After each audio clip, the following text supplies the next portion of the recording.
Seattle Sports app. KIRO AM Seattle. KIRO FM HD2 Tacoma.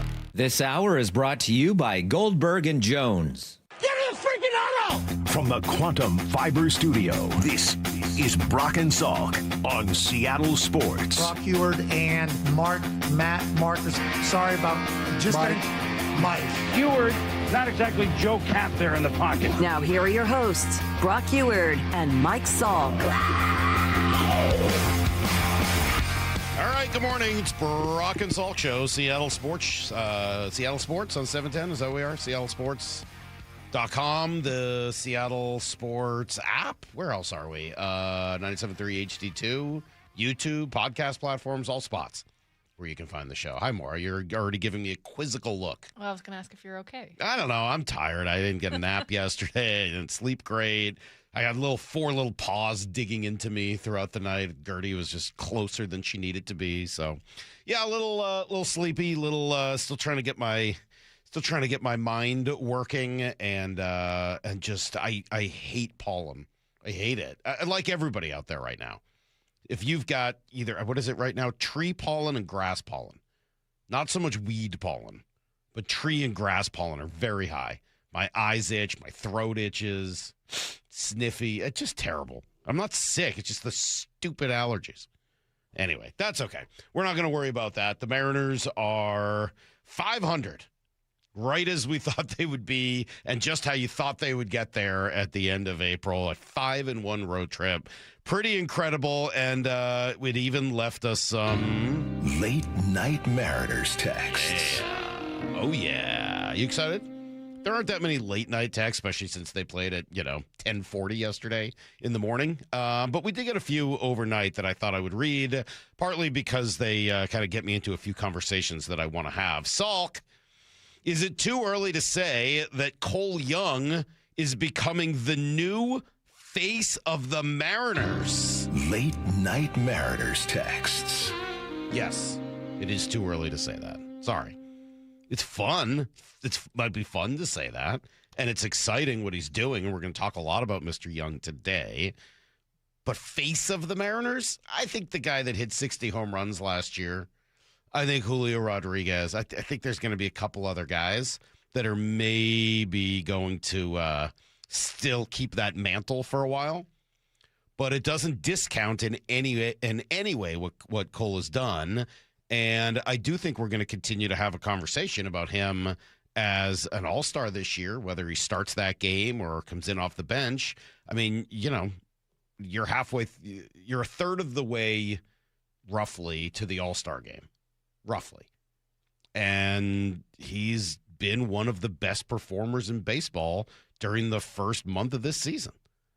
You got to keep it going. I mean, you got a long way to go. But what a tremendous start.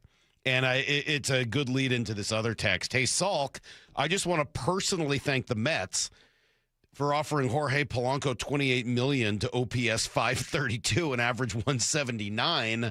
Cole would be on the bench right now behind that. Bullet dodged. That's a good point. I think you probably would have ended up seeing Polanco DH a whole lot more, and it would probably end up being Canzone and Raley splitting time and right field, which would have hurt your defense. Like it probably would have trickled down differently, but still a really good point. And I do think that we probably wouldn't have seen Cole Young as much against lefties, which, by the way, he's been great at. So, yeah, I think it's a good point, even if it's not exactly 100% the way it would have played out, but it's totally true. It's totally true. I will say, I've been wrong about so much about this team, and every time I think I know where they're going to go, they go the opposite direction. So I really am hanging on for dear life with these Mariners. But I really did not want them to spend big money on Jorge Polanco. Just did not want that at all. Not at the age, not with the injury history, not with the youth coming up. I didn't want Jorge Polanco back. And yeah, you're right. As of a month in, it sure looks like the right move by the Mariners, and a big thank you to the Mets. So it doesn't mean it'll go that way. The guy may end up having a great couple of months. We've certainly seen it from him before, and maybe he ends up turning this thing around and helping the Mets win. But right now, yeah, it looks like a tremendous, tremendous win for the Mariners to have let the guy go and to have allowed Cole Young to do his thing. And that's the last text. Says, where would we be without Cole Young and Emerson Hancock? 5-1 road trip, 500. And those two are a big reason why. There's no doubt. Both guys have really been important to the early season success. You'll hear from Emerson coming up here in about 40 minutes, about 6:45. You'll hear from Mr. Emerson, who's just a tremendous, from Emerson Hancock, who's just a tremendous, tremendous interview, fun, nice guy. But thank you for the Late Night Mariners texts. Appreciate that. So speaking of Cole Young, who's a big story today, and we'll talk about him throughout the morning. I got some stuff on him at 7 o'clock. We're going to talk to Jeff Passan at 8:30, so obviously Jeff, that'll be a big conversation with him. I'm seeing his comments from yesterday, and I'm mixing them with the play-by-play of his big go-ahead RBI single, 2 RBI single, and I'm not buying it. Here's the Twins call, right? So this is the little not quite an infield base hit, but a ground ball that didn't hit all that hard, but it sneaks its way through up the middle and ends up scoring 2 runs. 2-2. On the ground, slow roller through the drawn-in infield. 1 run's going to score. 2 runs are going to score, and it's Heartbreak City again at Target Field. A broken bat bleeder, and the Mariners take a 4-3 lead. That ball wouldn't have gotten a speeding ticket on 394. Oh, man, the frustration. It's so sad. It barely hit. And I was ready to just come on and kill the Twins radio call for that. But Cole kind of said the same thing. It's a lucky hit, but just glad I got the job done. That's all that matters. He's mostly splitter. It's kind of his usage. So, got the 2-0. I feel like I was seeing it pretty well, and then, wasn't seeing it that well. So got the 2-2, and then at that point, just trying to put the ball in play. Just battle however I can, get on base, and just try to do a job. I disagree with him. And I hate to disagree with a professional ball player talking about himself and calling it a little bit lucky. Maybe, all right, look, the ball had eyes. I get that. And there is an obvious element of luck, although there's an element of luck to most non-home runs because the fielder has to not be in that spot. But I've been talking about this for a while now. Managers across baseball, not just with the Mariners, in this case it was the Twins. We've seen it with a few others, saw with the Rangers, and they are now obsessed with drawing the infield in all the time. As soon as somebody gets on third base, the infield's in. Always. So, yeah, that was a base hit, and it was a little lucky that it went right up the middle and managed to elude 3 fielders that were all kind of in the right area. And it ends up scoring 2 runs to put the Mariners ahead. And I'm not necessarily saying that drawing in the infield in that spot was the wrong move. Obviously, they're trying to keep the tying run from scoring. But in doing so, they took an obvious risk. There is a trade-off with bringing the infield in. Yes, you might cut down the tying run at the plate. But if the ball gets through, you're going to allow 2 runs to score. And if the second baseman is at double play depth or normal, no man on first, but if he's at just normal depth there, he makes that play, throws to first. And yeah, 1 run scores and it's tied, but you're not losing. So, look, I understand the urge to get annoyed if you're the Twins and say, oh, it was lucky or, it was so sad. Just had eyes or whatever. Yeah, okay, that's true. It's not inaccurate. But your team played a role in it. Your decision-making played a role in it. You decided to bring the infield in. There is an automatic risk that goes with that. And to then complain that the risk didn't work out? Yeah, no kidding. You're the one who drew the infield in. What did you think was going to happen? Yeah, soft ground balls can still get through because the infield or the infielders are only like 90 feet away from the plate instead of 120. No kidding. That's just, pretty basic baseball. So, was it lucky? Not really. It's taking advantage of a bad position that you put the other team in by getting runners to second and third in that case with 2 outs. 2 outs. I think 2 outs. No, it's got to be one out. With one out, excuse me. But either way, like, you put them in that position. The Mariners as a team, this is how you talk about baseball as a team game. They put the Twins in the position of needing to make a desperation move. It's like throwing a Hail Mary at the end of the game, at the end of a football game when you're down, and then complaining when it gets picked off, being like, oh, I was just lucky. Well, yeah, but they put you in that position by forcing you to have to throw a Hail Mary at the end of the game. So I'm not taking anything away. Nope. Sorry. Good hit. It's exactly what you got to do in that situation. Nice job by Cole Young. Poor form on the broadcast. And poor form on Cole Young. It's not lucky, man. Take your hit. You deserved it. You earned that sucker. We'll be right back with everything you need to know. Bump and Stacy. I loved the pick of Bud Clark, but only in hindsight. Like you, Bump, he was not. It wasn't that he wasn't on my radar. He wasn't on your radar? Well, no, I'll say it's not that I looked at it and thought, what a horrible reach. Right. Like, He's a smooth safety, very aggressive, attacks the football. And once you put on the film, it makes sense. He feels the football when it's in the air. He just has a radar of the football field that a safety needs when you're a freelancer back there roaming around. Bump and Stacy. Weekdays 10 to 2. Only on Seattle Sports. Lee Johnson Auto Family, the LJ way. When you buy a new vehicle from Lee Johnson, you'll get a lifetime powertrain warranty included. Visit America's Car Museum now, where history roars to life. If you loved Ford versus Ferrari, see Shelby Cobras and GT40s in the birth of the American supercar. Cruise-ins, drive-ins, race simulators, fun for all ages. Plan today at americascarmuseum.org. Hey, Brock Ewert here with my buddy Shannon O'Kelly from IRG Physical and Hand Therapy. We know this, Shannon. When the weather warms, our baseball team's bats usually get a little hotter. We also know that maybe we've been sitting around and we try to crank things to 100 and our bodies don't quite react. As the weather gets warmer, do you see more folks at IRG? Absolutely, Brock. You know, you just mentioned it. As the weather warms up, people think they need to get outside, which is great. But sometimes they get outside, they start too fast, too quick, and they don't warm up. They don't stretch. They don't do preparation. If you find yourself in that situation where maybe you overdid it, you're hurt, you got a bruise, a bump, an ache, get a hold of us at IRG PT. We'll do a free injury screening, and we'll give you some guidance, some recommendations to keep you on your path of healthy function, pain-free activity. How cool is that? A free screening for you and no referral needed. Just personalized care when and where you need it. Visit irgpt.com and schedule your appointment today. Over 40 convenient locations. IRG's in your neighborhood. irgpt.com. Hey there, Dawn Riling with Olympic Hot Tub. Ready to create your home wellness retreat? Whether you love a relaxing session in infrared or traditional steam heat, we have the perfect Tilo sauna waiting for you.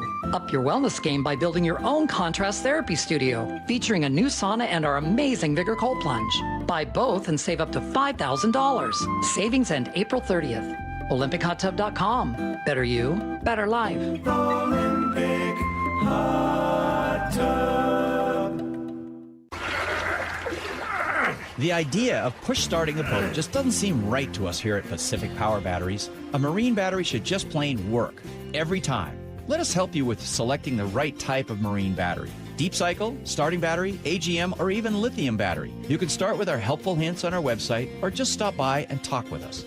Don't worry, you don't need to be a Marine to buy a battery from us. Get it? Marine batteries? Pacific Power Batteries. Come into a business with a soul. Evan Cohen here. In life, as in sports, the pros make it look easy. That's why pro golfers like Jason Day, Ben Griffin, and Patton Kazire trust the pros in lawn care. True Green. They have the experience and expertise to give you a lawn worthy of the PGA Tour. And since True Green does the work for you, you get more free time, or more tee times. So stop stressing over your lawn and start loving it. Sign up now at TrueGreen.com, because nobody makes it easier to get a golf course quality lawn than True Green, the official lawn care treatment provider of the PGA Tour. Evan Cohen here. PayPal is now the official peer-to-peer payment sponsor of the NFL, which means all the money moments that fandom creates, whether splitting tailgate costs or chipping in on tickets and game day food between friends, are covered. Wherever the game is played or watched, PayPal moves with fans. You can send money through text, email, or directly to your friends with eligible accounts on Venmo. Just download the PayPal app, share all the moments that matter. Account with PayPal is required, not available in all regions where PayPal operates. the home of the Mariners. It is gone! Cal Raleigh, 2-run home run. Hear every pitch on 710 and the Seattle Sports app. At Fisher Investments, we may seem like other money managers, but we're different. Are you really that different than the rest of us? We are. As a fiduciary, we always focus on what's best for our clients. What services do you offer besides investing? We have a team of specialists in financial planning, estate planning, and more. Your clients rely on you for all that? Yes, we ensure clients receive unparalleled service at every step of the relationship. Okay, but you still sell commission-based products, right? No, because we believe that's a conflict of interest. We prioritize service over sales goals. So, then how do your fees work?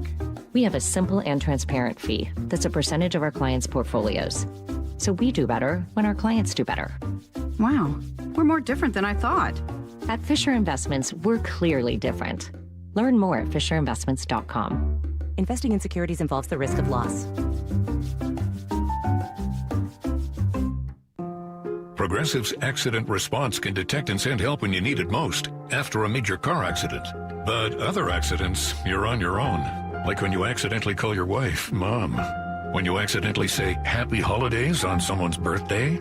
When you accidentally wave at someone you thought was waving at you. We can't help with those accidents, but Progressive's accident response provides peace of mind after major car accidents. Progressive Casualty Insurance Company and Affiliates. Limited availability in California. Driver is responsible for emergency and towing charges not covered by the policy. This is the story of the one.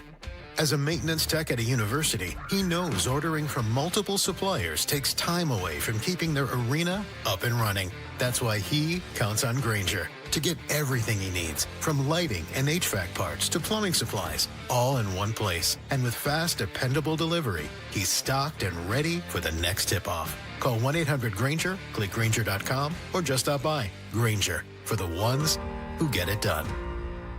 This hour is brought to you by Goldberg and Jones. Need to know. 15 minutes past every hour with Brock and Salk. Presented by Marquee Data. Here's what you need to know. Up first. Well, that is what you call a road trip. Mariners win 5 of 6 games against St. Louis and Minnesota. They finish with a tidy, a little 5-3 win over the Twins yesterday. J.P. Crawford got it started with a home run. They fell behind, but Cole Young just keeps finding ways to help the team. Here's the 2-2 to Cole Young. Swung on, blasted, center field. Buxton racing back. He's at the track. He's at the wall. It's over his head. It's off the wall. Canzone scores. Young glides into second. He has done it again. Cole Young coming through. He's tied the game with one big swing. Cole Young, a monster road trip. He has done it again. Dude's just been unbelievable. One of the better players in baseball through the first month of the season. And as we said, helping them with a very successful road trip. 5-1 road trip. We'll take that every time. Guys battled today. Again, Bradley had good stuff early. Was, getting us to the top of the zone a little bit and making it tricky on us. But, being able to get in their bullpen there and get some late inning hits and late inning runs was huge again today. Cole Young just continues to swing the bat. I thought early on, again, a couple balls hit really hard with nothing to show for. Cole, I think, had a gapper that was caught, and Julio's ball to left field was smoked. So, it's tough, sometimes when hits are hard to come by, but our guys stayed with it today big time and, battled and really good way to end this road trip. Sure was, and really just a good road trip in general. They won games in a bunch of ways, a lot of good close games that they were losing in the first couple weeks of the season that they found a way to win, and a whole bunch of different heroes. Felt like almost a new one almost every day. George Kirby continuing to do his thing. Talk about a little under the radar. All right, that wasn't necessarily his best outing, but he gives the team a very good chance to win. We haven't talked a lot about George this year, but he's got a 3-even ERA. I would say he is off to an excellent start and pitching better than he did at the end of last year. So really good news there. Only bad news from this one, Matt Brash left the game with side tightness after throwing just 2 pitches. We did get the usual post-game optimism. He's fine. A little discomfort in his side. He's been battling a little bit. it was tough. He didn't want to come out of the game, but something that he's had a couple days here, so we just didn't want to take any chances, and we'll get a look at it tomorrow and go from there. Yeah, you just never know what to make of these. Like when you hear he's fine, they always say that after the game, and sometimes it's true and sometimes it's not. So I guess we'll just have to wait and see where Matt Brash is at over the next couple days. They do have a day off today. They return home for 3 against the badly struggling Royals, and then 3 more against the very good and red-hot Braves. Here's the second thing you need to know. The rookies are coming. The rookies are coming. They will report to Seattle today and start 2 days of practices tomorrow. One kind of fun thing about a running back as your first-round pick is that it should make minicamp really exciting. You get to see him move. You get to see what he looks like with the ball in his hands. I am definitely excited about Jadarian Price. He's going to speak to the media, later today, which should be great. I mean, with our interview with him last week is any indication, Daniel Jeremiah, just super impressed. Yeah, everybody loved him as a kid, for sure. And I remember talking to teams, I can't tell you the number of times, multiple times, but I was talking to teams that were in that top 10 range. And every time I would talk to them about, Love, like, is there a chance Love gets to you? Is there a chance you'd move up a little bit for Love? And inevitably, the discussion, they would always pivot towards Price and be like, you know what, if you told me we didn't get Love, but we came away with Price in the second round, we'd be almost as excited as we were if we got Love. Like everybody, and they to a man said when we met with him, we absolutely were in love with the kid. Yeah, I do think that we're going to end up enjoying him. It was nice to see our friend Matt Miller re-rank his top 100. I'm not entirely sure what the plan is here, but he re-ranks after the draft. I think it has something to do with fit and what it should look like for that player in that spot. More heavily valued fit and the value they got in the draft. Well, all right. So he moves Bud Clark from number 77 to number 25, essentially first-round value. Seattle's young secondary, he writes, fueled by a Super Bowl win. And now the Seahawks add one of the draft's best safeties in the hard-hitting, playmaking Clark.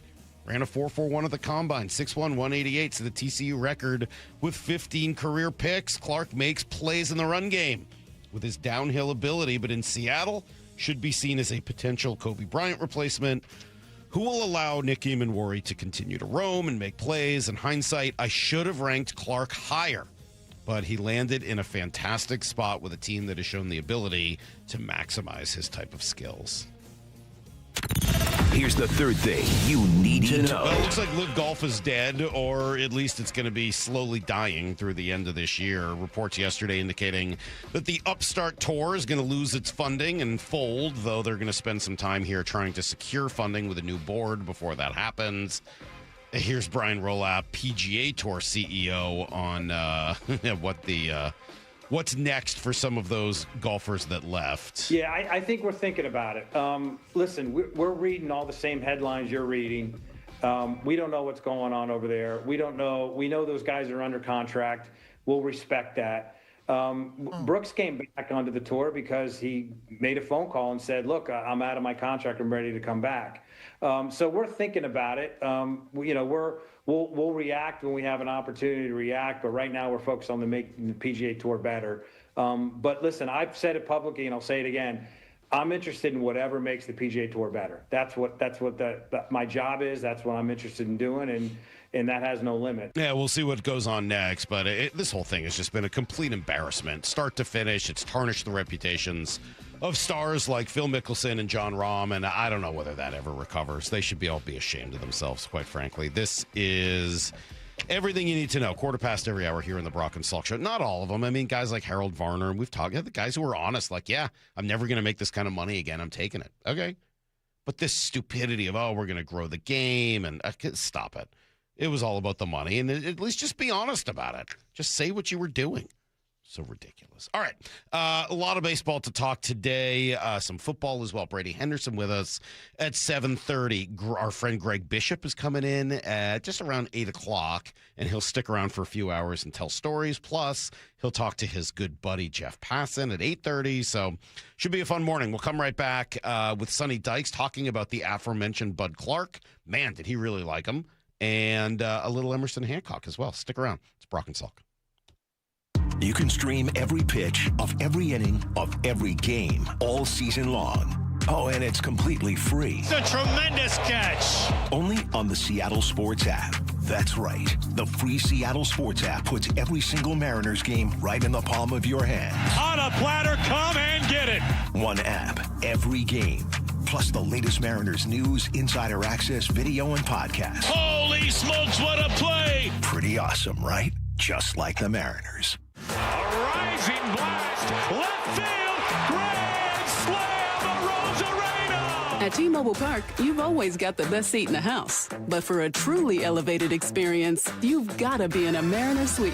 A suite is the perfect spot to get your game and celebration on. Birthday, promotion, engagement, company team building that actually team builds. No matter your event, we've got a suite you'll love. Group suites can fit 30 to 400 people for big-time bashes. And private suites offer just that, an upscale experience for more intimate gatherings. All Mariner Suites offer an incredible view of the ballpark, so you can't go wrong. Plus, you and your guests will enjoy premium catering, VIP parking, private Skybridge entry, and more. And season ticket members get 15% off. Reserve your suite today at mariners.com/suites. Bases clearing, 3-run double by Josh Naylor. Holy smokes, the Mariners have the lead. Mariners baseball, Trident's up.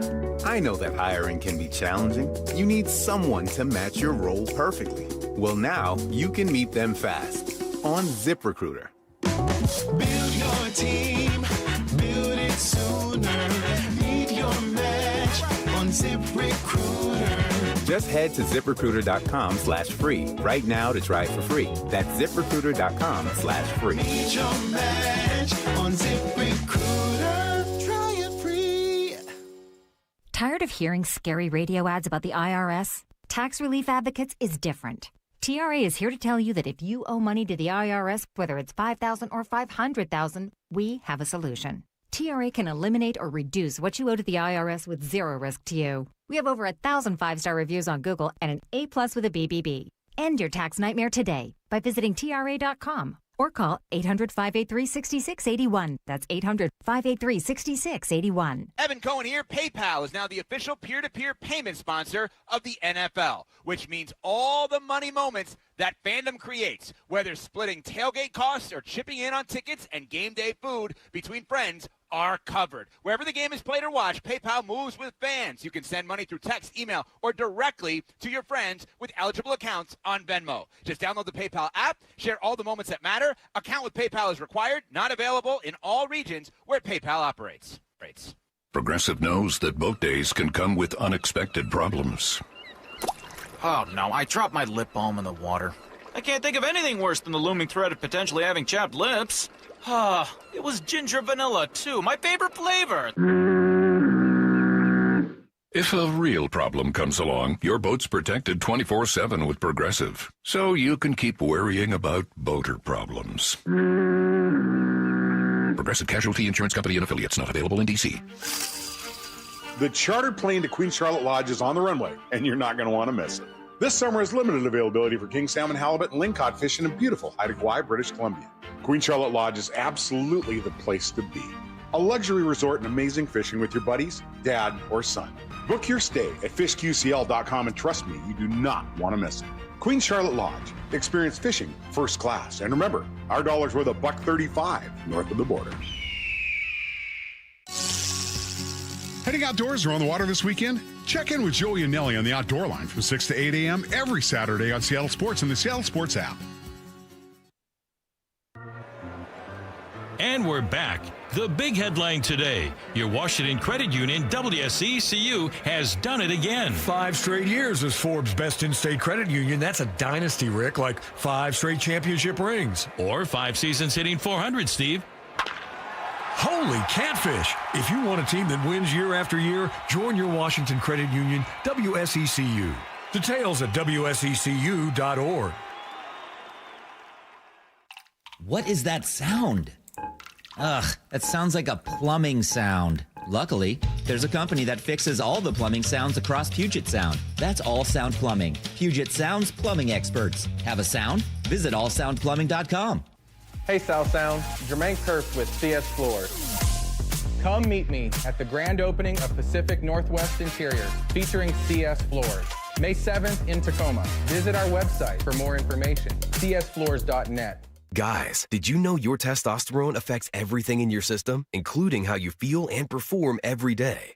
Right now, Revive Men's Health Seattle will check your testosterone for free. Knowing your T levels is the first step in understanding if you have low T. Your testosterone level impacts your energy, libido, sleep, weight, hair loss, mood, and even ED. Maintaining an appropriate T level can change your whole life. Most men start to see changes in their hormone levels in their 30s. Experience and results matter. So what are you waiting for? Get your T levels checked today by local, experienced, and trusted men's health experts. They've helped thousands of men since 2011. They're so confident they can help you, they even guarantee it. Call Revive today and schedule your free testosterone test, free exam, and free consultation. Call Revive Men's Health at 206-529-1111. That's 206-529-1111. Or visit revivemenshealth.com. Brock and Salk's Rewind is presented by Toyota of Kirkland and Toyota of Renton. From the Quantum Fiber Studio. This is Brock and Salk. Weekdays 6 to 10. On Seattle Sports and 97.3 FM HD2. No shortage of excitement around the Seahawks draft this year. Everybody seems to love, or at least like, what they've done, right? I mean, it was a lot of drafting for need, a lot of drafting of guys that should show up, and certainly brought a lot of attitude. And we saw quite a bit of that from Bud Clark, the safety they took in the second round. A lot of confidence, obviously made a lot of plays in college at TCU. And just seemed to fit a lot of the mold of what it is the Seahawks have been looking for recently under Mike Macdonald, whether it's the flexibility and versatility, the aggressiveness, the confidence. It just seems like he is a very Mike Macdonald kind of player. And we know that communication and instincts are awfully important to Mike at the safety position. From the moment that he's gotten here, he's always talked about the importance of communication. And you remember just how just how much he missed Julian Love when Julian was out for a while. He was like, I got to get my guy, Julian Love, back in there, because that's the voice, right? That's who he's talking to, communicating with, and needing some of that voice out there on the field. So Bud Clark instantly becomes one of the more interesting players here in this draft class, partly because of where you take him, partly because there's some openings there, right? We know that Ty Okada is, in theory, the starter, but are they just handing Ty Okada the job in a post-Kobe Bryant world? Probably not. Probably not just going to hand it to him. Do I think he starts day one? Yeah, probably. But do I think that there's a huge opportunity in front of someone like Bud Clark? Absolutely there is. And so we definitely want to make sure we learn as much about him as possible. So here, just a moment, going to speak to Sonny Dykes, head coach at TCU, who got to coach Bud throughout his tenure in college, and I believe is a big part of the reason why he ended up sticking around college one more year and now ends up as a second-round pick here to the Seahawks. And, you heard a lot of the excitement from Daniel Jeremiah. You heard Nemhauser yesterday, pretty pumped about him. All the cuts we've played have been great. So, let's go to Sonny Dykes, head coach at TCU, who's kind enough to take a few minutes. Coach, good morning. Thanks for doing this.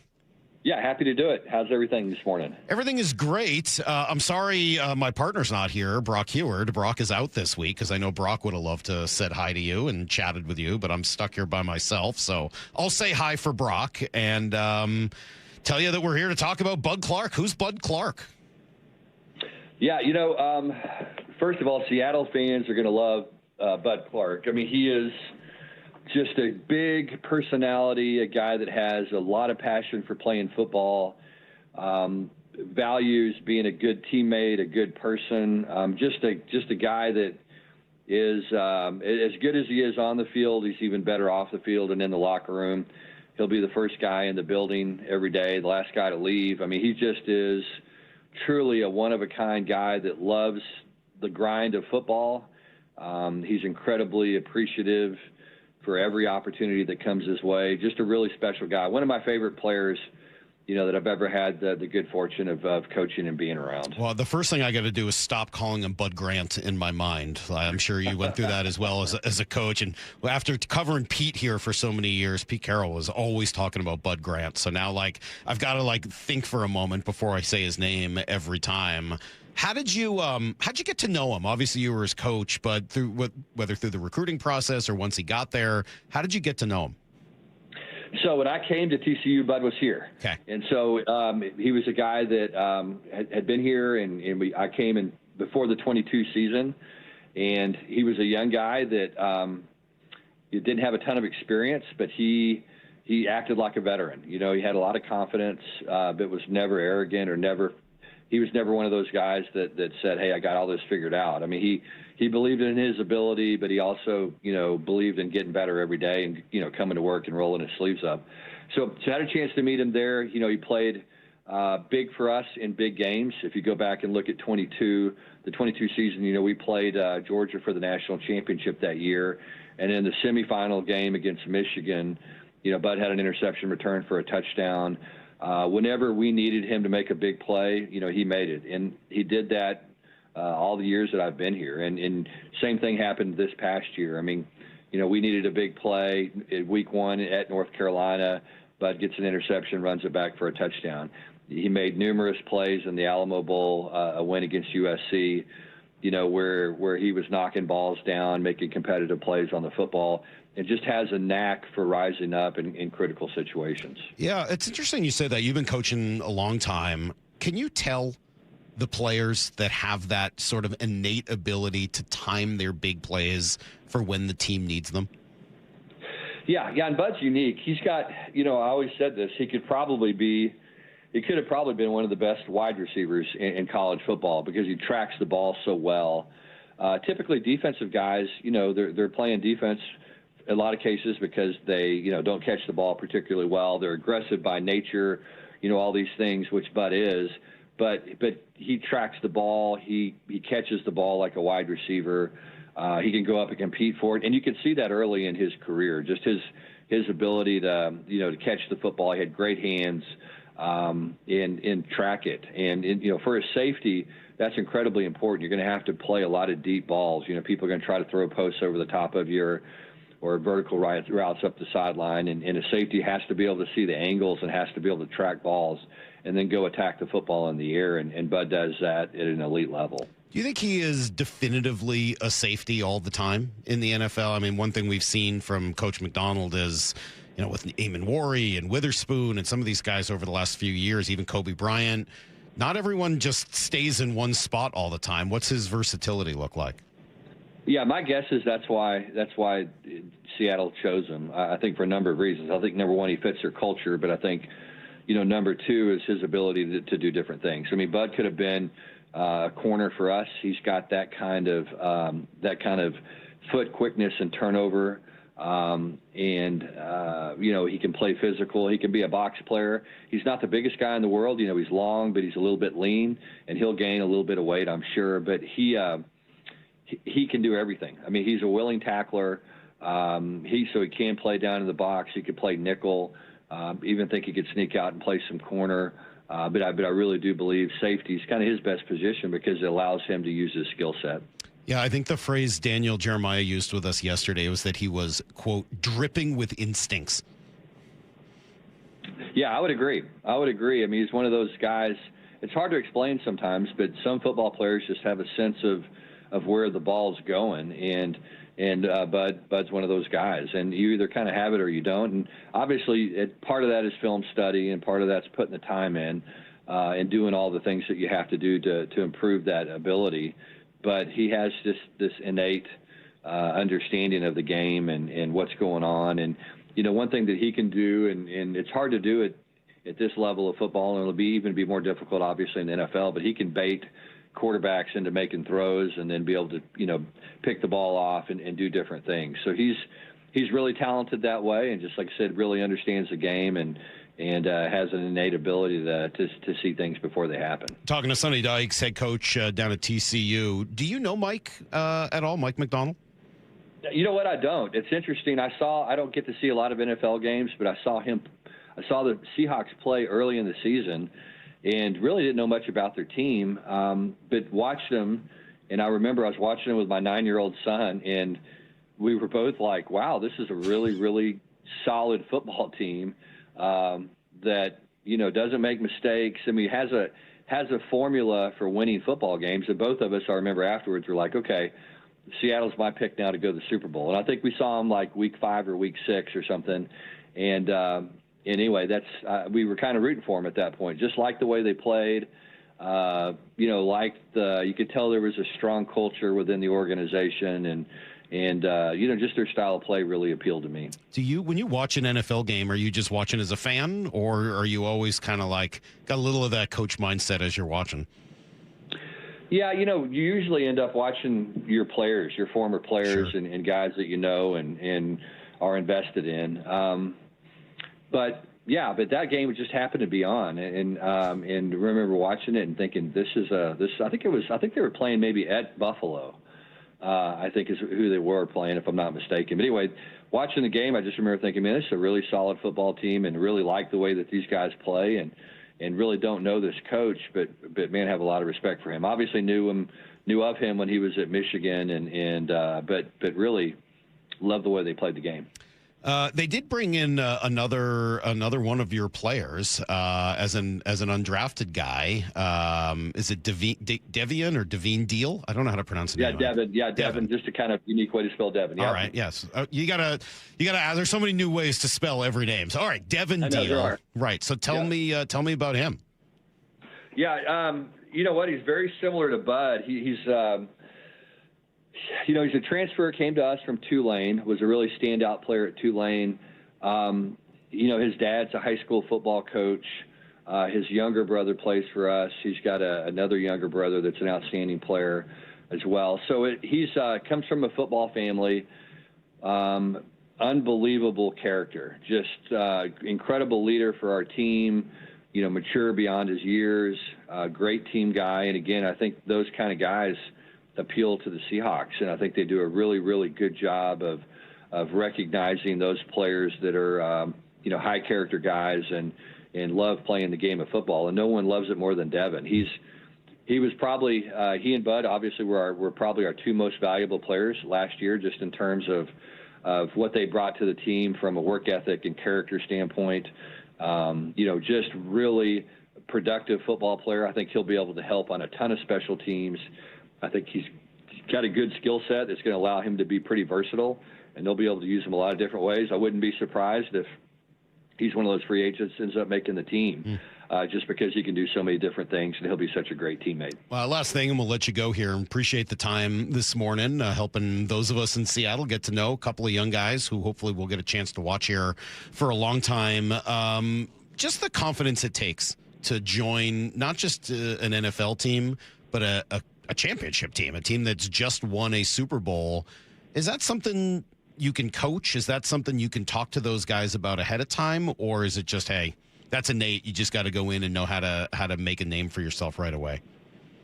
Yeah, I really truly believe confidence comes from preparation. I think that when you know down deep inside, look, I've paid my dues, I've worked incredibly hard.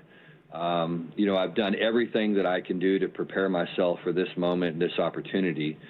I believe that's true confidence, and I think that Bud has that at a very, very high level. I just think he knows there's no one going to be more prepared than he is.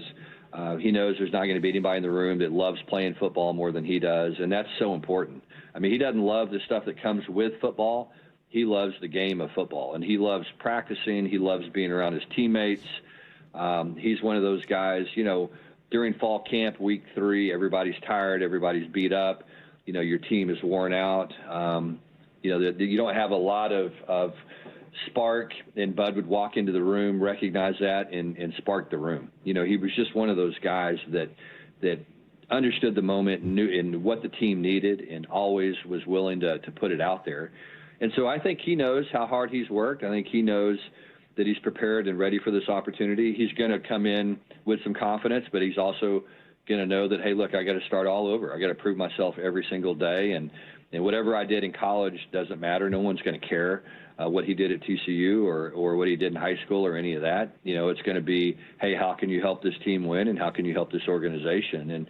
And he knows that, so he's going to have to come in and stay healthy and bust his tail every day and do everything he can to improve their team. It's so funny you say that, without really knowing Mike and even just seeing the culture from afar. All those things you said are the things he talks about all the time. We interview him every week during the season. And the number of times he's talked about guys that love ball and needing people who truly just love it and want to be there all of that extra time.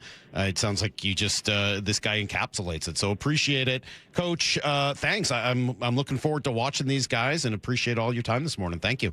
Yeah, thank you. You're gonna love both Devin and Bud, super guys, and gonna love their energy and what they bring. And so I'm excited they're with Seattle. I think it's a great fit. Cool. Couple of Horned Frogs. Let's go. Sonny Dykes, head coach at TCU, kind enough to take a few minutes with us this morning.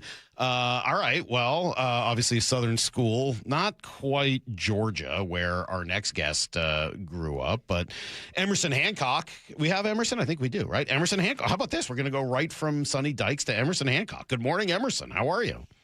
Good morning. Doing good. Thanks for having me. How do you feel about following the head coach of the TCU Horned Frogs, Sonny Dykes? That's going to be a tough one to follow, for sure. I know. But I'll do my best. All right. We believe in you. We, especially given how well the season has started for you. How comfortable are you feeling on the mound right now? I feel like we're executing well. There's always things that, you can improve on, and there's things that, you're trying to take from each start, and you're just trying to continue to build on those things and kind of get better as the season's gone. I think the biggest thing, is being able to limit free bases. I feel like that's been a huge one for me. So I just want to continue to try to get better at that and try to keep it rolling. Has there been anything that you've taken from one start where you're like, okay, that's not going to happen again, or that's what I absolutely need to focus on? Has there been a moment like that for you this year? I think, that second inning against Houston, that was one of the ones where, you had a couple of singles, but you also had a walk mix in there, and then you kind of almost get out of it. You make a good pitch, you still give up a couple of runs. That's an inning that you can learn a lot from in terms of, slowing down, always realizing that, you're just a couple pitches away from getting out of that inning. And so, that's one that I've kind of looked back on and try to get better at. How much do you guys talk about that, the getting out of trouble moments? I was thinking about it last night as Logan got himself into a little bit of trouble and each time seemed to find his way back out of it. What goes into getting out of trouble? Well, I think in your mind, you're thinking that you got to be perfect and you got to make the perfect pitches and you got to throw the nastiest breaking balls to get out of it. When in reality, you just have to keep doing what you're doing, and you just got to slow the inning down. Understand that, you still got to do the same things. It's just, runners are on base. And so it's just being able to go out there and, have no fear and have no doubt in your pitches and just continue to trust your stuff. All right, let's go back to the offseason a little bit because, you don't have to be a baseball savant to see some of the differences with the way you are throwing this year. Obviously, the arm angle's a little bit lower. The sweeper usage is way up. What led to those changes? What got you to kind of rework the game a little bit this offseason? I think, first off, it was just, having the honest assessment of, where you're at and where I felt like, the changes I needed to make. I thought toward the end of last year, whenever I was able to use the sweeper against the Colorado game, I was like, okay, like that made things, a lot easier in terms of the arsenal, in terms of a pitch that I could throw in the zone and get some whiff on it. So I knew I wanted to continue to work on that in the off season. And, I didn't really want to stop there. I wanted to practice, all the breaking balls because I knew that was something that I really needed to improve on. And as the off season went along, as we got closer to camp, I just felt like I got a lot more comfortable with those pitches. I was able to command them a little bit better. And, I just feel like, as we keep going, I just want to continue to improve those, the best that I can. Yeah, I think about you and just sort of timing-wise, talking to Emerson Hancock. You finished last year. You're going to head into your age 27 season. Not that last year was bad, but I'm sure the numbers weren't where you wanted them to be. It was a nice step forward, but I'm sure you were, you were a first-round pick. Like the expectation of yourself, I'm sure, is quite high. do you have a conversation with someone? Do you have a moment where you're like, okay, if I want to be a big leaguer for life here, I'm going to have to make some changes in order to stay in the league for a long time? I mean, I think it just starts with, yourself and the standard that you want to pitch at. And I think understanding, that aspect of it is always, that's kind of like the baseline and the foundation.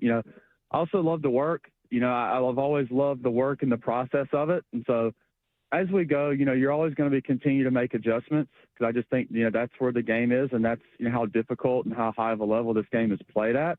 So it's just about, being open-minded, kind of trying to stay ahead of the curve if you can. And then, again, you just want to continue to take it day by day and, put in the work. I'm very lucky here that we have great coaches. We're part of a great team and, all the guys here, we're just pushing each other to be better. And so really just try to focus on that as much as you can. What kind of a role do those coaches play in something like changing your arm angle a little bit? Well, I mean, I think that wasn't really a focus of going in the off season, but I think the ideas of, what we're built on here in terms of, being free and being athletic on the mound and, dominating the strike zone and throwing a lot of strikes. I think that was something, I just did in the off season was, try to be a little bit more athletic, kind of just let the arm go where it wants to go. And that's kind of where it happened to be. And so far it's, recovered, in my opinion, really, really well. I'm bouncing back super quick. And, that's really just the basis of it. It's so funny looking at it. You would think with some of those changes and with the sweeper working, it would be your strikeout numbers that have really popped, and they're up. But the biggest thing, just looking at the stats, and you mentioned it earlier, is you're cutting your walk rate essentially in half. I mean, that has to make life a lot easier when you're not wasting a lot of pitches giving up first base for free. No, absolutely. And that's something that I've always believed in is, not giving guys free bases and not, that also goes into the run game and stolen bases as well. But I just think that I'm in a lot better position, with my body and mentally in terms of just, continue to trust your stuff and continue to, be aggressive in the strike zone. And, sometimes guys are going to get you, but, I feel like I'd always kind of want to lean on the side of, being aggressive, being in the strike zone, throwing a lot of strikes, because that's what we believe in here. Can I make a reach? This is going to be a reach, but I'm a radio host. I can't help it. This is a bit of a reach, but I kind of am trying to put one and one together and see if it makes three. I think about the closeness of the whole rotation and the way you've been a big part of that. And Shannon was just telling us again the other day, reminding us that it has always been considered six guys, whether you've been up or down, in Tacoma or here, that it has always been six. So you're a big part of this group. And when I hear arm angle a little lower, I think Brian Wu. When I hear walk rate dropping significantly, I can't help but think about George Kirby. Do some of those guys wear off on you a little bit? I think the cool thing when you have a close group is everyone pushes each other to be better.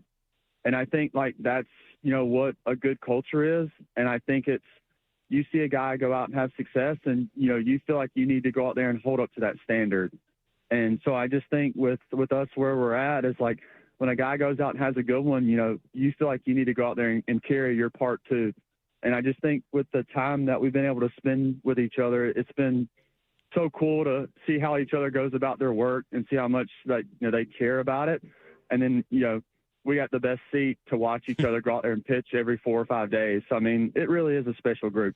I'm just reading some of the text coming in, and I think just everybody in Seattle really rooting for you and excited that the season has started off the way it has. And I'll just read one text, 208, saying, "Hey, Emerson walked my son and I around the clubhouse for my son's Make-A-Wish earlier this year. Absolute salt of the earth. He and Logan made my son feel so special. Will always be a fan. Thank you, Emerson." So just a reminder, each of those things you guys do really does have an impact, and we all appreciate it. So appreciate it, man. Thanks for doing this before a little day game today. That's nice.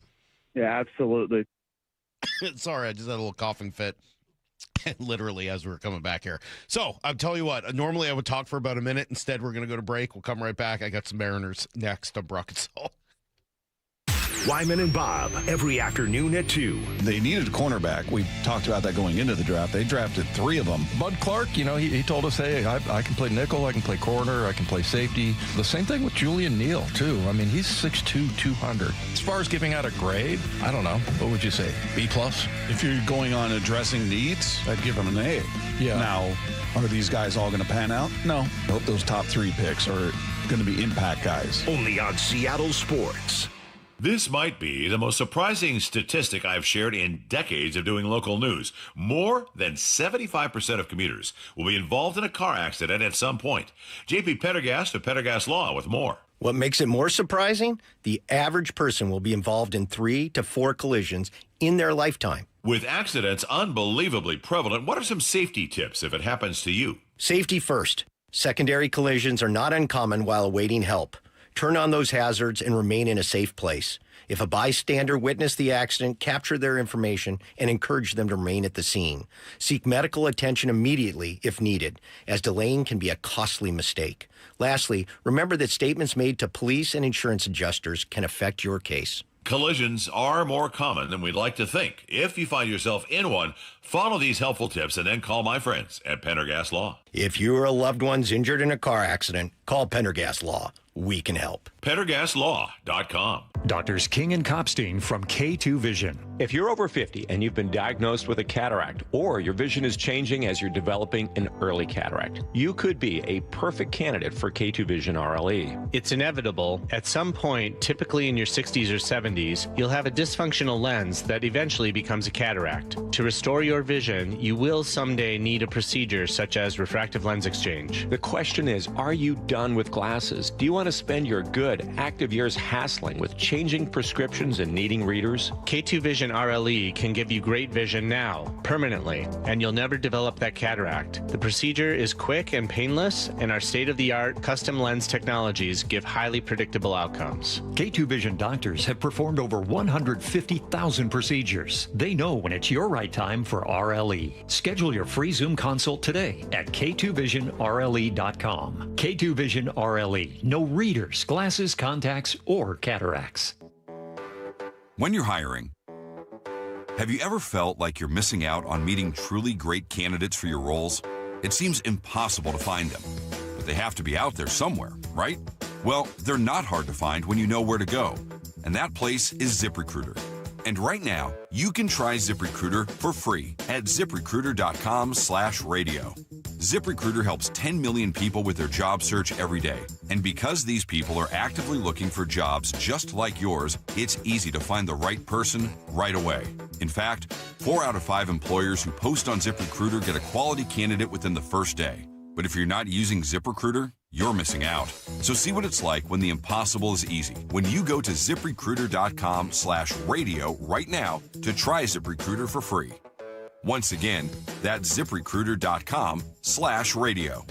ZipRecruiter.com/radio. Never miss out on great candidates with ZipRecruiter. By texting 64,000, you agree to receive recurring automated marketing messages from IQBar. Message and data rates may apply. No purchase required. Terms apply. Available at eatiqbar.com/policy/terms of service.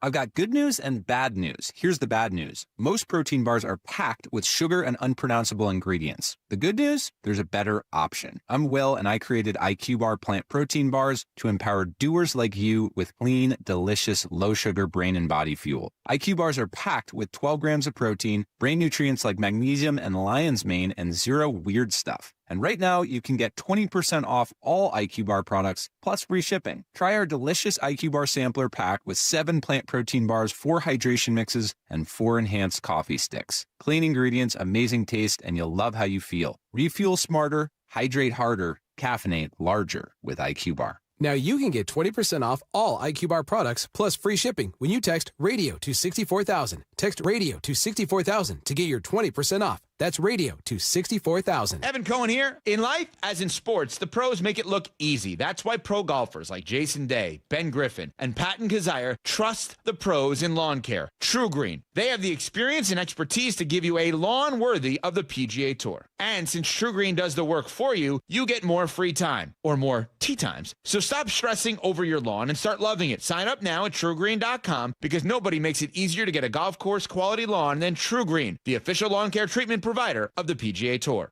Evan Cohen here. PayPal is now the official peer-to-peer payment sponsor of the NFL, which means all the money moments that fandom creates, whether splitting tailgate costs or chipping in on tickets and game day food between friends, are covered. Wherever the game is played or watched, PayPal moves with fans. You can send money through text, email, or directly to your friends with eligible accounts on Venmo. Just download the PayPal app, share all the moments that matter. Account with PayPal is required, not available in all regions where PayPal operates. Let's go!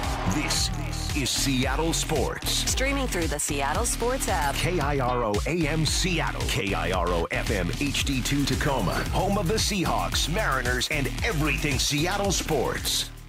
Get in the freaking auto! From the Quantum Fiber Studio, this is Brock and Salk on Seattle Sports. Brock Ewert is my hero. Jay Buhner just punched me in the kidney. Who's going to accuse you of manager? Doesn't really work that way, Sherm. This is a show that has my name on it. It kind of does, though. Now here are your hosts, Brock Ewert and Mike Salk. Oh, man, what a tremendous road trip for the Mariners. What a great trip. They come back 5-1, exactly what this team needed to kind of shake itself out of the early April doldrums. What were we saying yesterday with Adam Jude asking if they were out of the woods, right? Like the Taylor Swift song or maybe the Rival Sun song, whatever you like. They do feel a little more out of the woods. Is it permanent? No, of course. Like, I'm not going to sit here and be like, are they good now? Yes, of course, now everything is great. The reality is they could have their ups and downs, and, you know, they could lose a game against the Royals, and who knows what happens against a very good Braves team that comes in here after that. But I think what we saw over the course of the last week is what things look like when the offense actually gets a reasonable performance from its best players. And ultimately, I guess I'm going to try to make a point that if you want to win big, you know, go to the playoffs, win your division, win the World Series, all the things that this team is trying to accomplish this season. If you want to win big, I think you need two things to occur, okay? Two things. And I think we've talked about these things before. But if you want to accomplish all that is potentially in front of this team, the two things that you probably need. More, what are you doing? Hold on. I got to interrupt myself. Oh, it was your headphones. Okay. Maura was drinking water, which was fine, but she was like holding her other arm up in sort of a funny way. But I realized she was just holding her headphones on. I was sorry taking a sip of my protein I know, shake. but it was your left hand that was because I leave one headphone off of an ear so I can hear people in the studio if I need to. So when I tilt my head back, I have to hold my headphones onto my head. I thought you were doing like a posing thing where you were like, ta-da, I'm drinking. All right. Two things you need if you want to win big. One, your best, most established players need to perform. Right? I mean, that's what this whole thing is built on. You need Cal Raleigh to hit home runs. You need Julio Rodriguez to be 30-30. You need Josh Naylor to do his thing and drive everybody in and take those great at-bats. You need Brian Wu and Logan Gilbert and the starting pitchers and Andres Munoz. All the big-name all-star type players that you've built this team on, you need them to, you know, perform. Just up to their baseball card. Just be who they've always been. Just be who they're supposed to be. You need your stars, your most established players, to perform at their regular level. But and you're getting that now, right? I mean, this road trip saw that. Cal now finishes the month with, 7 home runs? Fine. I mean, it wasn't quite the 10 that he had last year, but 7, just fine. Like, that just totally fine, especially after a cold early start. Julio actually is having one of the better Aprils he's had since the first week. He's actually been pretty good. And Josh Naylor in the last week or so has just totally come out of it and now looks great. So, you know, you're getting what you need. Brian Wu outside of one start, great. George Kirby, great. Logan Gilbert, good. So, like, you're kind of getting what you need from the top guys in your system, in your roster. Great. So that's one. The second thing you need is you need someone, or maybe more than one person, to emerge, to outperform, right? You need your established players to perform. You need at least one, if not a couple other people, to outperform your expectations for them. Why did the Mariners go to the playoffs last year? because Cal Raleigh outperformed every single imaginable expectation for him or, quite frankly, for any catcher ever. You needed that. I don't know that you go to the playoffs last year if Cal Raleigh has his expected season of 30 to 35 home runs and, everything else that Cal does. Maybe you do. I don't know. I'm not convinced. But instead, he does all of that. He completely outperforms expectations. And you go to the playoffs. Andres Munoz, a couple of years ago, outperforming expectations. Better than anybody thought that he was going to be. When you outperform, you give your team an opportunity to,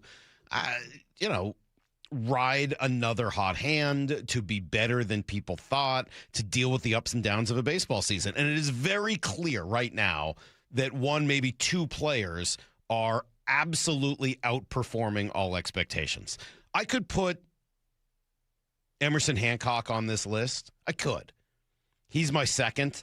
He is outperforming expectations, but I think he's actually performing the expectations that we had of Bryce Miller in that spot. So in that way, it's obviously a huge, huge help, and I don't want to downplay his accomplishments. They've been awesome. But the guy that I'm really focused on here for obvious reasons is the dude who drove in 3 more runs yesterday in Cole Young. He's just been amazing. He's just done everything this team needed from him, and then a whole lot more than that as well. Here's the pitch to Cole. Swung on a grounder. That's past Orsi into center field. It's a hit. Randy scores. Here comes Rivas. He is flying. He stomps on home. Cole Young has done it again. He's come through. Mr. Clutch drives home 2, and the Mariners have the lead. It's 4-3. Outperforming expectations. Outperforming them. His WAR, according to Baseball Reference, is tied for 3rd. Not on the team, in the league. Let me say that again. His WAR, his wins above a replacement player, is tied for 3rd, not on the Mariners, but in baseball. Behind Kevin McGonigal, who's off to this incredible start, and Matt Olson, one of the great players in the game. You know who he's tied with? I'm not asking Lyle because he's the one who sent me this. He's tied with Yordan Alvarez. Yeah, that's the kind of value that Cole Young has brought to the Mariners through the first month of the season. Yeah, you need your stars to perform, and you need guys like Cole Young to outperform their expectations or your expectations of them. So where's it coming from? Look, he's always been a talented player. He's a first-round pick. At every single level he's hit, usually after an adjustment period, at which point he's kind of taken off. They gave him, he had some of that last year, and then, the league caught up to him, and they may again. He will go through slumps, and there will be ups and downs for Cole Young, just like there are for everybody, and they may happen tomorrow. You don't know. But this is really good for him.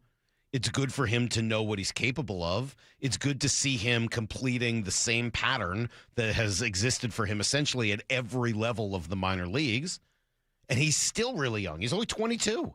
He's still one of the younger. He was like among the youngest in baseball last year, and he's still one of the younger players in the game. And he worked on this in the offseason. You look at the offseason that he had, and we talked about it a lot in spring training.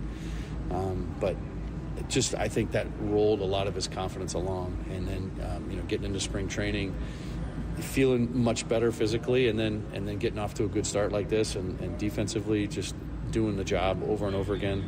All those things play into his confidence. But I think it all did start with the offseason that he had, and hats off to him. That's huge. That's everything. And a lot of times in this game you can't rely on results to give you confidence, but I think he found a lot of confidence in the things that he did this offseason. Well, the defense has been much improved. The hitting has been exactly what he did throughout the minor leagues, and he's just on a tear right now. Do I think that this is going to be the player he is every day? I hope he is. But I think what you're seeing is a good young player starting to figure things out and riding a tremendous hot streak right now. 360 saying, Cole was a top prospect, right? This was expected by people who watch the minors. Well, it was expected that Cole be a good player. I don't know that anybody expected that he would start off this year in this kind of a heater. Yeah, no, I knew Cole's a good player, first-round draft pick, and he's done really well and came up early last season, early meaning age-wise. But was this your expectation for Cole this year right now? Lyle, I know you love Cole. Is this what you were expecting from him to start off the year? I mean, I definitely didn't have on my bingo card that he was going to destroy lefties and be one of the best defenders in Major League Baseball. Yeah, he didn't do either of those things last year, right? So the credit to him. Credit to him for working hard, credit to him for improving himself, and now he ends up essentially one of the best players in baseball over the first month of the season. Didn't it feel like at spring training that everyone was like, oh yeah, Cole Young's going to be there, but Colt Emerson. I know. It felt like he was kind of the second fiddle. Oh, you think this is maybe a little Kyle Seager, Dustin Ackley thing? Like, hey, Kyle Seager could be here, but I just meant more like he wasn't the one that any of us were talking about. Well, that's kind of what that story was. Now, these two didn't know each other growing up the way Seager and Ackley did, but there was no doubt that element of being passed over can really lead to a lot of motivation in an off season. I don't know whether that's going to help you during the year, but it can absolutely motivate you. And by the way, for the other person, as we know, playing with expectations, playing with pressure, not easy in baseball. So, yeah, I think that's a great point you make, more and something that we should all watch. Anyway, good for Cole Young, good for Emerson Hancock, good for these guys coming back after a 5-1 road trip, now just one game back in the AL West. As bad as things looked a week or so ago, everything has sort of righted itself. And now you finish the month at 500, you essentially haven't hurt yourself. You didn't help yourself, but you haven't hurt yourself. You're a game out. You just kind of treaded water for a month. And if you play the kind of baseball that you've been playing for the last week or two, everything's going to be just fine. Bump and Stacy, weekdays 10 to 2. Brand new draft class. Glad they picked in the first round. It panned out the way most of us thought it was going to go down with Jadarian. I got to say Jadarian. I did so many hits calling him Jadarian. JD. Yeah, I kept calling him Jadarian. But Jadarian Price, Bud Clark was a surprise, was not on my radar, not even on my list. I scouted like 150 players, and he was not one of them. I thought for sure they were going to go offensive line there. Yeah, me convinced. Too. Julian Neal was a great pick as well. Bump and Stacy, only on Seattle Sports and the Seattle Sports app. Hey, Mike Salk here, and I know more than 4,000 people in our area have trusted Eastside Weight Loss Clinic as a safe way to lose whatever weight you've got to drop. I'm one of them. It really helped me a lot, and I know you probably know somebody else who's done it. Well, talk to them, because it really does work. 20, 30, or more pounds in less than 8 weeks. Heck, I dropped 10 pounds just in the first week, and you do it by eating healthy, fresh food, all of which you buy at the grocery stores. No costly recurring monthly payments for injections or pills, and then reading about scary side effects. No fake box food, none of it. It's a doctor-developed plan that really is safe and works incredibly well. Simple as that. 15 minutes, right? You might spend that time sitting in traffic and Revive I-5 today. Instead, spend that time on the phone with Eastside Weight Loss Clinic. Schedule a consultation at eastsideweightlossclinic.com, because the only thing you have to lose is the weight itself. Dr. Ryan Coogan, D.C. Results may vary. 2 years ago, my office launched a major media campaign to identify key witness to our client's bicycle accident, which we later settled for $10 million. Because when we accept a case, we don't rest until we do everything possible to improve our client's chance of recovery. We're one of only a few firms in the state with an in-house investigation team building our clients' cases. So when you hire Davis Law Group, you don't just get a dedicated and award-winning legal team. You get our commitment to better service and even better results. Request a free consultation today at 206-888-8888. Hey, baseball fans, Rick Riz here. I'm excited to introduce you to my good friend Keith Dashafy, owner of Pella Windows and Doors of Western Washington. Keith? Thanks, Rick. Improve your play with 25% off windows and doors, or 12 months, no payments, and no interest. And we're giving back with 2 $5,000 scholarships for our local youth sports teams. Upgrade your home at PellaPNW.com. That's fantastic, Keith. Don't wait. Schedule your free appointment today at PellaPNW.com. There's not one car deal that is worth ruining an experience for a customer. That just is really what is instilled. The Johnson Auto Family, the LJ way. Let Olympic help you create the ultimate home contrast therapy studio. Pair relaxing Tilo sauna with our revitalizing Vigor cold plunge. Save up to $5,000 when you buy both. These massive savings end April 30th.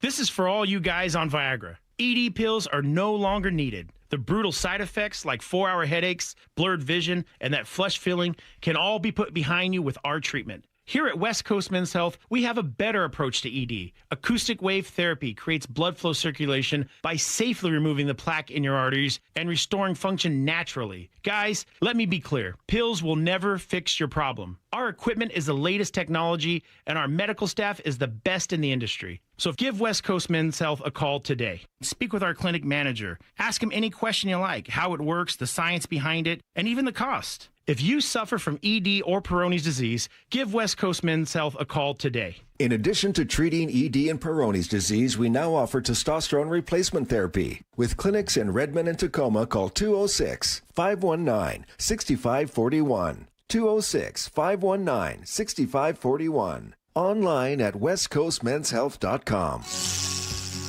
Heading outdoors or on the water this weekend? Check in with Joey and Nelly on the Outdoor Line from 6 to 8 a.m. every Saturday on Seattle Sports and the Seattle Sports app. Now that Wendy's has these new biggie deals, everyone in the family can get what they're craving, from nugs to JBCs. The parental units can get an $8 biggie bundle, the eldest who think they're so grown can get a $6 biggie bag, and the little one who can do no wrong can get a $4 biggie bites.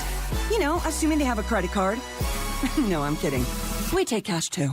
4, $6, and $8 biggie deals for the whole family. Only at Wendy's. Price and participation may vary. Single items at regular price. Prices may be higher in Alaska, California, and Hawaii. Support comes from Amazon Business. You can't rely on guesswork to run your business. With smart business buying, innovative AI tools optimize your purchasing experience, paired with delivery options built for business. Empower your team today. Learn more at amazonbusiness.com.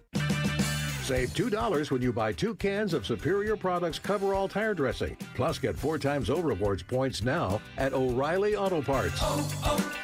O'Reilly Auto Parts. Guys, did you know your testosterone affects everything in your system, including how you feel and perform every day?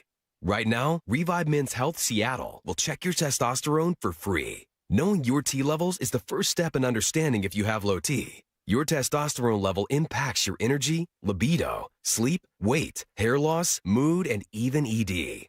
Maintaining an appropriate T level can change your whole life. Most men start to see changes in their hormone levels in their 30s. Experience and results matter. So what are you waiting for? Get your T levels checked today by local, experienced, and trusted men's health experts. They've helped thousands of men since 2011. They're so confident they can help you, they even guarantee it. Call Revive today and schedule your free testosterone test, free exam, and free consultation.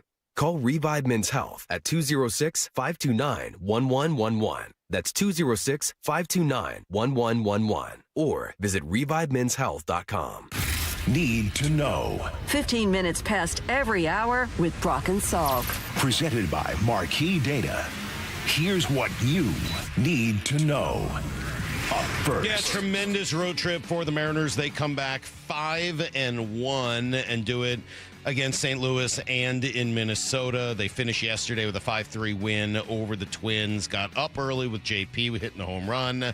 Got down after that and then battled back. Cole Young doing damage. He was such a big part of this yet again. Here's the 2-2 to Cole Young. Swung on, blasted, center field. Buxton racing back. He's at the track. He's at the wall. It's over his head. It's off the wall. Canzone scores. Young glides into second. He has done it again. Cole Young coming through. He's tied the game with one big swing. Cole Young, a monster road trip. He has done it again. Yeah, he really has been a godsend for them on this trip, along with some of the big guns in the middle of that order, and he's helping to elongate that batting order as well. So, M's win yesterday. Here's Dan on Cole. He's been a really tough two-strike hitter, and again, goes back to being patient. I think number one, he doesn't let the game speed up on him. He's got really good control of his emotion, the moment doesn't seem too big for him, which is key, which is huge. And then, being able to see the pitch and let it get deep enough and not chase. And he's not afraid to go the other way with it. He's done it, several times for us. And, almost every time has used middle of the field, and it's just been a really good at-bat. Yeah, George Kirby continuing to do his thing. Not necessarily his best outing, but good enough. Gave his team a chance to win. Goes, 5 1/3, only gives up 1 run. He's got a 3 even ERA for the season off, I would say, to an excellent start. If there was one piece of bad news yesterday, unfortunately, it's that star reliever Matt Brash had to leave the game with side tightness after throwing just 2 pitches. He seemed to think like he'd be okay. I've just been dealing with some side stuff for a couple days now, and it bugged me a little bit yesterday in my outing, and then I felt fine pregame today, but kind of as soon as I tried to put more effort on the ball, I was feeling it pretty good, and I threw that change up, and I couldn't really get my arm into the right spot that I needed to compete, so it felt really weird coming to the game. I've never done that before. I didn't really want to, but I just felt like at that point I couldn't really compete to my best ability and more hurt the team than anything. Me kind of going up there with my 80% effort. So, yeah, sucks. Feel bad. Put Gabe in a really tough spot there. I've done that before. Come in when there's an injury or something like that, and it's really hard. But he battled, kept us in it. So, yeah, sucks for sure. Yeah, it does. Afterwards, though, again, Dan saying it wasn't too big a deal. Hopefully he's right. If it's been bothering him and affected him now a couple of times, I will certainly have my eye on that. They get a day off and then return home here for 3 against the Royals, who have really struggled, and then 3 more against the Braves, who have been the best team in baseball. Here's the second thing you need to know. Rookies arriving and reporting today for the Seahawks, and then they'll be out there for a couple of days of practice starting tomorrow. Should be fun to get an opportunity to see the first-round pick, Jadarian Price. Running backs are fun to watch at a practice like this, so how cool to have a first-round running back. We're getting to meet and learn a little bit more about all these other gentlemen. Julian Neal, the third-round corner from Arkansas, on yesterday explaining what makes him such a good fit for this defense. Well, first, I just want to get it out, my physicality. I feel like I fit well with this defense just off that. Second, I would say just my excitement for the game of football. If you watch the defense from last year, every game, it makes you stand up in your seats. Or say I have long arms that helps me press. 33-inch arms, over 200 pounds, to help in a run game, and my ball skills are just incredible. I love this kid. He's really not hurting for confidence. My ball skills are just incredible. Yeah, all right. I got long arms. Good luck. Super funny. So we'll get to meet all of those guys, but also the undrafted rookies. Sonny Dykes, head coach at TCU, joined us yesterday to talk about Bud Clark. But along the way, we learned a little bit more about one of the undrafted guys, TCU edge player Devin Deal. He's comes from a football family, unbelievable character, just incredible leader for our team, mature beyond his years, great team guy. And again, I think those kind of guys appeal to the Seahawks, and I think they do a really, really good job of recognizing those players that are high character guys and love playing the game of football, and no one loves it more than Devin. He and Bud obviously were probably our 2 most valuable players last year. It's really good to hear. 2 most valuable players. Both of them end up here in Seattle, obviously in different roles and with different opportunities to make the team. But after hearing him talk about Devin Deal yesterday, I will definitely have eyes on him. Here's the third thing you need to know. Live Golf, I think this is finally going to be the death rattle for them. It started a couple of weeks ago, and yesterday, more news coming out that the funding is done at the end of 2026. They're going to try to save this thing. They announced a new board yesterday, and then that board is going to go out there and look for funding. But I don't think it looks good for them. And as I said earlier, just a total embarrassment for so many of these guys. Phil Mickelson's reputation tarnished. John Rahm tarnished. And by the way, he misses out on a huge portion of his prime of what could have been a great career. He's been awful since joining Live. We'll see if he's able to come back and join the tour and have success again. But yeah, the whole thing is just such a shame. Here's Brian Rolap, the PGA Tour CEO. Yeah, I think we're thinking about it. Listen, we're reading all the same headlines you're reading. We don't know what's going on over there. We don't know. We know those guys are under contract. We'll respect that. Brooks came back onto the tour because he made a phone call and said, look, I'm out of my contract. I'm ready to come back. So we're thinking about it. We'll react when we have an opportunity to react. But right now we're focused on making the PGA Tour better. But listen, I've said it publicly and I'll say it again. I'm interested in whatever makes the PGA Tour better. That's what my job is. That's what I'm interested in doing. And that has no limit. It's everything you need to know. 1:15 here on the Brock and Salk Show. That's a good question. Lyle, you like the Chase Utley comp for Cole Young? I mean, that'd be amazing. Chase Utley was like a borderline Hall of Famer. Yeah, I'm going to say that the 330-plus home run seasons are probably not attainable for Cole Young, partly just because of the ballpark he plays in compared to where Chase played in Philly. I don't know whether, that would be a pretty tremendous career.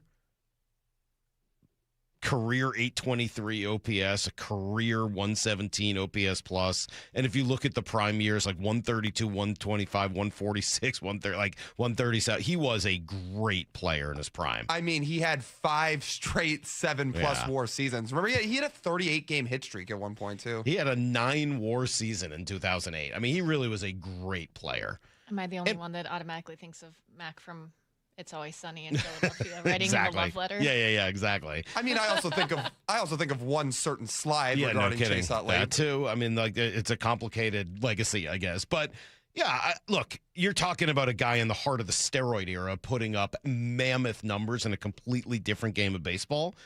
Could he be what Chase Utley would be if Chase Utley played now? Yeah, maybe. I don't think it's a bad comp. I kind of like it, to be honest. Maybe it's just, do they kind of look alike? I don't know. There's something there. I like the comp. But yes, I think those numbers are going to be pretty hard to reach, but who knows? I didn't think Cal was going to hit 60 either. Brady Henderson's going to join us. We'll talk some Seahawks and get ready for rookie minicamp with Brady. And then, as I said, Greg Bishop a little bit later and Jeff Passan today as well. Don't go anywhere. It's Brock and Salk. Seattle Sports on 710. For the best insider analysis. Bumpus and Wyman, the floor is yours. This is who you wanted. Yeah, this is the guy I wanted. Lock in at seattlesports.com. The Seattle Seahawks select Jadarian Price. There it is. Notre Dame. The home run picks. He kind of stood alone. Great player. And what's next as John Schneider, Mike McDonald, and the Seahawks put together the crew that'll defend the Lombardi Trophy. They don't draft for need. They draft the best available players. It's only at seattlesports.com. Highlights don't win games. The full box score does. I'm Brock Hewitt, and most business leaders aren't short on data. They're short on clarity. Numbers are scattered across ERP, CRMs, and spreadsheets, making decisions reactive instead of confident. And that's not how great businesses are built. Marquee IQ brings all your data together into one clear view, even if it lives in disconnected systems or offline, so you can see what's really happening and act faster. Stop running your business on highlights. Get the full picture. Visit datathatwins.com to see what Marquee IQ can do. At Uline, the prevailing opinion is, if you don't live it, you don't believe it. The people at Uline believe in hard work, and they live it by being there 24/7 to answer your call, having 41,000 items in stock, and offering same-day shipping from 12 locations across North America. Business owners, sellers, buyers, shippers, and packers believe it. Uline is the hard-working, dependable source for your shipping and industrial supplies. Visit uline.com. Finding great candidates to hire can be like, well, trying to find a needle in a haystack. Sure, you can post your job to some job board, but then all you can do is hope the right person comes along, which is why you should try ZipRecruiter for free at ZipRecruiter.com/radio. ZipRecruiter doesn't depend on candidates finding you. It finds them for you. Its powerful technology identifies people with the right experience and actively invites them to apply to your job. You get qualified candidates fast. So while other companies might deliver a lot of hay, ZipRecruiter finds you what you're looking for. The needle in the haystack. See why 4 out of 5 employers who post a job on ZipRecruiter get a quality candidate within the first day. ZipRecruiter, the smartest way to hire. And right now, you can try ZipRecruiter for free. That's right, free at ZipRecruiter.com/radio. That's ZipRecruiter.com/radio. ZipRecruiter.com/radio. ZipRecruiter. Whoa. Liberty Mutual customize this song for you. Like your car insurance, it's custom too, yeah. Liberty Mutual's got the coverage that could save you money. Thanks to Doug and Limu, well now you can go and take that cruise. Liberty, liberty, liberty, liberty, yeah. This is the story of the one. As a maintenance tech at a university, he knows ordering from multiple suppliers takes time away from keeping their arena up and running. That's why he counts on Grainger to get everything he needs, from lighting and HVAC parts to plumbing supplies, all in one place. And with fast, dependable delivery, he's stocked and ready for the next tip-off. Call 1-800-GRAINGER, click Grainger.com, or just stop by. Grainger, for the ones who get it done. At Toyota of Renton and Toyota of Kirkland, they have a ride made for the young and the ambitious. Lease the 2026 Corolla for just $209 a month or the Corolla Cross for $269 a month, both for 36 months with $29.99 due at signing. Or level up to the Camry Hybrid for $289 a month for 36 months with $39.99 due at signing. Whether you're in the north or the south, they got you covered. Visit ToyotaofRenton.com and ToyotaofKirkland.com. Offers valid through May 4th on approved credit through TFS. Exclusive taxes, titles, license, and negotiable dealer documentation fee. The home of the Mariners. One hopper snared at short. Had a quick hop by J.P. Crawford. That guy's a magician over there at shortstop. Seattle Sports. Download the Seattle Sports app. Hey, it's Dave Wyman speaking to those who have recently been diagnosed with prostate cancer. I spoke with Dr. Meyer, the medical director of the Swedish Radiosurgery Center, and Dr. Meyer said Swedish CyberKnife patients are really satisfied with their experience. They report very few side effects, and they're seeing excellent cancer control 10 years later. To learn more, go to swedish.org/cyberknifeprostate or call 206-320-7187. CyberKnife is a registered trademark of Accuray Incorporated and is used with permission. We've all been there. Sleepless nights, mind racing, wondering if your business's security service is really protecting what matters. At Bay Alarm, we can put your security insecurities to bed. Video security, burglar alarms, fire alarms, access control, 24/7 monitoring, and more. Our advanced technology and personalized support ensure you can rest easy, knowing we're here for you, your people, and your business. Visit bayalarm.com to talk to a local security expert. Bay Alarm, we got you. Hey, it's Doctors King and Copstein from K2 Vision. If you're at the stage where you need readers, whether you've had LASIK or not, it may be time to consider K2 Vision RLE. I tell my King LASIK patients, laser vision correction won't solve the eventual need for reading glasses due to an aging, dysfunctional lens. But K2 Vision RLE will. It's not a question of if your lens becomes dysfunctional, it's when. At that point, you'll need reading glasses and could benefit from refractive lens exchange. K2 Vision RLE is a quick, painless procedure that restores distance and near vision permanently. In other words, no glasses, no contacts, and no readers. And no cataracts. Exactly. After K2 Vision RLE, you will never develop a cataract. K2 Vision doctors have performed over 150,000 procedures and followed the outcomes. They have the experience to know when it's your right time for RLE. Schedule your free Zoom consult today at K2VisionRLE.com. K2 Vision RLE. No readers, glasses, contacts, or cataracts.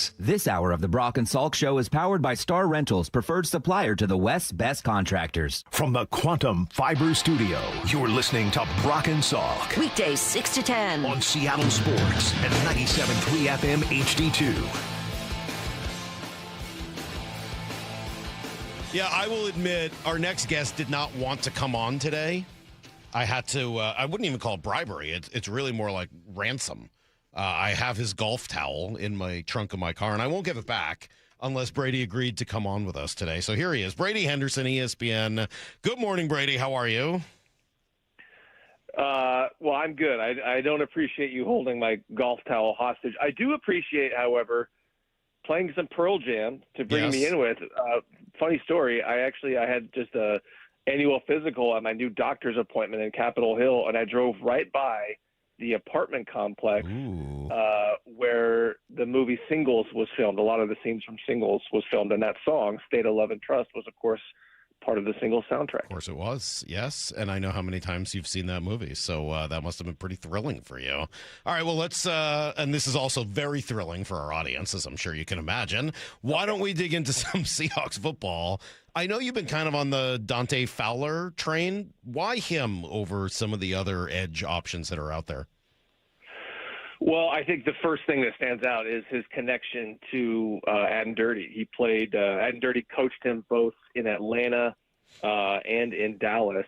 And so there's obviously, a good feel for the person, the kind of competitor that he is. And, really, if you look at the other, I mean, he's not a young player, it's 31 years old. But if you look at the other names on the free agent market, the other edge guys who are available, I mean, there's some big names out there. A lot of those guys are even older than that. You're talking about some really good players, Joey Bosa, Cam Jordan, Von Miller, a guy they took a long look at last offseason and really thought that they were going to sign before he instead chose the Washington Commanders. So there's some big names out there. Kyle Van Noy, another guy that, Mike McDonald obviously has a connection to from their days in Baltimore. But a lot of those guys are older and, and maybe don't have as much of the connection that Fowler has to the Seahawks. And so I think that I know that very much remains in play, and I think the ball is kind of in Fowler's court at this point. Do you okay, so now that they're past the deadline, right, for picks to count against comp picks for next year, do you think something happens soon, or is this one of those, a veteran who signs a couple days before camp starts? No, I could see it happening. I could see it happening as early as today, or maybe at some point later this week. I'm not sure how much the comp pick deadline would matter for them. I think that was more about, they brought him in for a visit before the draft, and it sort of seemed like he was one of those, veteran options that where if they, didn't find an edge guy in the draft, and I think they missed out on some guys that they liked. And I think he was sort of just another option in case they didn't land an edge guy in the draft. So he made, I think, $5 or so million with Dallas last season. If he makes something similar to that, I'm not sure if that would impact the Seahawks comp pick formula. Maybe it would. Again, if this deal would have been signed before Monday, but at this point it's moot because anybody signed after 1 p.m. Pacific time on Monday no longer counts against the comp pick formula. What does he do well? Well, he gets pressure, and he is. He's at one point he was the third overall pick in the draft by Jacksonville, and that was in 2015. So, look, any player who's been in the NFL that long, I'm not sure if they are quite as quick as they once were, and maybe don't have quite the burst that they did. But he still has enough to rank. I think he was 31st in pressure rate last season among all defenders, and so. You're certainly talking about a more than viable option on the edge. He only had 3 sacks with Dallas last year, but he's got, a couple seasons of double-digit sacks, including the year before, I believe with Washington when he had 10.5. And so, but I think one of the big things here is they know what kind of competitor he is. And, with Adam Dirty having coached him, and that's not to say that he would like, any player that he's coached.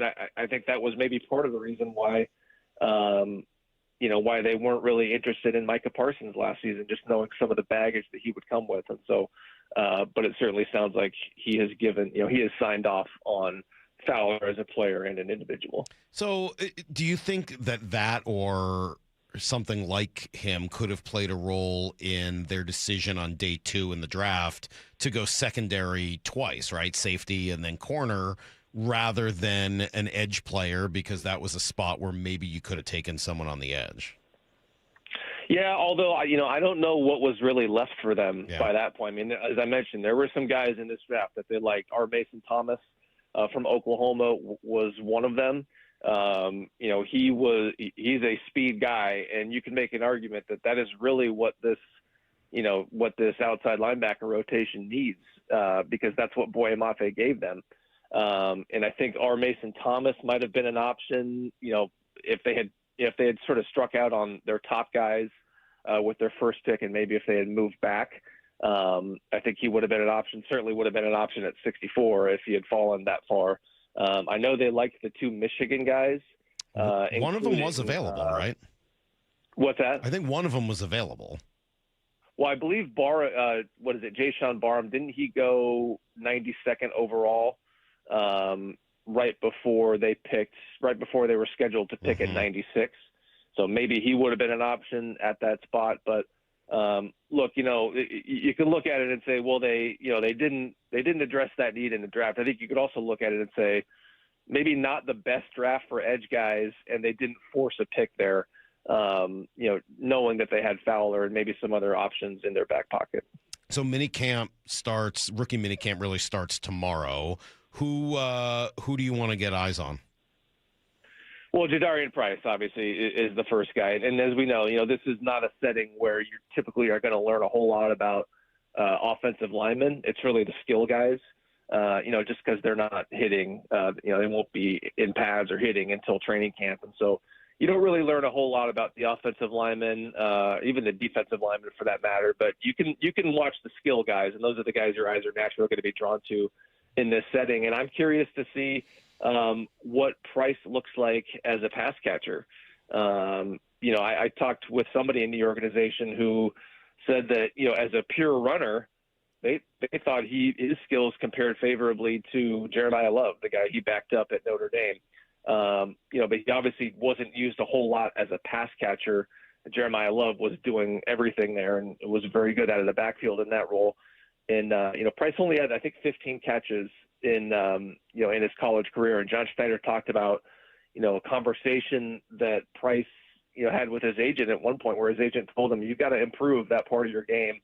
And it sounds like he did that. And, they talked about how he looked plenty good as a pass catcher during his pro day, but that is something that just given kind of the history there and the lack of production as a pass catcher, I'm going to be keeping a close eye on when we see him this weekend. Other players other draft picks that you particularly liked or didn't like for them this year? I'm not going to pretend like I have watched enough film on any of these guys to give you a strong opinion about whether I really like a player or whether I thought he didn't make sense at a certain spot. All I can do is to talk to them and to get the best feel as I can for why they made those moves. I thought the Emmanuel Henderson pick, not just because he has my last name, but because I think that really showed how much they value special teams. And, it's one thing to say it. It's another thing to spend a draft pick on a guy who, I don't know how much he's going to factor into the wide receiver room, but this is a guy who, they think could be a replacement for Derek Young, both somebody who has returnability and can also be a gunner. And I don't think organizations that, don't value special teams as much as the Seahawks do, I don't think they would have picked a guy like that. There was another guy in this draft, I think his name was Kendrick Law from Kentucky, another special teams player that they were really excited about that they missed out on. And I think they could have even drafted two of those guys. So two picks primarily for special teams, which again, just shows how much, certainly compared to some other teams, how much they value that phase of the game. Well, and one of the corners is a big special teams guy too, right? Didn't he say he was psyched to come out and be a gunner and try to make his role that way? Well, yeah, I mean, I think that whenever you take a guy like in the 7th round, Andre Fuller and Michael Dansby were the two corners they take, and I think that's just naturally going to be a big part of it. And Fuller is I'm trying to make sure I don't mix both of these guys up, but Fuller was a guy that, from what I understand, they drafted him in the 7th round at 236 overall, and they had him graded as a 5th round guy. So we all know how most of the NFL, certainly the draft analysts, felt about this draft. Not all that rich in top end talent, with some depth issues as well. But the Seahawks, were able to find some value in the middle and later rounds. They did not think Bo Stevens was going to be there at 148, and again, they had Andre Fuller, graded as a 5th round guy. So I think they kind of view him as the proverbial ball of clay, where plenty of talent there. And a guy that they feel like they can mold, plenty of traits to work with. It's Brady Henderson with us from ESPN. Mora showed me a note today, and I think it was an ESPN article, suggesting that maybe Jalen Milroe could play a role in the backfield. It was Jeremy Fowler's insider article where he talked to people around the league. Yeah, any chance we see more Jalen Milroe? And my impression in reading it was not necessarily as a quarterback, because I can't imagine you're going to take Sam Darnold off the field anymore, but could we see him line up as a running back? I saw that note, and I didn't get the impression that they were talking about playing him as a running back.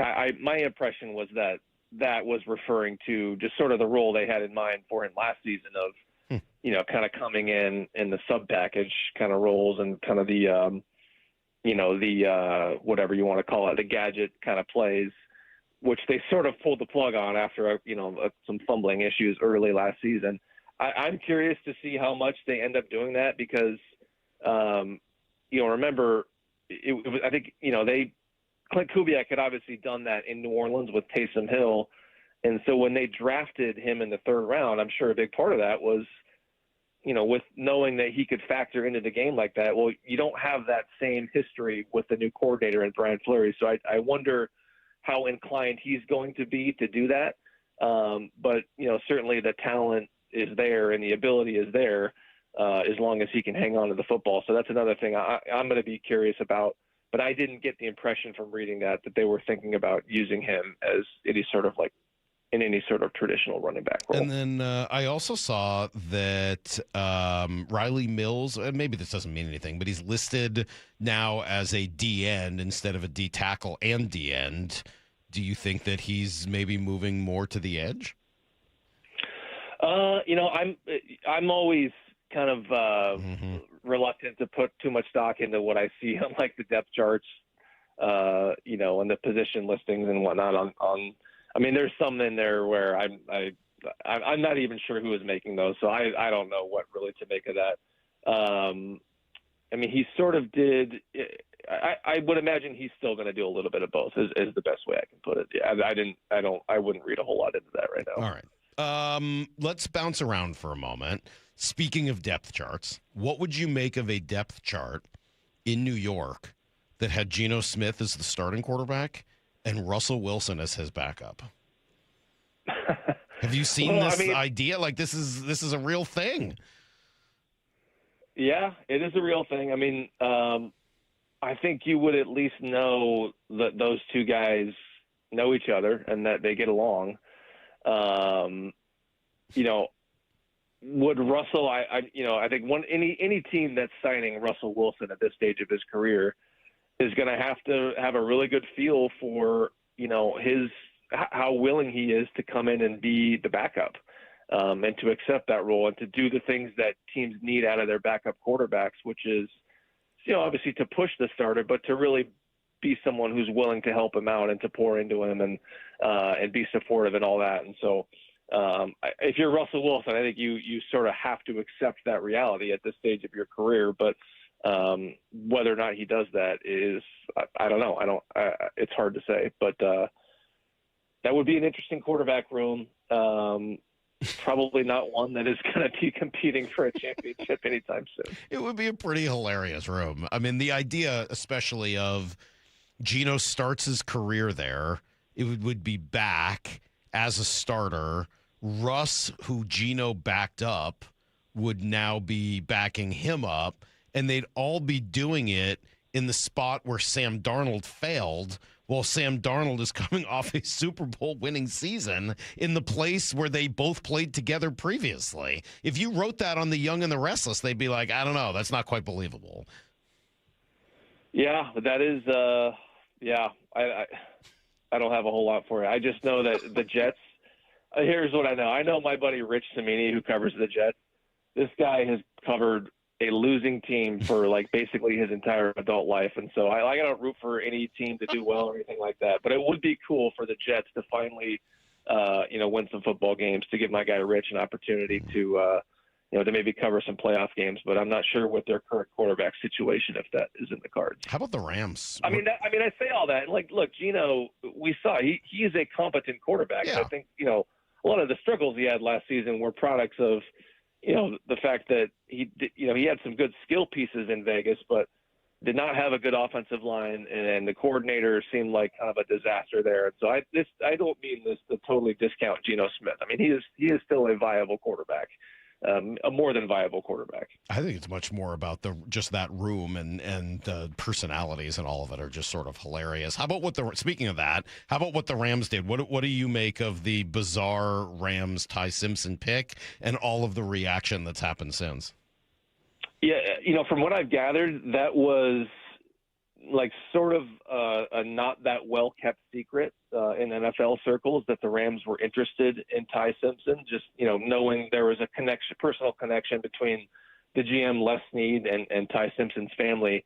I'm not sure if anybody truly expected it to happen at 13 overall, and I'd have to imagine that they wanted to move back from that spot, knowing that there probably wasn't going to be another team, at least for the next dozen or so picks, that was truly a threat to take Ty Simpson, but they just probably couldn't find a trade partner to move off of that spot. And so I thought the reaction was fascinating. My first thought was, and I'm talking about Sean McVay, looking kind of down in the dumps and sounding down in the dumps during that press conference Thursday night. My first reaction was, this guy did not want Ty Simpson. Now, thinking more about it, I've always been under the impression that Sean McVay has, final say in personnel matters with that team, much like Pete Carroll did in Seattle. And even if he didn't, it's hard to imagine the GM saddling the Super Bowl winning coach with a quarterback that he doesn't want.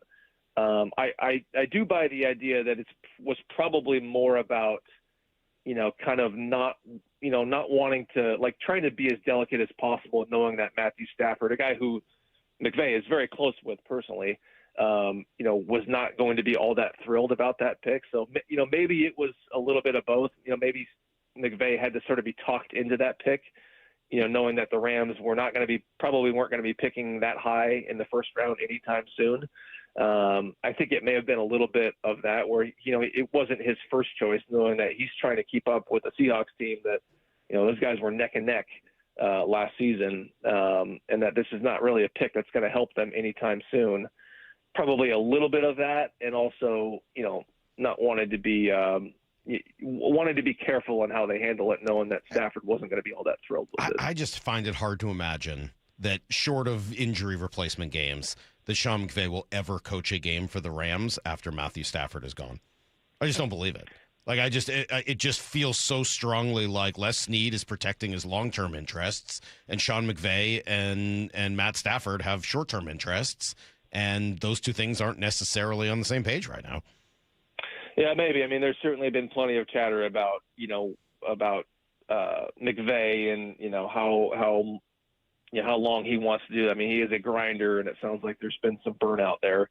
So that is a fair point. I mean, Rob Staten made another really good point about how maybe that is somebody that they develop under McVay and end up trading. If another quarterback like Joe Burrow were to become available, I mean, that's kind of way down the line, and so many things would have to happen for that to come to fruition. But that was kind of an interesting long-term thought that Rob shared when I talked to him yesterday. Interesting. That's a good idea. All right, Brady, I appreciate it. You can have your towel back. We'll have to play golf or something in order for you to get it. I'm not like bringing it to your boat, but we might as well. You could fly it as a flag, perhaps, if you drive the boat around. You could have the towel waving behind you if you want to drive around with it. What do we think? There you go. Yeah, I have a maritime American flag on the bow of my boat, and it's been all tattered from being out there and too many windstorms. So I do need a new flag. Maybe the Classic Club in Palm Springs. That's the new flag. I think that's what the towel's from. What do you make of the Live Golf news? I honestly have not followed it all that closely. I have not watched a lot of Golf Channel. I've been sort of consumed with post-draft stuff the last few days. So I actually don't even know. What is it that the toast? They're done. Yeah, they're pulling out at the end of the year. The whole thing is done. At the end of the year. Yeah. Okay. So they're going to battle and try to find funding or something like that. But I think it's done, which, quite frankly, is well, what are we going to do without Live Golf? I don't know what my Saturdays will be about. Yeah, it'll be a huge challenge for me to no longer have to wonder what station they're on or how they're barely playing real golf. Anyway, Brady, thank you. Appreciate you. The WB. I think that's what station. Is that what it is? Yeah, right. I watch it right after Buffy. Yeah, I think Gossip Girl. Yeah. It runs right into Live Golf. Thanks, Brady. Appreciate you. All right, Mike. See you. There you go. The great Brady Henderson, friend of the show, and tremendous job covering the Seahawks. He'll be over there at rookie mini camp today for Jadarian Price, and then the rest of the weekend, of course, as the rookies are all working out. All right. We got a couple hours left in the show. Let me see if I can set this up for you. We're going to do Here's the Thing next. And then our friend Greg Bishop is coming in, Sports Illustrated, to just tell us stories and have fun. But at 8:30, he's going to get to talk to his old friend, college buddy, not quite roommate, Jeff Passan.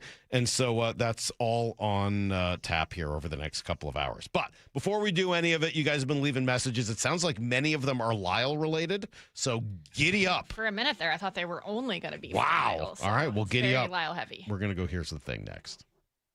And everybody is up, pulling for the big unit to do it with his brand, with his K. 1-2 pitch on the way, swing and a miss, and it's over. And he did it. He put it right on the rump of the old steer and burned it right in there. Saturday night at T-Mobile, the Mariners retire Randy's number 51. Live coverage on Seattle sports during the Mariners pregame show beginning at 5:30 on the home of the Mariners, Seattle Sports. Hey guys, Matt Coker here with West Coast Men's Health. If you're dealing with ED, I know what happens. You start trying the miracle supplement online or those pills sitting next to the energy drinks at the corner store. If there's one thing I've learned in life, cheaper is rarely better. ED and Peyronie's disease are a major problem with few real solutions. You don't need a gas station pill. You need medical-grade technology to fix your problems. At West Coast Men's Health, we use acoustic wave therapy to treat the root cause. No pills, no shots, no surgery. Real equipment, real staff, and real results. Stop wasting money on things that don't work. It's time to end the frustration and the long nights. So whether you have ED, Peyronie's disease, or low T, we can help. Call West Coast Men's Health today. In addition to treating ED and Peyronie's disease, we now offer testosterone replacement therapy and peptide therapy. Call 206-519-6541. 206-519-6541. Online at westcoastmenshealth.com. Hey South Sound, Jermaine Kurth with CS Floors. Come meet me at the grand opening of Pacific Northwest Interiors featuring CS Floors. May 7th in Tacoma. Visit our website for more information, csfloors.net. The Johnsons always talk about an orientation meeting. Their dad and grandpa, they always maintain that it's a people business. Lee Johnson Auto Family, the LJ way.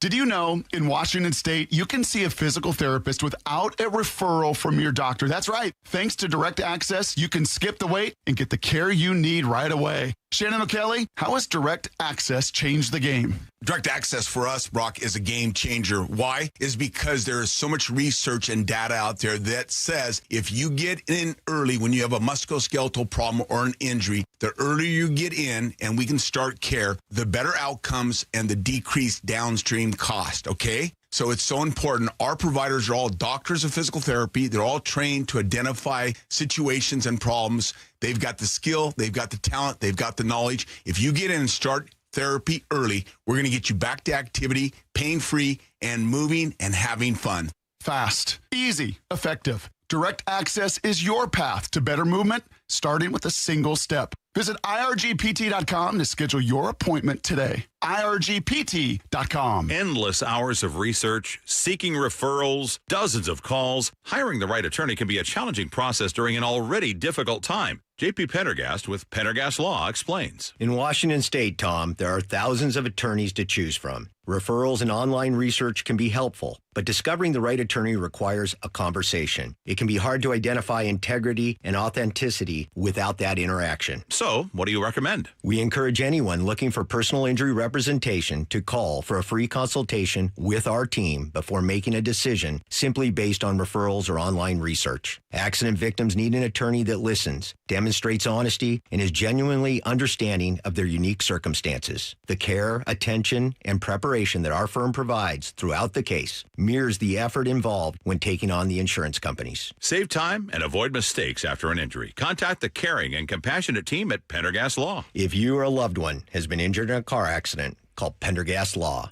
We can help. Running a business means wearing multiple hats. So if you're like me, you probably started out using your personal phone, taking client calls and texts nonstop. As my business grew, I needed something smarter. That's when I switched to Quo, the #1 business phone system. Quo works right on your phone or computer. No carrying 2 phones, no clunky landline, just one easy app you can try for free. Your team can share one number and handle calls and texts together like a shared inbox. Any teammate can jump into the conversation, so customers get faster responses. And Quo's AI assistant summarizes your calls and responds to customers 24/7, so you never miss a lead or opportunity. All this starts at just $15 a month. That's basically 2 coffees. You can even keep your current business phone number. Find out why 90,000 businesses trust Quo. Money is on the line. Always say hello with Quo. Try Quo for free at quo.com/sports. That's quo.com/sports to try Quo free. QUO.com/SPORTS. Hey there, Dawn Riling with Olympic Hot Tub. We're here to help you achieve total wellness at home. Right now, save up to $2,800 on a saltwater hot spring spa for fabulous healthy soaks. Or save up to $12,000 on an endless pool swim spa and turn your backyard into a year-round swim oasis. These massive savings end April 30th. OlympicHotTub.com. Better you, better life. Olympic Hot Tub. Let's go! This is Seattle Sports. Streaming through the Seattle Sports app. KIRO AM Seattle. KIRO FM HD2 Tacoma. Home of the Seahawks, Mariners, and everything Seattle sports.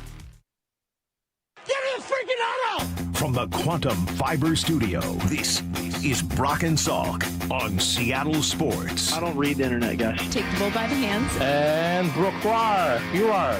And Brooke, you are. Now here are your hosts, Brock Heward and Mike Salk. All right, as I said, Greg Bishop going to be in here in just a couple minutes. Jeff Passan at 8:30, and we'll have some fun stories with Greg as well. Before we do it, I want to make sure we have enough time because it feels like we always run out of time to get to your messages. If you've downloaded the Seattle Sports app, you can leave us messages there, in addition to listening to every show live, watching the shows, listening later on demand, watching later on demand, reading all the things that get written here at Seattle Sports. You can do all of that very easily through the app, but you can also leave us messages for Here's the Thing. Brock Heward doesn't just hate one kid. I am so disappointed in Michael Salk. You don't know what you're talking about. You're mindless. Love you, bye. It's time for Brock and Salk's Here's the Thing. Okay, here's the thing. All right, let's see what the people have today. We haven't heard from Brad in a while, I don't think. Right, Maura? It's been a while on Brad, or maybe Brad was specifically kept off. I'm not sure. But he is back, and Lyle, he's got your back. Here's the thing. I got to stand up for my boy Lyle here. I didn't know who composed those songs either, Lyle. I didn't. And I did know that what the Stars and Stripes stood for. So you're in good company. I am a high school dropout and an idiot. Ooh. Bro, I'm sorry. This isn't looking so good for you, Lyle. Oh, God. Love you guys. Bye. Oh, man. Well, I thought he was defending you, but it turns out he was comparing you to himself as a high school dropout. Brad hasn't been on here in a long time. I know. I thought... He didn't say love you bye with nearly the same level of excitement as it used to. Love you bye. Like, okay. I think he's a little frustrated that he hasn't gotten on in a while. Yeah. Well, you got to bring good stuff. I mean, we don't just put anything on here. You always hear from the consultants, you'll know your show is where it's supposed to be when you're leaving good content on the cutting room floor. I don't even know what songs he was referring to. I think it was when we asked you what Francis Scott Key had composed. Oh, yeah. And the other one wasn't a song. It was F. Scott Fitzgerald. It's been a little while. Do you now remember? No. You don't remember? No. Yes. Come on. No. Stop it. No. The Star Spangled Banner. Oh, well, there you go. Now you're Wait, so now you you're still being didn't learn willfully anything? ignorant. Even... In one ear, out the other. I did ask my kids if they knew. They did not. I was curious if my kids would know. They did not know. Avery wanted to know, though, and she won't forget it now. I'll tell you that much. Here's the thing. Regarding the conversation that was had about platooning with Brian Walters on Monday, and he was saying he would like to see it handled more on an individual matchup basis, not necessarily lefty-righty. And Salk was saying there's not enough data to know how each player fares against a certain pitcher, and which I think is totally fair and true. Does a traject machine offer a solution here? Like, is there a way in spring training or, as like an advanced scouting thing to get these platoon style bats reps against all the relievers on a team that they're about to face to see how they're seeing the ball? Or does the traject machine not really do that? It's a great point. Great question. I don't know the answer, but I'll see if we can find out. I love that. Maybe we'll ask Passan about it at 8:30. That's a great question. Yeah, I love it. Thank you. Thank you, Jared. I don't know who that was. They didn't leave their name. That's great. They probably did. That might have been my fault. Didn't I? Well, that's okay. That's a really, really good question. I don't know the answer to it, but I will try to find out. I think it's awesome. I did mention Jared. It's because he's up next. Here's the thing. I know Salk was really sad and disappointed that we weren't able to draft any of the citrus guys. Yeah. Big Citrus or Mackay Lemon. But all I can say is I just don't think these guys were quite ready for the limelight. Oh, that's a dad joke. That was a good one. I was golfing with my buddy yesterday, and he told me that the guy who invented wind chill factor had died. Did you know that? No. He was 66, but he felt 44. I knew it was coming. You just can't avoid it, though, can you? Thanks, Chris. Appreciate that one. Here's Danny. Here's the thing, brother. This is your Seattle Seahawks GM, John Schneider. I just wanted to call in and wish a special boy a belated birthday. You got that, brother? That's Salk. Salk, happy birthday, brother. Love you, brother. Thank you, Danny. Appreciate that. Or John Schneider, both of you, really. Let's see what Jessica has to say. I was so depressed about the Mariners last week that I wrote a song to deal with my pain, set to the tune of Les Mis. Platoon hitting has killed the dream I dream. You get the idea. Fast forward 1 week. Platoon. Hold on. Lyle, you know what Les Mis is? Nope. Okay. Just checking. Hitting. Totally clutch. Mariners hitters. Hotter than the sun. Sad song about the Mariners. Utterly worthless. Minutes of my life wasted. And you know what? I'm not even mad. I'm a little bit mad. No, I'm not even mad. Platoons forever. This is our year again. We're back. Go M's.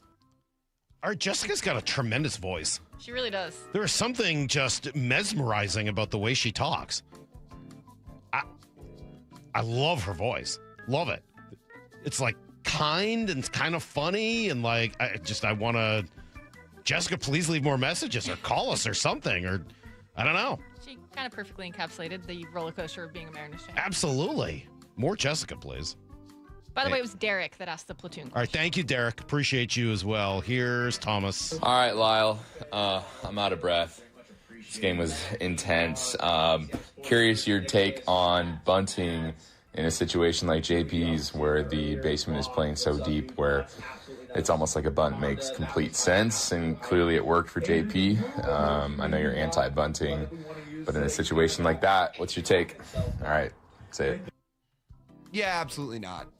No. And this question was left on Saturday. No, there's nobody on. There's one out. I mean, maybe I haven't made this abundantly clear by now. The only time I don't want to put something through the TV when a bunt happens is if it's literally the last guy in the order in extra innings when there's a runner on second with nobody out. Otherwise, that's the only scenario where I'm not, utterly furious about it. I still don't like it, but I'm not utterly furious. I don't want to see bunting, especially not with nobody on and one out. How do you really feel, though? Yeah. Okay. There you go, Thomas. Thank you for the question. I would say Lyle answered it with a plum. Here's a little more on Lyle from Josh. Here's the thing. We're being quiet because I'm trying to get my twins to sleep. And this is Josh, the Viking with the 5 kids. First, let me clarify. I have 2 newborn twins. I got a 2-year-old, a just turned 5-year-old, and about to turn 11-year-old. Ugh. So it's not just the 5 number. It's that I have so many that are so young. Right? Second of all, Lyle, in response to your response to me last week, you are not Vita Vea. You are not someone who is going to be making millions playing football.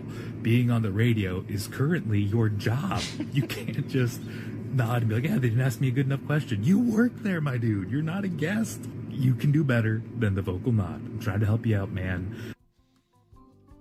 Sure, whatever he says. Yeah, we'll see how much longer he's working here. Maybe he's got other things going on, like Vita Vea.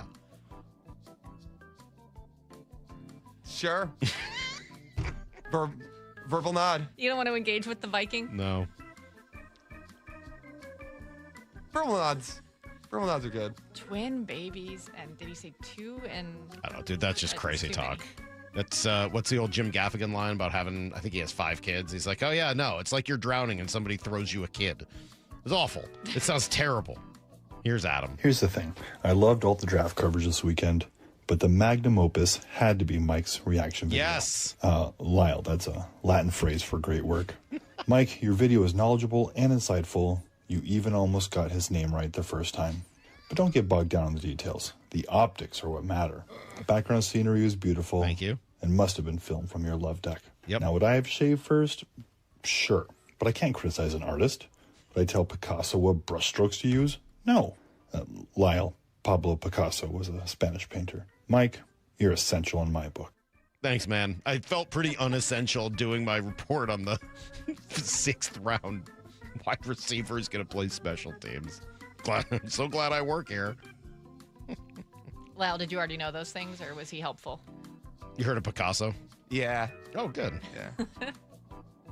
I think I learned magnum opus a couple years ago because somebody used it in reference to Bryce Harper a couple years back. So I was like, well, I better look this up. Oh, I'm impressed you looked it up. If we link things we want you to learn with baseball, you remember them? Honestly, probably. But the Star Spangled Banner, which is played before every baseball game, doesn't qualify. Why would I know who sang it? Not sang it, wrote it. Well, do they announce at games who's the author of the song? No. Oh Here's the thing. I want to know what the heck is up with Brock Heward's schedule.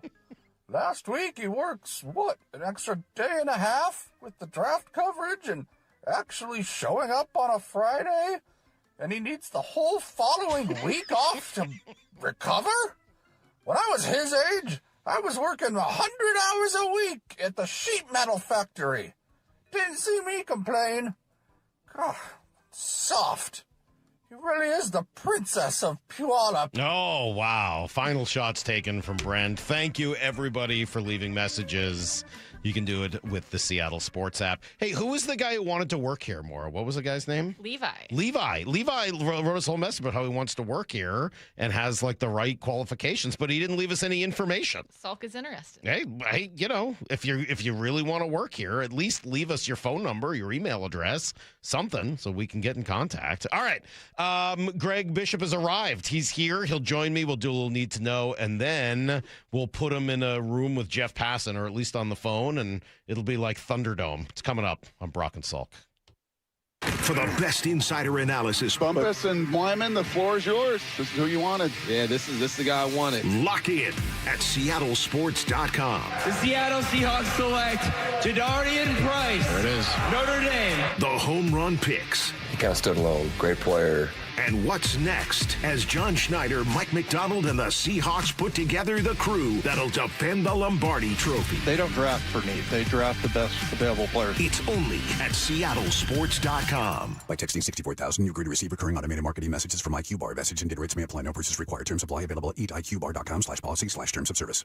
I've got good news and bad news. Here's the bad news. Most protein bars are packed with sugar and unpronounceable ingredients. The good news? There's a better option. I'm Will, and I created IQ Bar plant protein bars to empower doers like you with clean, delicious, low-sugar brain and body fuel. IQ bars are packed with 12 grams of protein, brain nutrients like magnesium and lion's mane, and zero weird stuff. And right now, you can get 20% off all IQ Bar products, plus free shipping. Try our delicious IQ Bar sampler pack with 7 plant protein bars, 4 hydration mixes, and 4 enhanced coffee sticks. Clean ingredients, amazing taste, and you'll love how you feel. Refuel smarter, hydrate harder, caffeinate larger with IQ Bar. Now you can get 20% off all IQ Bar products plus free shipping when you text radio to 64,000. Text radio to 64,000 to get your 20% off. That's radio to 64,000.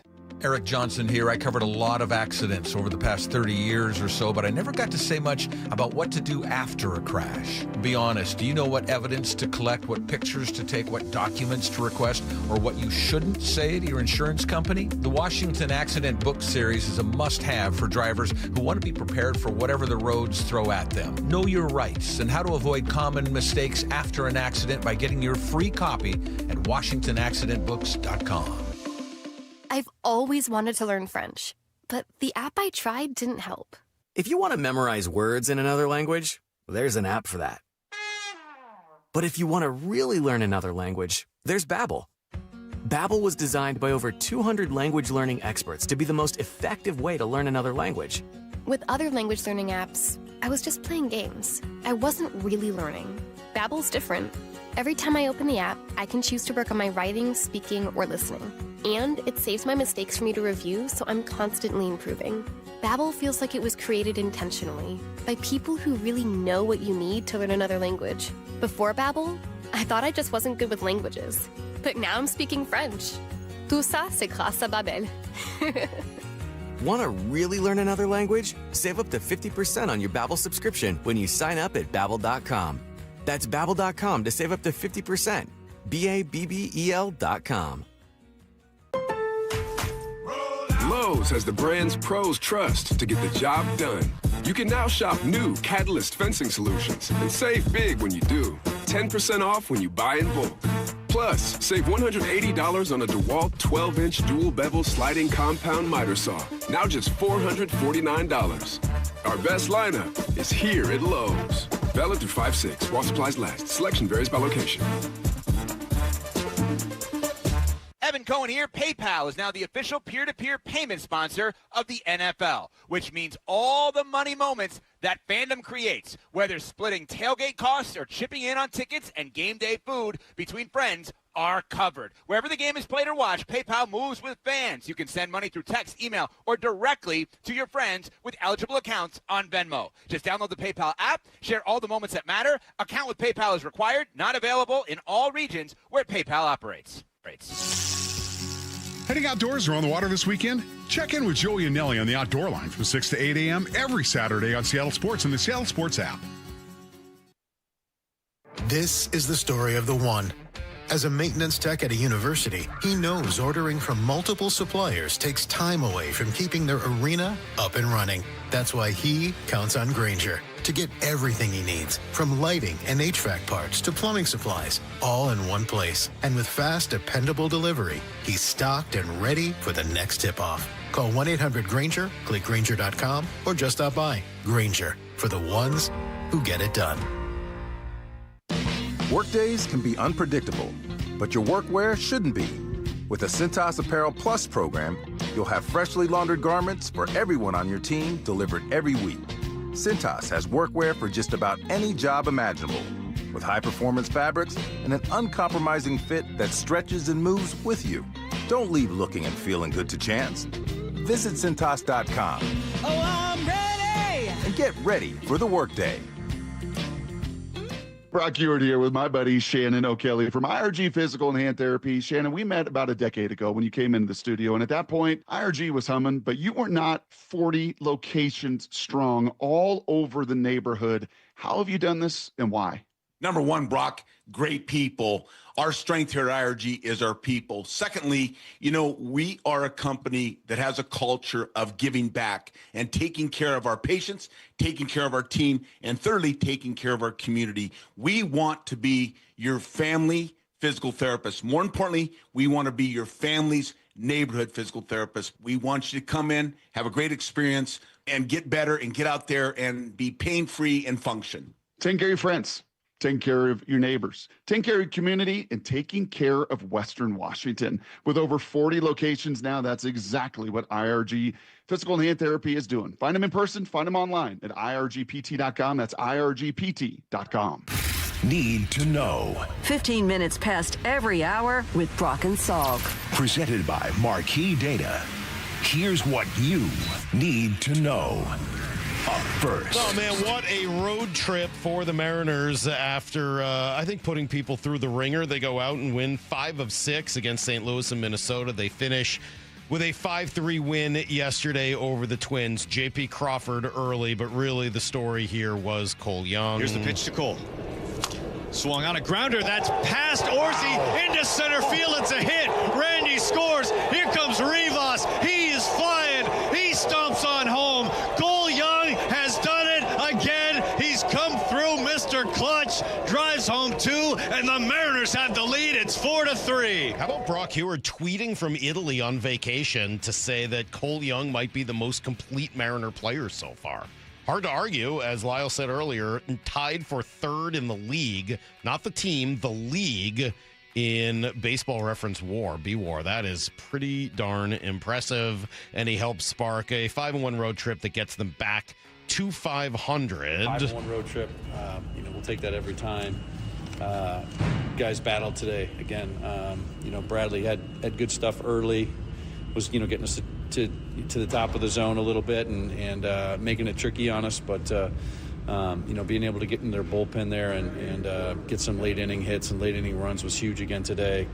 Yeah, I would say, look, at 500 at the end of April, the Mariners did not accomplish what they were hoping to this year in the first month, but they also did nothing to hurt themselves down the road. You finish at 500, you're a game behind the A's for first place in the AL West. You're fine. Greg Bishop's here. Good morning, Greg. How are you? Here, turn your mic on there. There we go. The blue one. There we go. Good morning. Good morning. How are you? I'm doing great. Thank you for having me. Mariners, kind of fine, right? It's as bad as things felt a week or so ago. It's whatever, 500 in April, you're fine. I think we're in the typical arc lately, where they struggle early and everybody says it's not going to be good this year. Right. And then they get it going. So everyone has immediately forgotten about last year and the year before and the year before and the year before. They only remember what happened 5 minutes ago. A lot of great players on that team, and I think they'll be fine. I think they will as well. Now, unfortunately, one of those great players, Matt Brash, left the game yesterday. A little side tightness after throwing just 2 pitches, as he often does. Dan Wilson said it should be fine. He's fine. A little discomfort in his side. He's been battling a little bit, and it was tough. He didn't want to come out of the game, but something that he's had a couple days here, so we just didn't want to take any chances, and we'll get a look at it tomorrow and go from there. All right, day off, and then they return home for 3 against the struggling Royals, and then 3 more against the opposite of the struggling Braves. They have been red hot, best team in baseball. Here's the second thing you need to know. All right, the rookies arrive today. Just a week after the draft, the rookies show up, and Jadarian Price is going to speak with the media before a couple of days of rookie mini camp. Should be fun to see all these guys. You like the Seahawks draft? I do, and I think John Schneider's a guy who, if I'm a Seahawks fan, I'd never doubt again. I think after last year and the way they reconfigured on the fly. But I also think you look at who's gone from the Super Bowl team, and they addressed those pretty well, the needs for it. So, yeah, to me, best 3 teams in football are in that division. It's going to be real interesting next year. It is weird to draft so for need, so specifically to replace the things that you've lost in the offseason. I'm not saying it's wrong or bad. Quite frankly, it's what they had to do. But it's rare that you see such direct filling of spots through the draft. Well, I'd say 2 things. Every general manager who has ever lived, who has ever made a draft pick, says they will never draft for need. It's nice to know that most of them aren't telling the truth. The second thing I think is that, this is a team that was already loaded, that was already deep, that really needed to replace some great players who ended up departing as they do after you win a Super Bowl. And so in this instance, it makes a lot of sense to me as well. Here's the third thing you need to know. Very sad news. Live Golf is dying. It's not quite dead yet, but it's dying, that's for sure. End of the year, it sounds like funding from the Saudi fund will run out.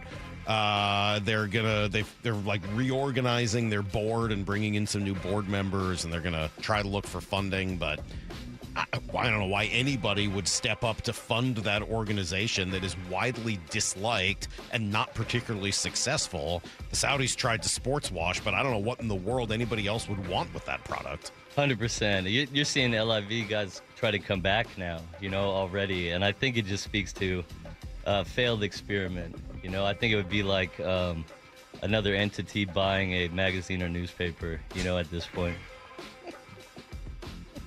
Not that you would be familiar with anything. That only like hurt a little bit inside. Just a little bit. All right, there you go. That's everything you need to know, and that is the voice of Greg Bishop from Sports Illustrated, noted magazine, Sports Illustrated, but he does like a million other things, and generally we like to get Greg in just to tell stories, so we'll do a whole bunch of that in the 9 o'clock hour. Basically, that whole hour I have reserved for you to just kind of talk about what's going on in your world. But before we do it, we're going to talk to your buddy. So just for people that don't know, Greg Bishop and Jeff Passan are college buddies. Absolutely. Okay, I'll give you the quick origin story. So I grew up in Tacoma. I went to Syracuse. I wanted to study journalism and finance. I knew very little. And one of my first days ever at the Daily Orange, which is the student newspaper, I've run into this fellow named Jeff Passan. This dude had an internship when he was 15. He got screamed at by Mike Hargrove, if I recall correctly. During that internship, his dad worked at the Cleveland Plain Dealer. And what I thought primarily at that time is, like, I need to figure something else out for my life. Instead, we end up becoming good friends. I have so many stories about him. It would take 45 hours on here to tell them all. And I would like to note before he comes on that Mr. Passan's a little scared about this encounter. Mm-hmm. His text to me 2 days ago was, "What day should I call in sick?" So I'm just going to set the table there, Mr. Salk. All right. Well, we will allow these two rival. Are you guys frenemies, would you say? No. There's no rivalry? I love Jeff Passan. He's my son's godfather. I owe a lot of my career to him. All right. But Well, somebody's got to make sure that head can fit through a standard door, and that's one of my missions now. Well, we'll see what this looks like. Hopefully a little bit of baseball talk thrown in, but we will let these two talk together next on Brock and Salk.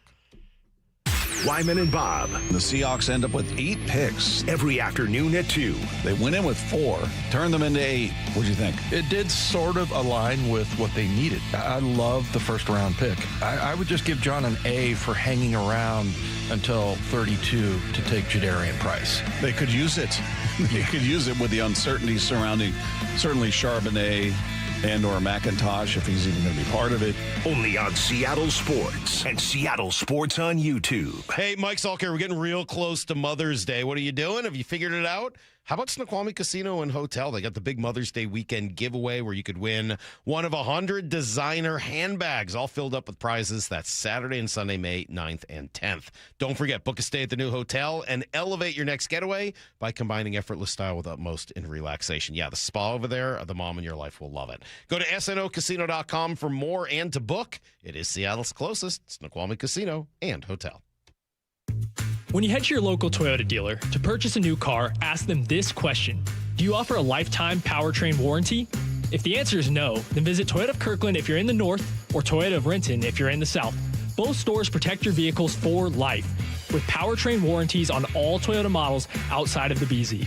Not all Toyota dealers are built the same. Head to toyotaofkirkland.com and toyotaofrenton.com and receive a lifetime powertrain warranty on your next Toyota.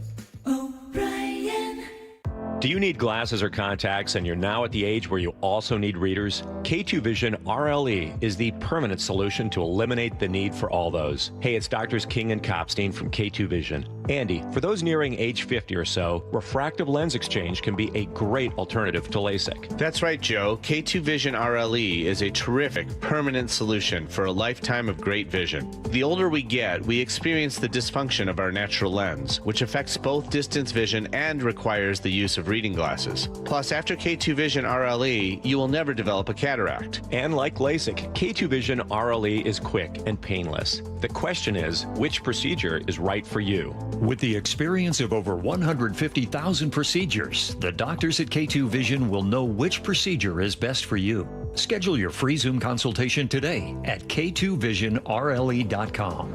K2 Vision RLE. No readers, glasses, contacts, or cataracts. Guys, did you know your testosterone affects everything in your system, including how you feel and perform every day? Right now, Revive Men's Health Seattle will check your testosterone for free. Knowing your T levels is the first step in understanding if you have low T. Your testosterone level impacts your energy, libido, sleep, weight, hair loss, mood, and even ED. Maintaining an appropriate T level can change your whole life. Most men start to see changes in their hormone levels in their 30s. Experience and results matter. So what are you waiting for? Get your T levels checked today by local, experienced, and trusted men's health experts. They've helped thousands of men since 2011. They're so confident they can help you, they even guarantee it. Call Revive today and schedule your free testosterone test, free exam, and free consultation.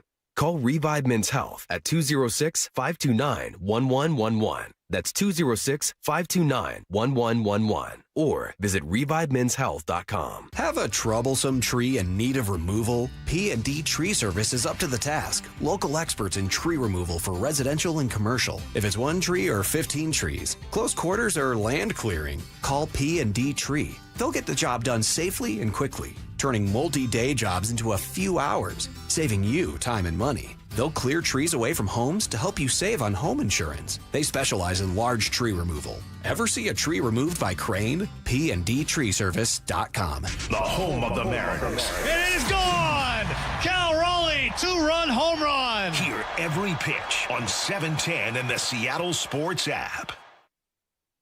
Wendy's new Biggie Deals lets you choose whatever you're in the mood for. It's like a music mixing board of deals, and you're the producer. Go with some chill folk music with a JBC in the $4 Biggie Bite snack. Try the drum and bass of deals with a double stack in the $6 Biggie bag. Or go full-on sandwich symphony with an $8 Biggie bundle, the grand finale of snacking. And the best part? They all come with napkins. $4, $6, and $8 Biggie Deals how you want them at Wendy's. Price and participation may vary. Single items at regular price. Prices may be higher in Alaska, California, and Hawaii. Check engine or ABS light on? Take the guesswork out of your warning lights with O'Reilly Veriscan. It's free. Ask for O'Reilly Veriscan. O'Reilly Auto Parts. Support comes from Amazon Business. Unlock smart business buying with fast, free delivery on millions of items and practical AI innovations that automate repetitive tasks so you can make smarter decisions faster. Learn more at AmazonBusiness.com. From whiplash to herniated discs, there are a few car accident injuries we've all heard of. JP Pendergast with Pendergast Law explains that even the most common injuries differ from one another. Pre-existing conditions, health history, beginning of treatment. There are hundreds of factors that make every person and every injury unique. While these variables aid medical treatment, the strongest case recoveries must also take them into account. Could you explain a little bit more? Our team at Pendergast Law is obsessed with turning over every stone to differentiate each case. This requires thorough investigation, diligent listening, and relentless research. We never pursue cases with a one-size-fits-all approach. We built our success by treating every injury and every case with the individualized attention our clients need and deserve. Pendergast Law's individualized approach to even the most common injuries makes the difference in case outcomes. It's another reason why I can't recommend them enough. If you or a loved one has been injured in a car accident, call Pendergast Law. We can help. Shut up, Salk. It's Brock and Salk's weekly chat with ESPN senior baseball writer Jeff Passan. Man, when you have a talent like him. Brought to you by your Western Washington Toyota dealers. I see this being the beginning of the best run in the history of this franchise. On Seattle Sports and Seattle Sports on YouTube. Well, I thought this was going to be a surprise, but I guess the back channels, Jeff, as a great reporter that he is, was able to sniff out that we've brought his longtime friend, Greg Bishop, in today. First of all, good morning, Jeff. How are you? Yeah, I would not chalk this up to my reportorial skills here. No, this was Greg going on to one of our group chats and saying, hey, guys, guess what I get to do this week? What's up, Tweet Man?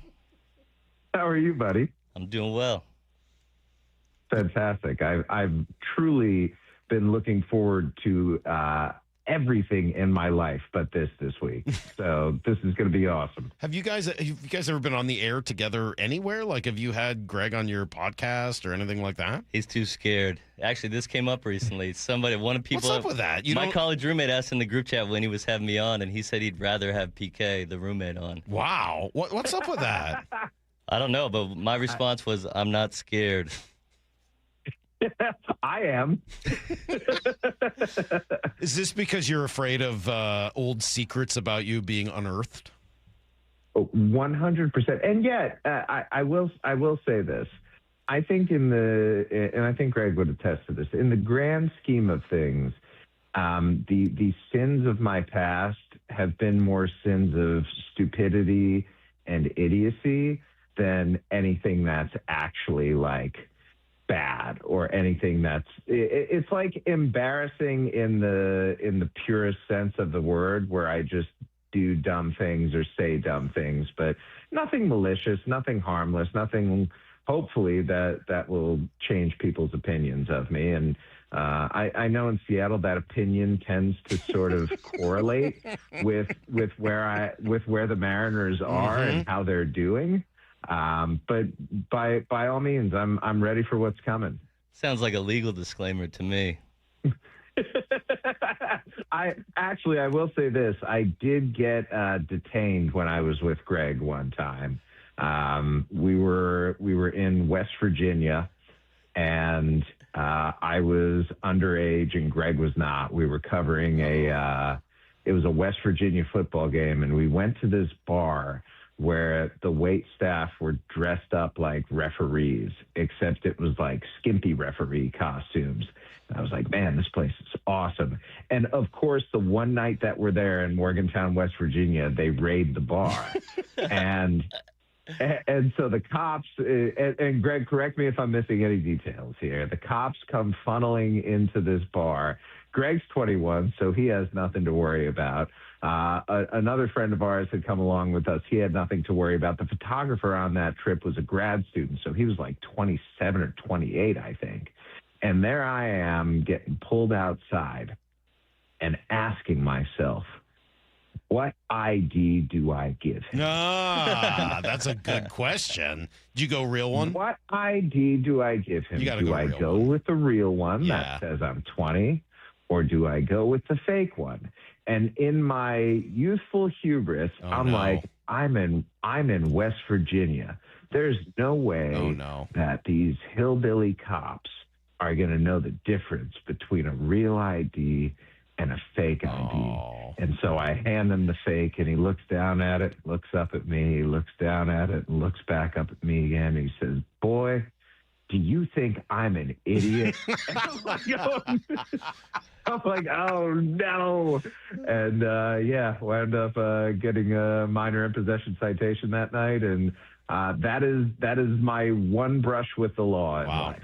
All right. Well, Jesse, one sec. How would you describe the decision to hand over that ID and it being the wrong one? What's the word that we use for that? Pacifism? Correct. Anyway, I'd only add to that story. The night ended with another college roommate of mine falling down a hill and shouting that he was mountaineering. Oh, wow. Yeah. Well, all I know is we first learned about Jeff and Greg's relationship when we had Jeff on. And I suggested that they had been roommates, and Jeff was very quick to let us know that was not the case. And don't forget, Passan was roommates with Greg Bishop. Oh, that's true. We never were roommates. Okay, sorry. I would never live with him. Oh, my God. It's the only time he's ever cursed on our show, and then tried to say he didn't realize we were live, which was quite a moment in the show's history. Yeah, so. I don't know. We call that Solon anger. Jeff's from Solon, Ohio. So I honestly don't know where that came from. I'd love to live with Jeffy. I still wouldn't want to live with you, actually. I'm not changing your mind on that. All right, let's talk a few minutes of baseball here, Jeff, since the Mariners have kind of turned things around since we've spoken last. They went out on the road, won 5 of 6, and the guy in the center of all of it is not Cal Raleigh. It's not Julio Rodriguez. It's not Josh Naylor. It's not Brian Wu, although 3 of those guys actually had really good road trips. It's Cole Young, of course. What are we watching here? I'm not going to say that we are watching necessarily the emergence of a star. I will say this. Cole Young, when he was drafted by the Mariners, they didn't feel quite as strongly as they did in the immediate aftermath of Colt Emerson, when they understood, like, we have a dude, like a capital D dude here. But they were very bullish on Cole Young. And so when he came up last season, and struggled. He was putting the ball in play, but he wasn't hitting it very hard. I think that was a real reckoning for him where he understood, I have to get more physical and I have to get stronger.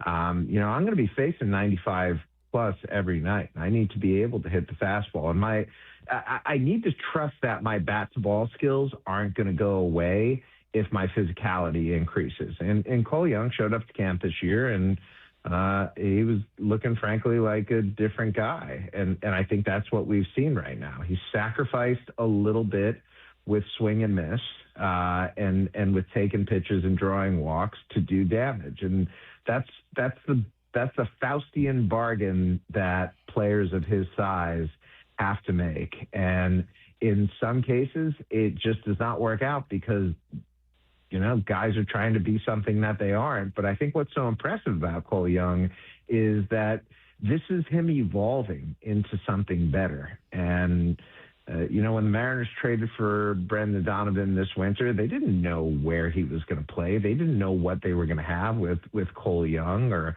with Colt Emerson coming up. And there's something of an embarrassment of riches right now because Emerson's going to be up at some point. And when he is, I think Cole Young has established himself clearly as the everyday second baseman right now. And Emerson is going to be playing most days at third. And, the Mariners, I think, have done a good job of getting outfield depth there. So it's a first world problem for Dan Wilson to have. I have too many good everyday guys to play. All-star? A little too early for that. Okay. But he's on that trajectory, right? Yeah, if he keeps this up, yeah, absolutely. We're still, though, a month into the season. And here's the thing. Scouting reports on Cole Young are being rewritten in real time.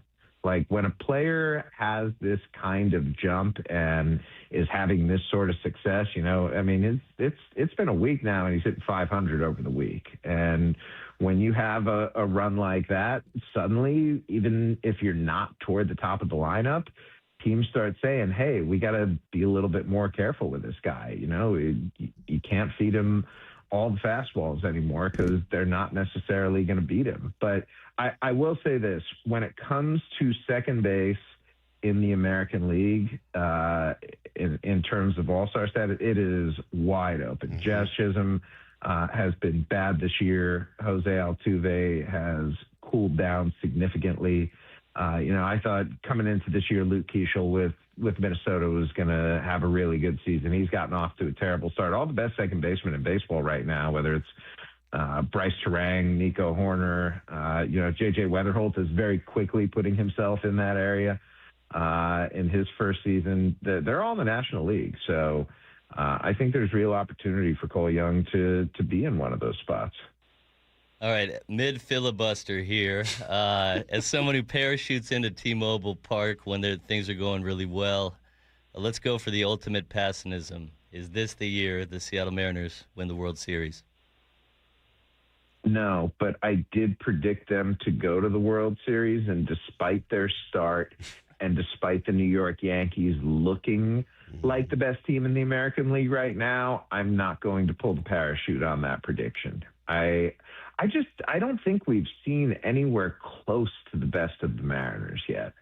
Cal Raleigh's gotten off to a rough start this season, and I think there's more there with him. The pitching staff hasn't been fully healthy, and I'm going to be so interested to see how they handle Cade Anderson.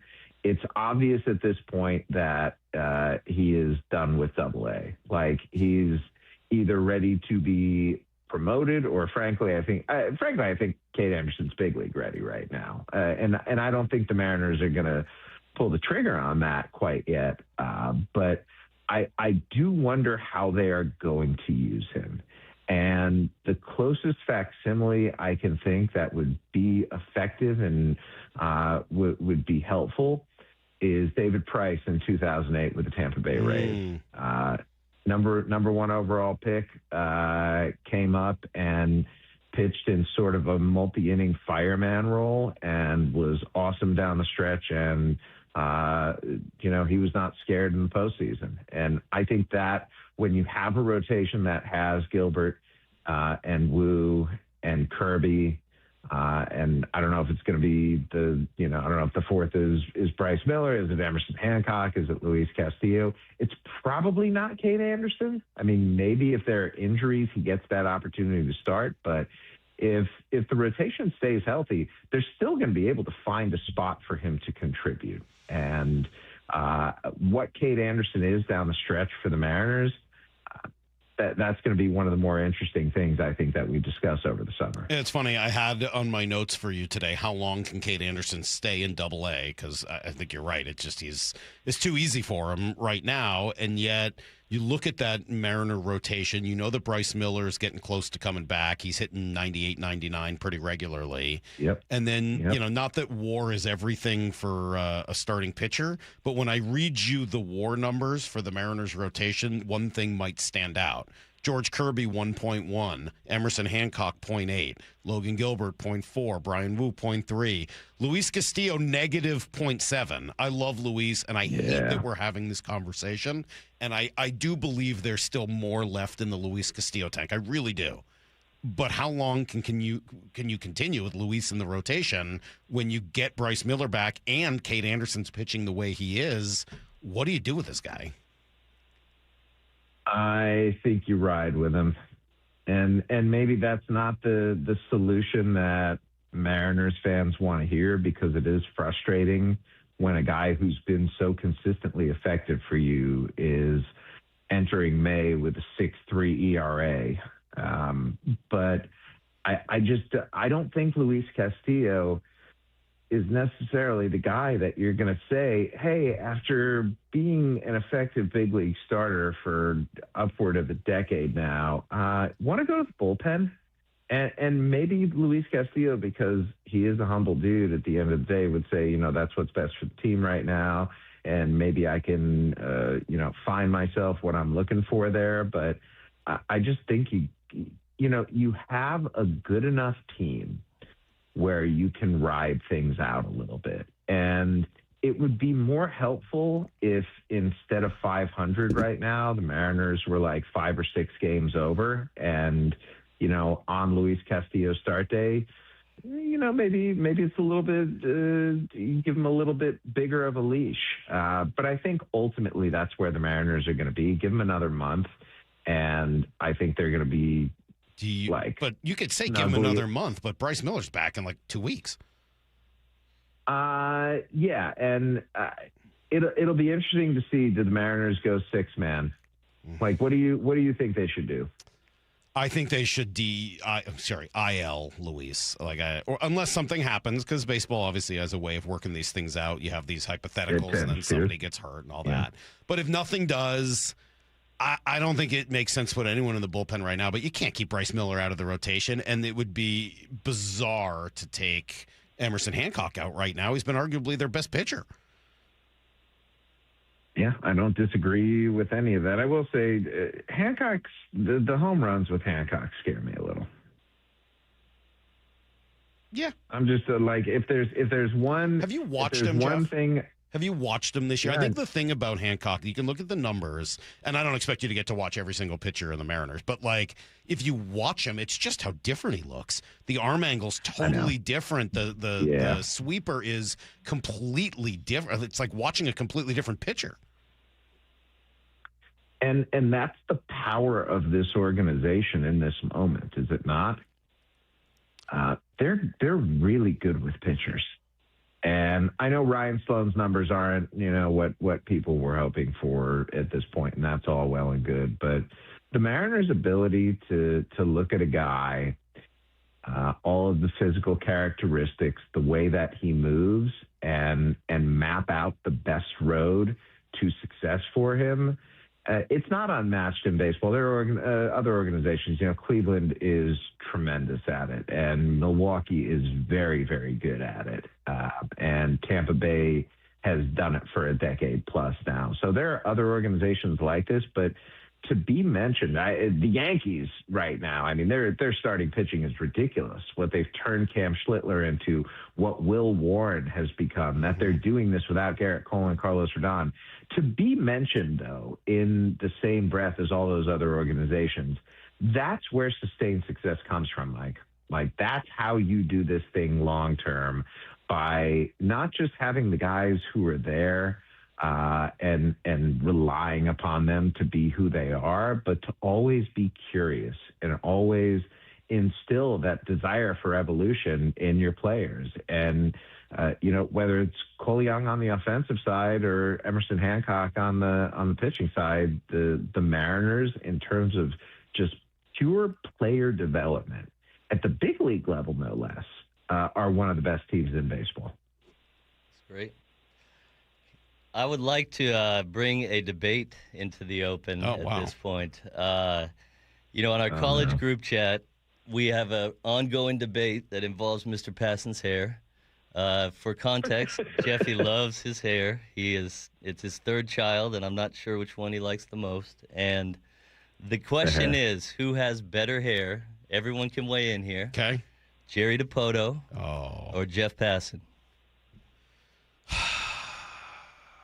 Man, I'm going to have to think about that. So you know the answer. I think that Jeff. I know you don't want to say it, but you know what the right answer is. I think Jeff has better hair. I think Jerry's better dressed. Explain more. I mean, Jerry dresses as well as anyone I could think of. I mean, he's always got like a sweet, like really nice, kind of hip, tailored kind of sport coat on. Like, it's always a little cutting edge. Sometimes he'll wear the glasses. Like, Jerry knows he knows his clothes. It's very clear. See, dude, I think you're making the understandable mistake here. I think my hair wins. Yeah. I think my clothes. I think, frankly, like if I'm dressing up, I'm wearing tailored suits too. Like, I think that's a push. Do you think you look as good as Jerry though? Come on, Jerry gets dressed up every day. He looks great. No, that's Mike. That's the point, though. Jerry's a much more handsome man. That's also true. I mean, no one's going to disagree with that. During COVID, I actually made a Twitter account, Jeff Passan's hair, and I only used sentences he actually said to me in the bio. One of them was like, "The Rona has been fantastic for the lettuce." So, yeah, I did say that actually. I forgot about that one. Hey, let me give you two kind of broad baseball theoretical questions. One that I've been thinking about and one that somebody sent to us today. The one that got sent to us today was about the traject machine. I thought it was interesting. We were talking about lefties and platoons, which has been the big story here. And one of our guest hosts this week, who's a former football player, asked, hey, rather than looking at platoons in general, why don't you make it more game and pitcher specific? I was like, well, you don't have enough data on any of those pitchers. It's such a small sample size. It's really hard to do that. And someone said, well, why can't you use the traject machine to try to figure that out? Try to see what somebody would look like against that pitcher. Yeah, I think that's reasonable, but I also think that in-game, for all the good that traject does, and for those who are unfamiliar, traject is this robot. It's like a big rectangular box, and there's a screen projected from the front of it, and there's like a hole that shoots out pitches, and every single pitch that is thrown in Major League Baseball going back a decade now, this machine is capable of replicating its velocity to the 10th of a mile per hour, its spin rate, its spin axis. Like, it can essentially give you any pitch that you want to try to learn to hit. Well, the traject's been around for a while now. Almost every organization in baseball has it, and the batting average in the game is still 234.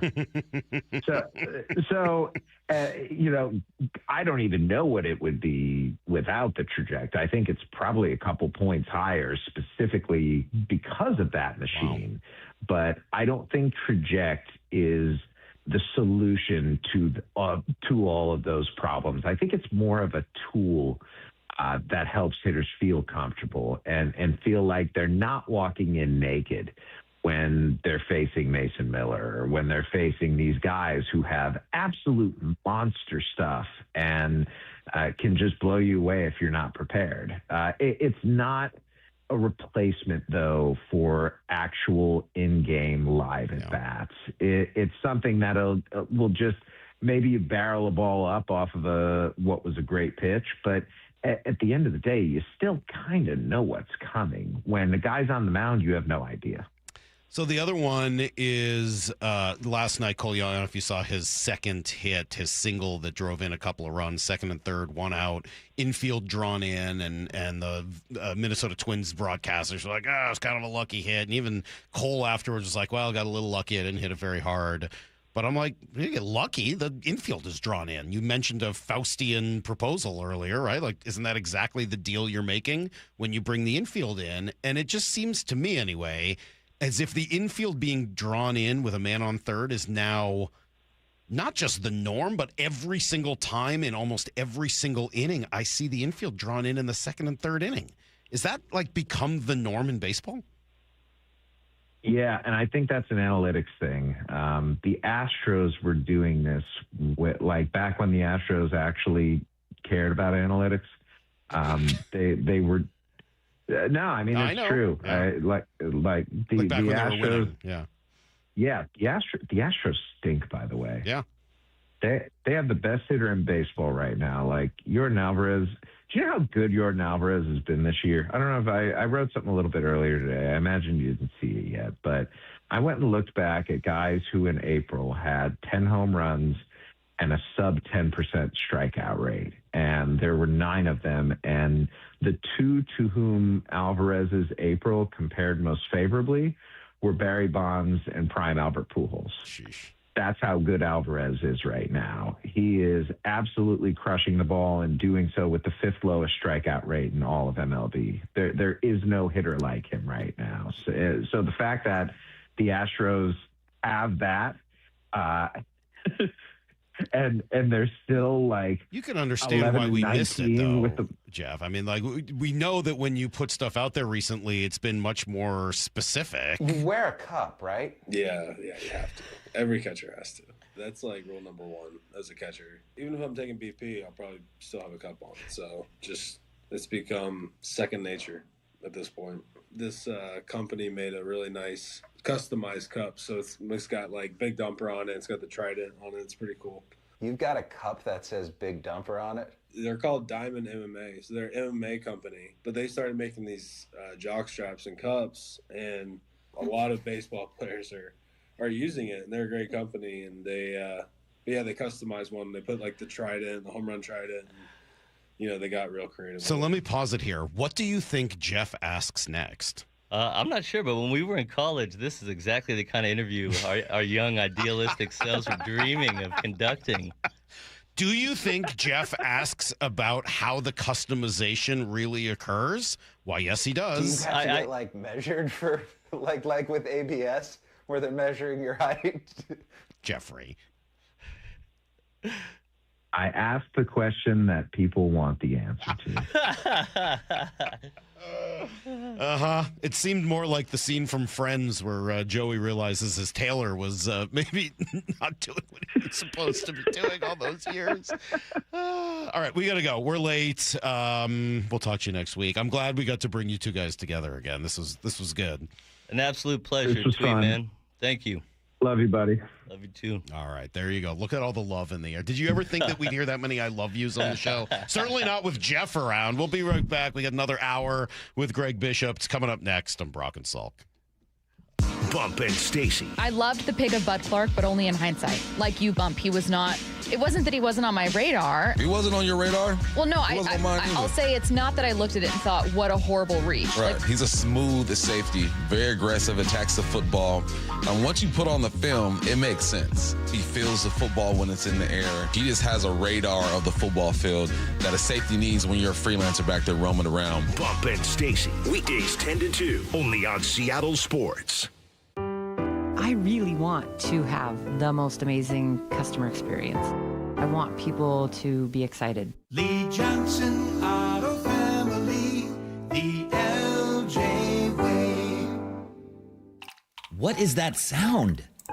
Ugh, that sounds like a plumbing sound. Luckily, there's a company that fixes all the plumbing sounds across Puget Sound. That's All Sound Plumbing. Puget Sound's plumbing experts. Have a sound? Visit allsoundplumbing.com. Dave Wyman here to talk about a revolutionary treatment for prostate cancer at Swedish called CyberKnife. I want to bring in Dr. Meyer, medical director of the Swedish Radiosurgery Center with the most experienced prostate cancer treatment team in the Northwest. Dr. Meyer, is CyberKnife a new treatment? You know, the CyberKnife technology is not new. The system has been around for more than a decade and has helped thousands of men with prostate cancer. What can patients expect from CyberKnife treatment? Well, the CyberKnife system is designed to help you gain control over your prostate cancer in the shortest number of treatments, and with the least impact on your romantic life and on your urinary and bowel function. The result? Well, you get back to a normal, healthy life faster. To learn more about CyberKnife for prostate cancer, go to swedish.org/cyberknifeprostate or give them a call, 206-320-7187.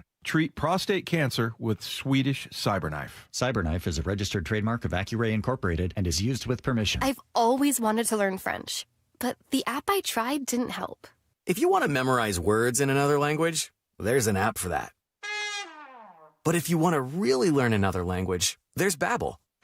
Babbel was designed by over 200 language learning experts to be the most effective way to learn another language. With other language learning apps, I was just playing games. I wasn't really learning. Babbel's different. Every time I open the app, I can choose to work on my writing, speaking, or listening. And it saves my mistakes for me to review, so I'm constantly improving. Babbel feels like it was created intentionally by people who really know what you need to learn another language. Before Babbel, I thought I just wasn't good with languages. But now I'm speaking French. Tout ça, c'est grâce à Babbel. Want to really learn another language? Save up to 50% on your Babbel subscription when you sign up at Babbel.com. That's Babbel.com to save up to 50%. Babbel.com. Guys, did you know your testosterone affects everything in your system, including how you feel and perform every day? Right now, Revive Men's Health Seattle will check your testosterone for free. Knowing your T levels is the first step in understanding if you have low T. Your testosterone level impacts your energy, libido, sleep, weight, hair loss, mood, and even ED. Maintaining an appropriate T level can change your whole life. Most men start to see changes in their hormone levels in their 30s. Experience and results matter. So what are you waiting for? Get your T levels checked today by local, experienced, and trusted men's health experts. They've helped thousands of men since 2011. They're so confident they can help you, they even guarantee it. Call Revive today and schedule your free testosterone test, free exam, and free consultation. Call Revive Men's Health at 206-529-1111. That's 206-529-1111. Or visit ReviveMen'sHealth.com. By texting 64,000, you agree to receive recurring automated marketing messages from IQ Bar. Message and data rates may apply. No purchase required. Terms apply. Available at eatiqbar.com/policy/terms of service. I've got good news and bad news. Here's the bad news. Most protein bars are packed with sugar and unpronounceable ingredients. The good news? There's a better option. I'm Will, and I created IQ Bar plant protein bars to empower doers like you with clean, delicious, low-sugar brain and body fuel. IQ Bars are packed with 12 grams of protein, brain nutrients like magnesium and lion's mane, and zero weird stuff. And right now, you can get 20% off all IQ Bar products, plus free shipping. Try our delicious IQ Bar sampler pack with 7 plant protein bars, 4 hydration mixes, and 4 enhanced coffee sticks. Clean ingredients, amazing taste, and you'll love how you feel. Refuel smarter, hydrate harder, caffeinate larger with IQ Bar. Now you can get 20% off all IQ Bar products plus free shipping when you text radio to 64,000. Text radio to 64,000 to get your 20% off. That's radio to 64,000. The charter plane to Queen Charlotte Lodge is on the runway, and you're not going to want to miss it. This summer has limited availability for king salmon, halibut, and lingcod fishing in beautiful Haida Gwaii, British Columbia. Queen Charlotte Lodge is absolutely the place to be. A luxury resort and amazing fishing with your buddies, dad, or son. Book your stay at fishqcl.com, and trust me, you do not want to miss it. Queen Charlotte Lodge. Experience fishing first class. And remember, our dollar's worth $1.35 north of the border. Let's go! This is Seattle Sports. Streaming through the Seattle Sports app. KIRO AM Seattle. KIRO FM HD2 Tacoma. Home of the Seahawks, Mariners, and everything Seattle sports. Get him freaking out! From the Quantum Fiber Studio, this is Brock and Salk on Seattle Sports. Brock Heward and Mark is sorry about just Mike. Heward, not exactly Joe Cap there in the pocket. Now here are your hosts, Brock Heward and Mike Salk. All right, a final hour of our show today with Greg Bishop from Sports Illustrated. Good to have you here, buddy. And we'll make this a whole lot more about you. The last hour was, it was about Jeff Passan. Way too much Passan. Way too much. And we say that every week. Way too much Passan.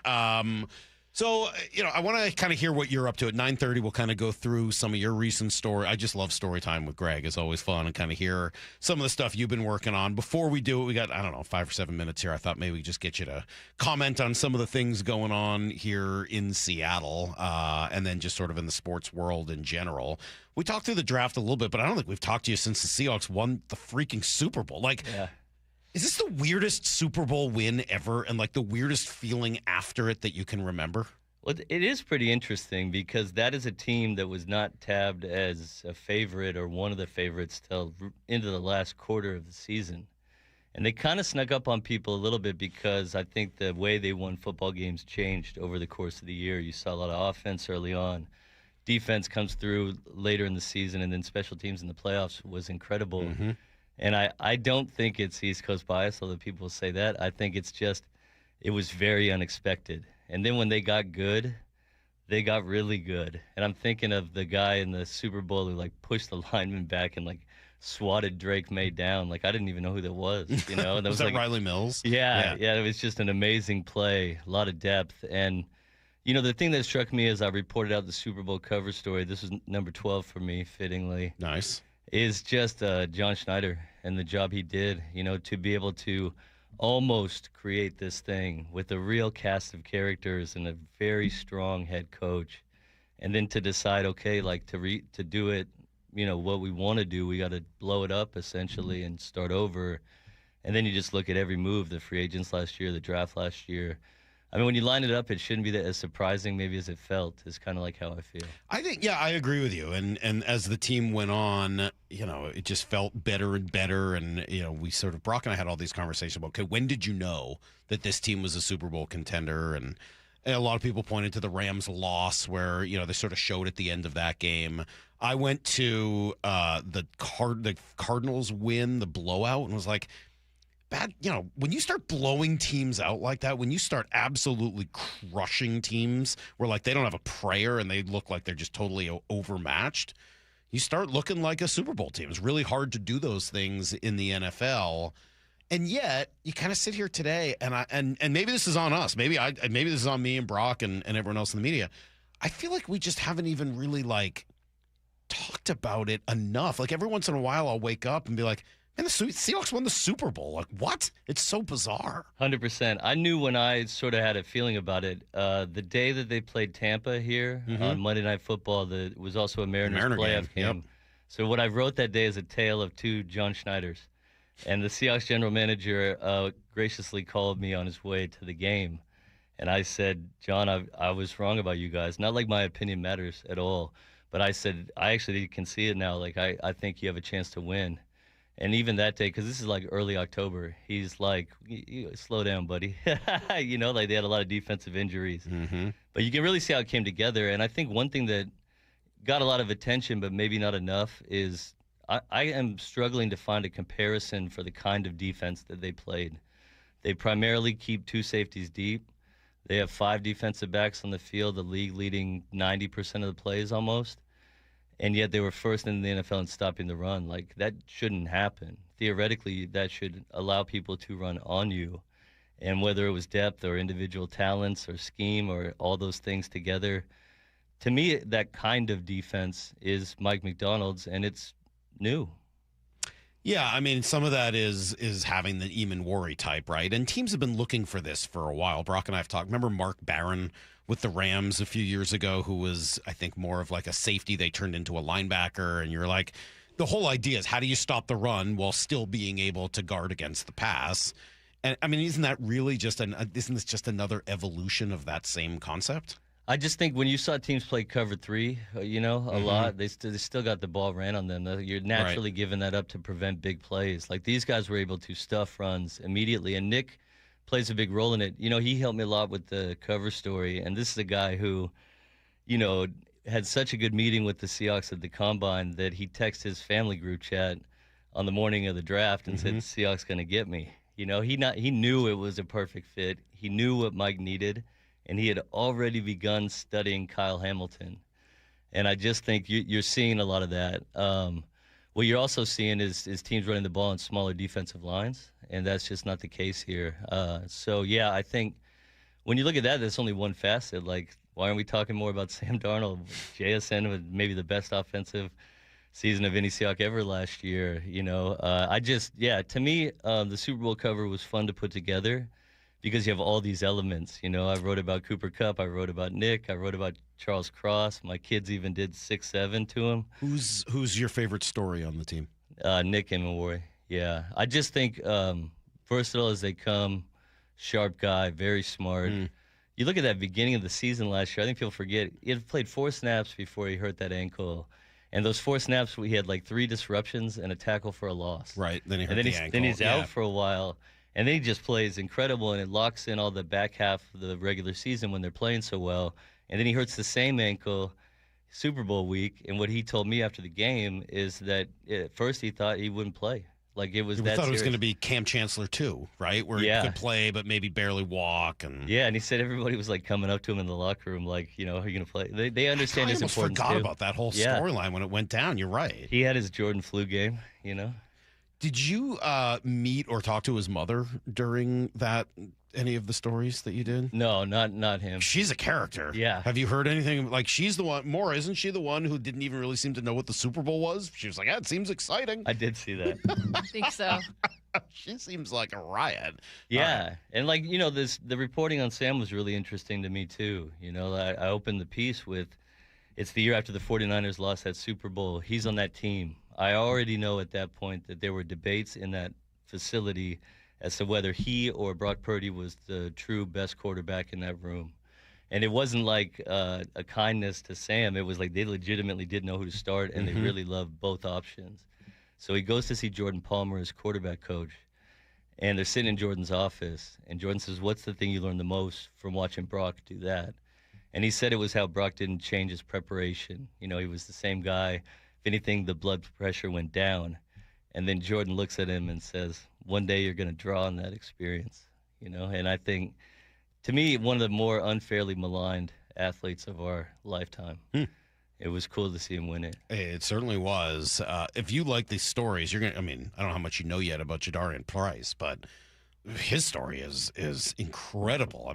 This is just a bright dude who's mature beyond his years and has gone through some really difficult things in his life, and with his mom and his just staying at Notre Dame all those years.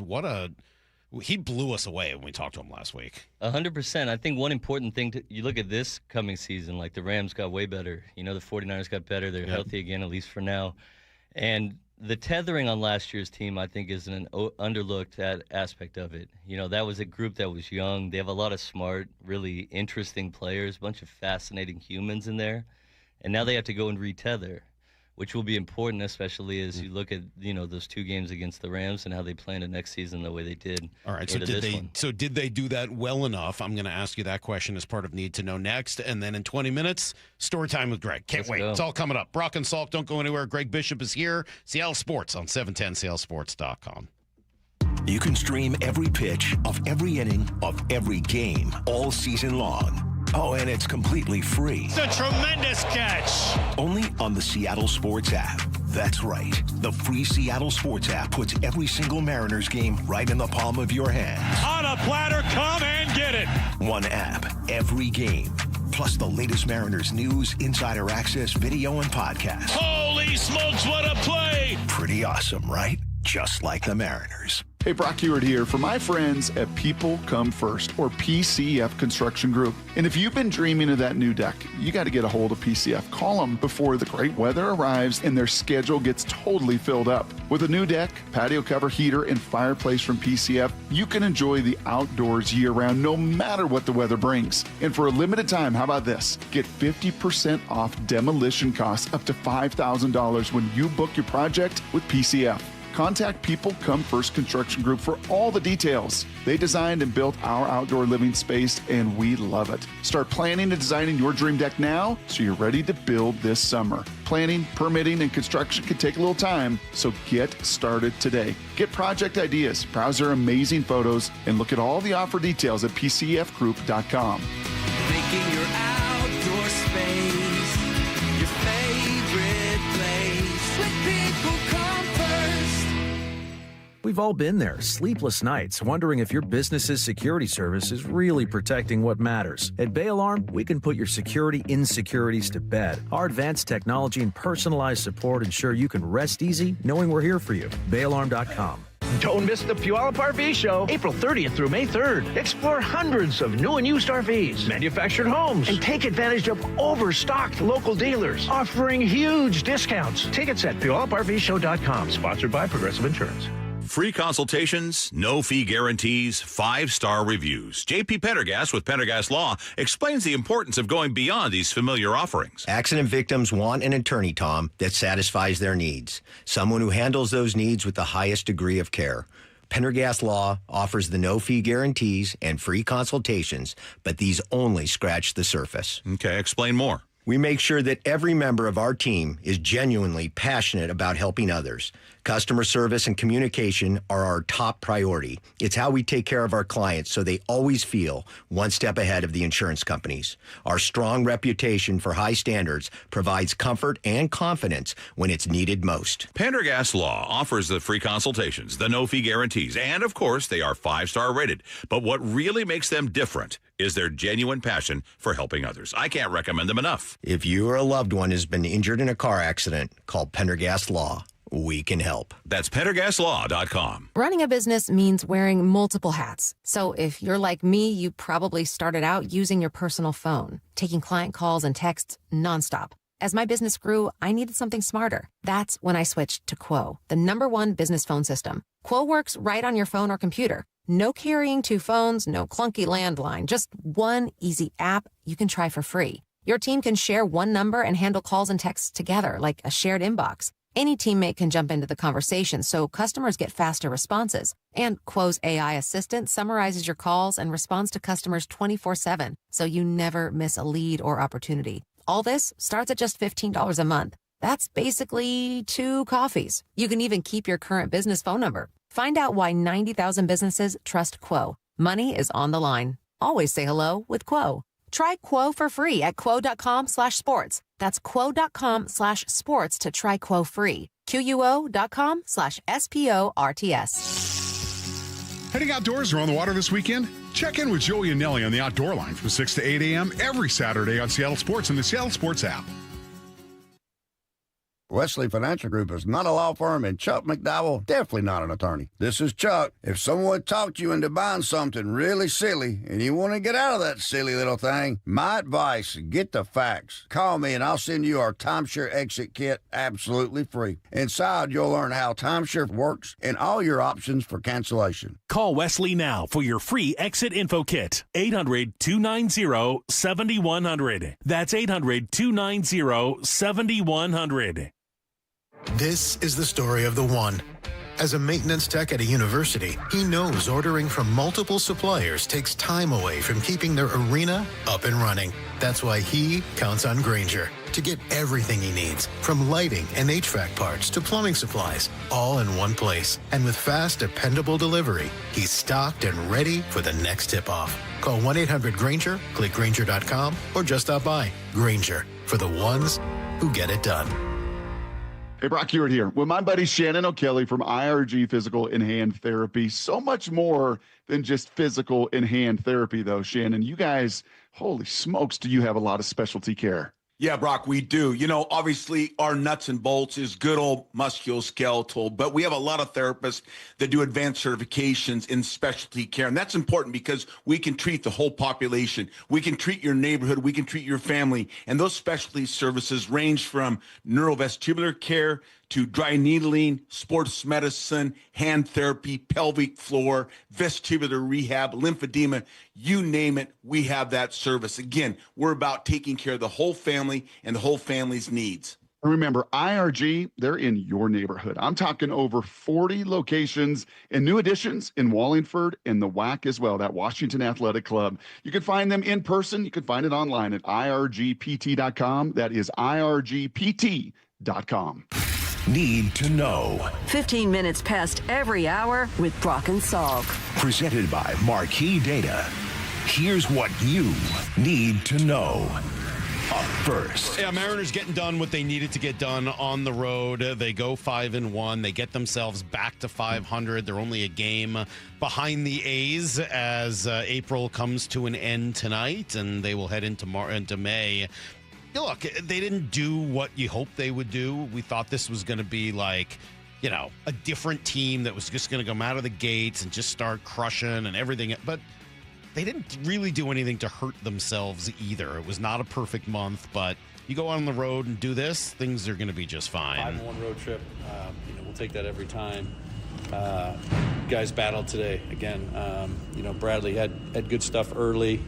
Was getting us to the top of the zone a little bit and making it tricky on us, but being able to get in their bullpen there and get some late inning hits and late inning runs was huge again today. Cole Young just continues to swing the bat. I thought early on, again, a couple balls hit really hard with nothing to show for. Cole, I think, had a gapper that was caught, and Julio's ball to left field was smoked. So, it's tough, sometimes when hits are hard to come by, but our guys stayed with it today big time. And, he's talking about the game, but really he could have been talking about the whole road trip, right? It just felt like you started to get what you needed from the big guns in the middle, 2, 3, 4, Cal, Julio, and Naylor. And then it was just sort of a different extra hero every night with Cole Young being thrown in there. It felt like every time. 100%. And I would also note it's late April, so if anything, they're ahead of their typical curve. This is where they're so. Yeah, this isn't supposed to happen for another couple weeks. Yeah, it's like a month ahead of schedule. For Julio, for sure. I mean, Julio's not supposed to heat up until June 1st. So, the only bad news last night: Matt Brash left the game with side tightness after throwing just 2 pitches. We got the usual post-game optimism, but we'll see where it goes. I mean, we'll see what happens. Day off, as I said, they return home for a little 6-game homestand. 3 against the Royals, who've been very bad, and 3 more against the Red Hot Braves, who have been very good. Here's the second thing you need to know. Greg Bishop is here, and we were talking earlier, just a few minutes ago, about the Seahawks and their Super Bowl win, but a lot of talent walks out the door since then. Now that we are most of the way through free agency, certainly the early part of it, and through the draft, have they done enough to replace the talent both on the field and in the coordinator coaching box? I think so. On the field, I think you can say that they took things that they needed and addressed them. Essentially, you're looking at a team next year that will be very similar to last year's championship team. But I think the key that you mentioned is coordinators, right? Like that. We're just going to have to see there. Like last year, I think, was sort of magical in some respects. I had a lot of respect for how Clint Kubiak ran that offense, which wasn't necessarily through Sam, more through JSN. And I think it'll be interesting to see what carries over there. Then you have the tethering we discussed earlier. Like, I wouldn't consider it a slam dunk, but if I were a 12, I wouldn't be displeased at all.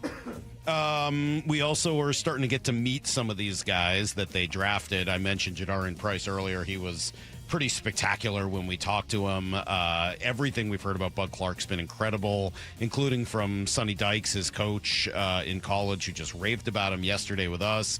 And then Julian Neal, the third round corner from Arkansas, was on with Bob and Dave yesterday. He is not lacking for confidence. Well, first, I just want to just get it out, my physicality. I feel like I fit well with this defense just off that.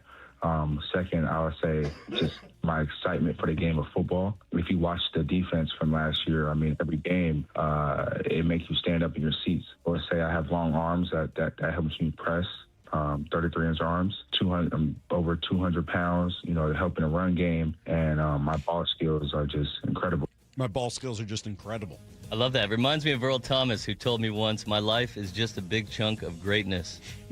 He sounds in the early draft, like the draft night press conference, he sounds like Muhammad Ali. I mean, he's like, my ball skills are incredible. My physicality is unmatched.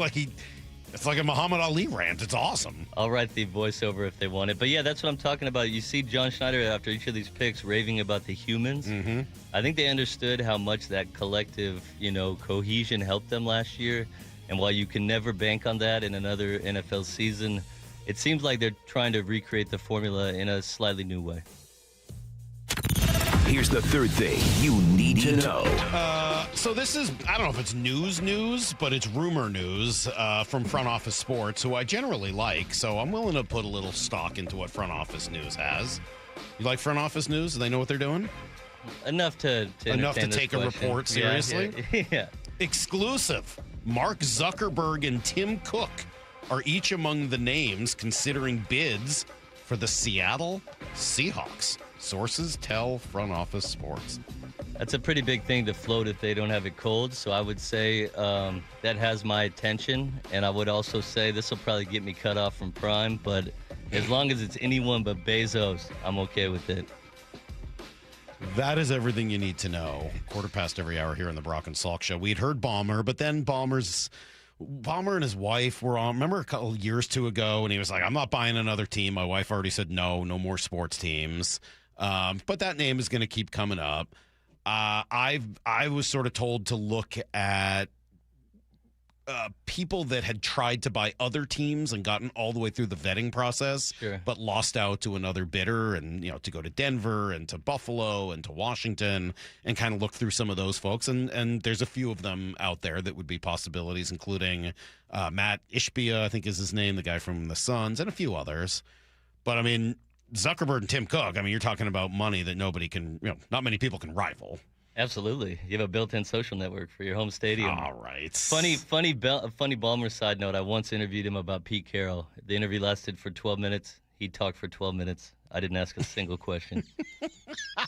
And then he hung up. He just hung up? Yeah. Well, I mean, he's like, that good, Greg? And I'm like, yes, sir, Mr. Ballmer. Thank you. And wow. Click. All right. Yeah. You ever talk to Tim Cook or or Mark Zuckerberg? A little above my pay grade. Although, when Zuckerberg and Musk were, entertaining an MMA fight, I did 2 books for Freddie Roach, and I was down there at that time, and they were offering to train one of them for this alleged Tech Titan cage match. I think I could see you and Zuckerberg getting along. I could see a friendship forming there. I don't know about Tim Cook. That's a different vibe.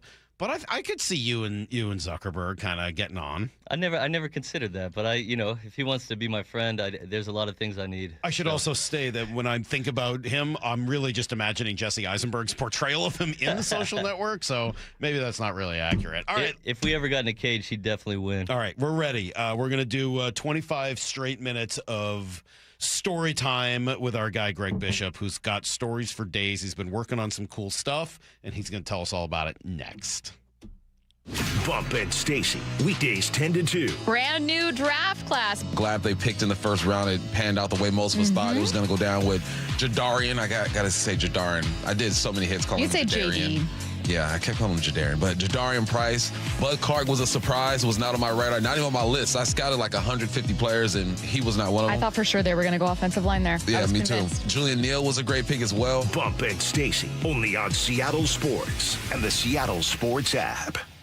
Hey, it's Bob Stelton here, and I can see clearly now. It's amazing. Let me tell you about one of the best decisions I've ever made in my life. That's when I went to K2 Vision for Refractive Lens Exchange, or RLE. Dr. Kopstein started K2 Vision with Dr. King from King LASIK, the most experienced LASIK surgeon in the Northwest. King LASIK plus K2 Vision equals freedom vision for every stage of life. No glasses, contacts, readers, or cataracts. So if you're somebody that struggles with distance vision and now you always need a pair of reading glasses, K2 Vision RLE RLE could be your perfect permanent solution to spending your good active years not needing reading glasses. And here's the capper. You're never going to develop a cataract. I'm somebody that needed readers in every room of the house. I needed to see the scoreboard out at ball games. I just couldn't see clearly. That has all changed thanks to RLE. Whether it's LASIK, EVO ICL, or RLE, trust the most experienced team of doctors to point you in the right direction. Schedule your free Zoom consultation today at K2VisionRLE.com. That's K2VisionRLE.com. Hey, South Sound. Jermaine Kurth with CS Floors. Come meet me at the grand opening of Pacific Northwest Interior featuring CS Floors. May 7th in Tacoma. Visit our website for more information, csfloors.net. Visit America's Car Museum now, where history roars to life. If you loved Ford versus Ferrari, see Shelby Cobras and GT40s in the birth of the American supercar. Cruise-ins, drive-ins, race simulators, fun for all ages. Plan today at americascarmuseum.org. A legendary night for a legendary arm. The one and only Randy Johnson. Swing and a miss. He's got number 14. See the big unit make more Mariners history on Saturday, May 2nd, as his number 51 is retired at T-Mobile Park. The first Mariners pitcher to throw a no-hitter. Randy looks to the skies. That is covered by the dome and bedlam. Win the Cy Young Award. And there's 19. That is a new American League record by a left-hander. And be inducted into the National Baseball Hall of Fame. The trade to Seattle set my career in motion. He was dominant. He was intimidating. He was electric.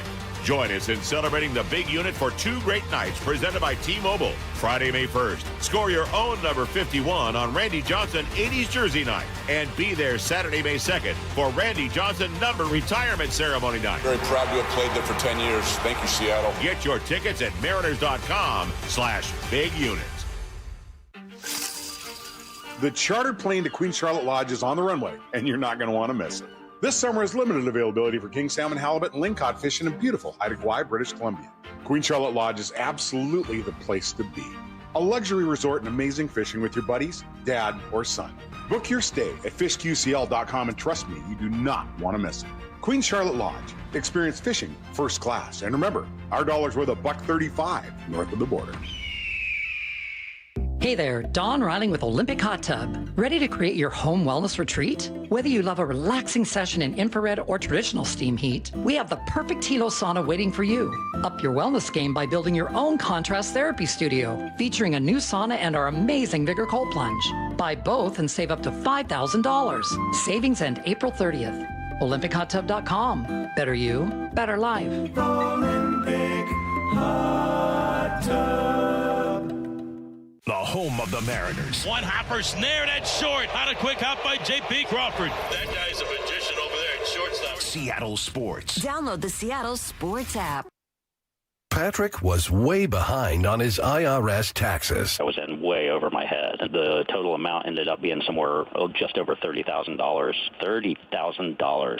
Then the IRS came to collect. Started getting letter after letter. A lien had been filed against me. They were going to basically hang me completely out to dry. He had to do something. That's when I reached out to Optima Tax Relief. Patrick's life quickly got a lot easier. It was very easy. Pretty much hands off, They picked up the ball and ran with it. And how'd it go? I couldn't believe it. I had to ask 2 or 3 times. I saved an incredible amount of money. How does Patrick feel about Optima? Couldn't be happier. They definitely helped me. Optima Tax Relief, the best place to call. They're the best in the business. Do what Patrick did and call Optima Tax Relief for a free consultation. Call 800-343-6460. 800-343-6460. 800-343-6460.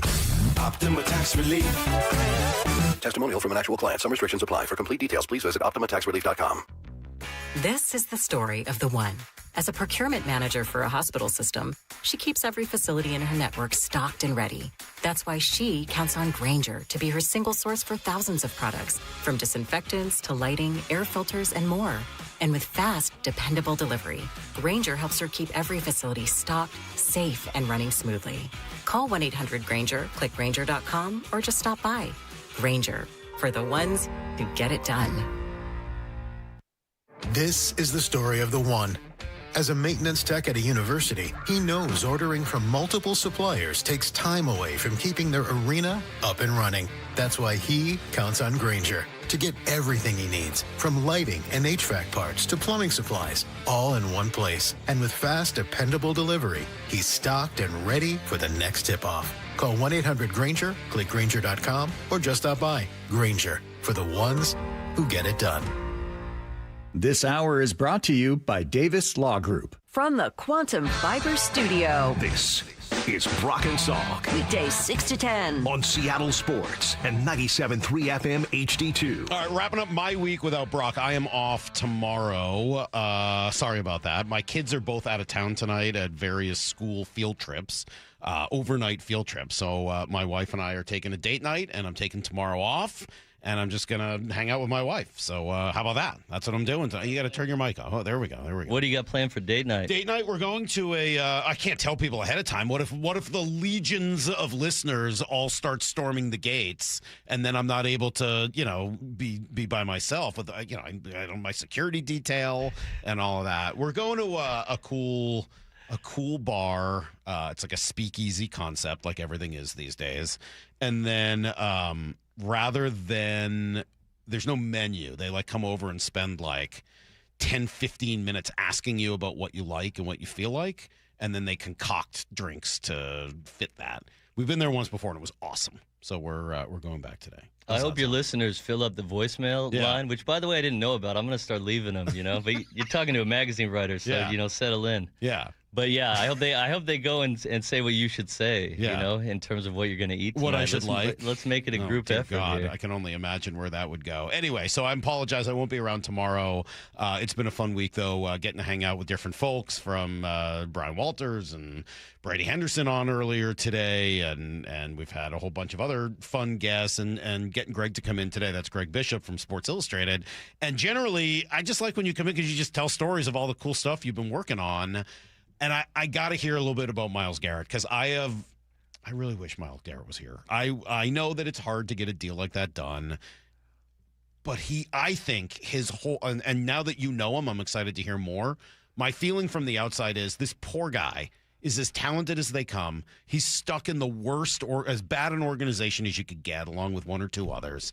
And if he were to come to Seattle, I would imagine he would be like the happiest human on earth and would just be completely unlocked to be even better than he is right now. Yeah, I love Myles Garrett. It was fun to deal with him. He was somebody I tried to write in May, but he wanted to cover. We didn't have any open covers, and we couldn't work it out. So after he broke the record, his people actually came back, and there was an open cover slot.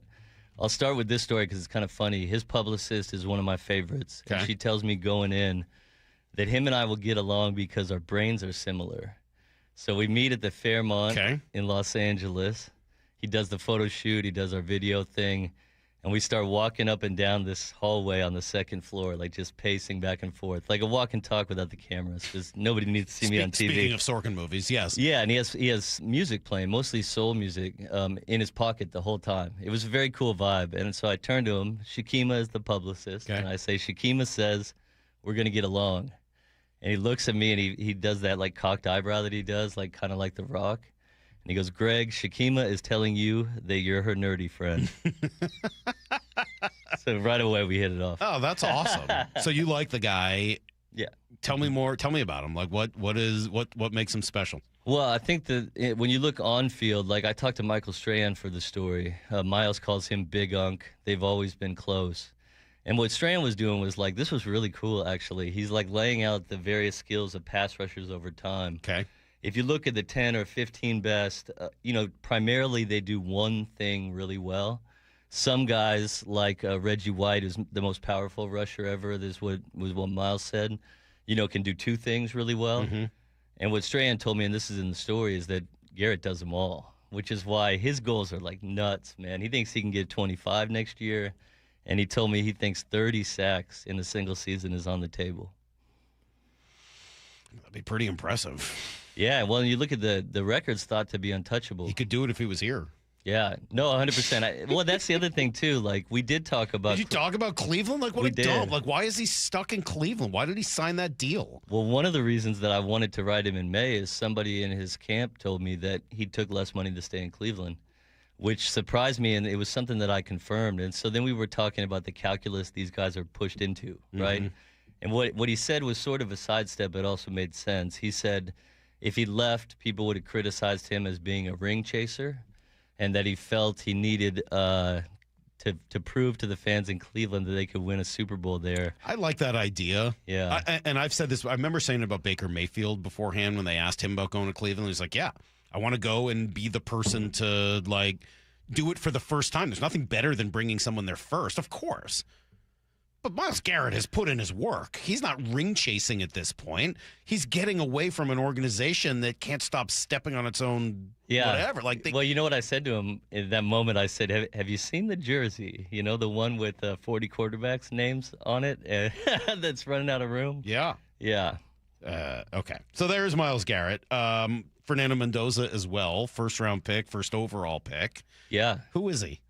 You know, Fernando Mendoza is he a weird dude? No, he's incredibly smart, and this is going to highlight my nerdiness seems like again. a weird dude. So this is what I'd heard going into it. You know, that people had sort of different opinions of his intellect, and here's what I'll tell you, and then I'll give you the funny part of it.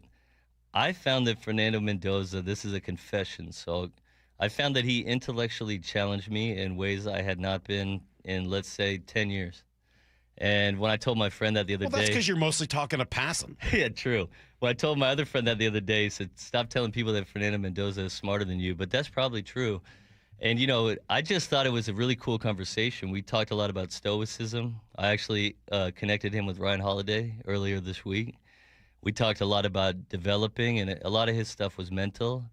And we talked a lot about proof of concept, because look at the Seahawks last season. Like, we're now a little bit of a ways from, like, get the prototypical passer in and build a team around him.